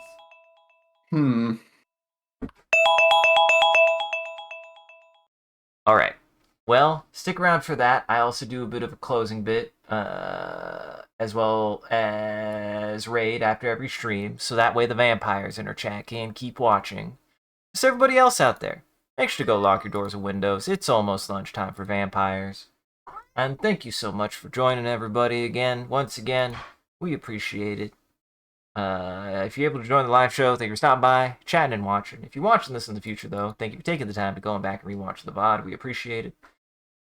If we're out there and you enjoyed this and you want to see more of what we're up to, I recommend scrolling down below and following or clicking any of the links. There's a link to all the socials and the Discord. Most we go live on any one of those platforms, as well as anything else that we're up to, and just generally you can come hang out with the rest of the community out there. Good time on the Discord. Speaking of which, a shout out to our community there and everyone who follows. You guys are a wonderful audience and we appreciate you. If we do anything particularly entertaining or noteworthy, feel free to clip it and share it on the internet. Just make sure to also hashtag with MCCanary. Or link it back to the stream so people can find more of the good stuff we do here. And if you want to see the stream grow, you gotta let people know. I appreciate that you guys have been talking about the stream, and I do encourage you guys to do it more. It does help us out. It's just super rad that you guys have been willing to do that. We appreciate it. I don't really do any other kind of advertising. The only way that I tell people about the stuff is when I post when I go live on all the places, and I don't pay for any advertising for it. So if you want to be able to help out, the only other way that people really learn about the stream is when you talk about it. So if you enjoyed this and you know somebody who might enjoy it too, if there's a joke or something that happened that made you, that filled you with the thought of another, I don't, then you should tell them about it and maybe they'll like it. I hope they do. Tell your friends. I won't. And as always, a huge thank you to all of our supporters on Patreon, Coffee, and Twitch. Your generosity allows us to continue to expand the stream, as well as take on more projects. The stream would not be made possible without viewers like you, so we thank you. If you want to see your name added to this list, as well as some other benefits you can get, you can always subscribe directly on Twitch or check out the Patreon and Coffee here.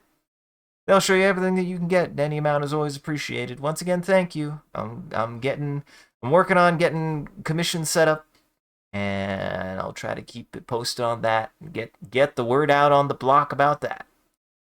So thank you for support. We appreciate it. And thank you to our mods doing a wonderful job of holding back the run army and becoming famous.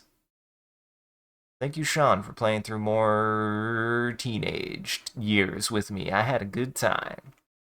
Yeah. Well, do you have any housekeeping? None.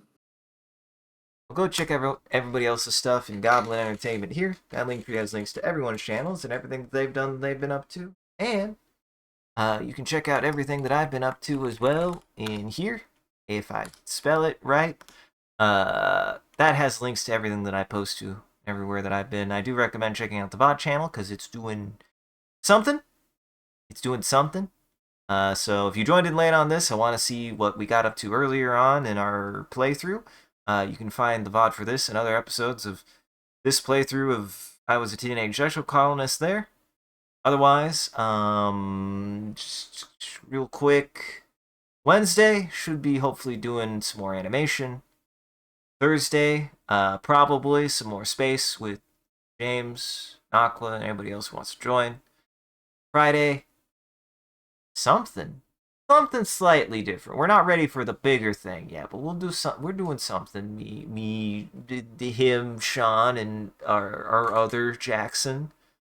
And then if everything goes as planned, Saturday should be Mothership. That's it. That's everything for the week. So if any of that sounds interesting to you, once again, always feel free to follow, check us out, whatever we're doing next. And go check everybody out in Goblin Entertainment. And on that note, stick around. We'll go say hi to someone. Funny is there's not really anybody online at the moment. There's not really anybody online at the moment. I don't know what everybody's doing. We'll go say hi to Vu. They're playing something called Crizzle. Crizzle? Teacher of Idols. I don't know what that is. They're looking at it. What did you say to me? I don't know. I don't know what I said to you. I have no idea. So ever go to say to her, she's a good gal. And stick around for that. Otherwise, have a good night, everybody. Take it easy. Sean, is there anything you would like to tell the audience? If you're gonna keep a giant kaiju as a pet, make sure to teach it to kill. But only what you want.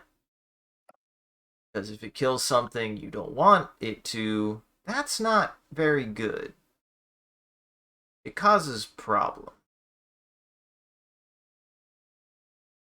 Yeah, Sean, what makes something space pants? Is it the amount of pockets it has? I just assumed that cargo pants are space pants.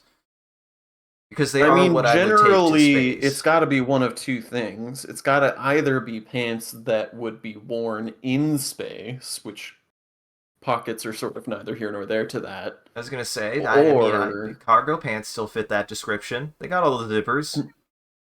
that's not cargo pants are not vacuum sealable.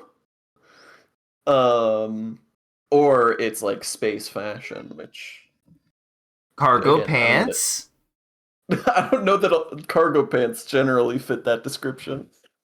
What about parachute pants? That I'll allow.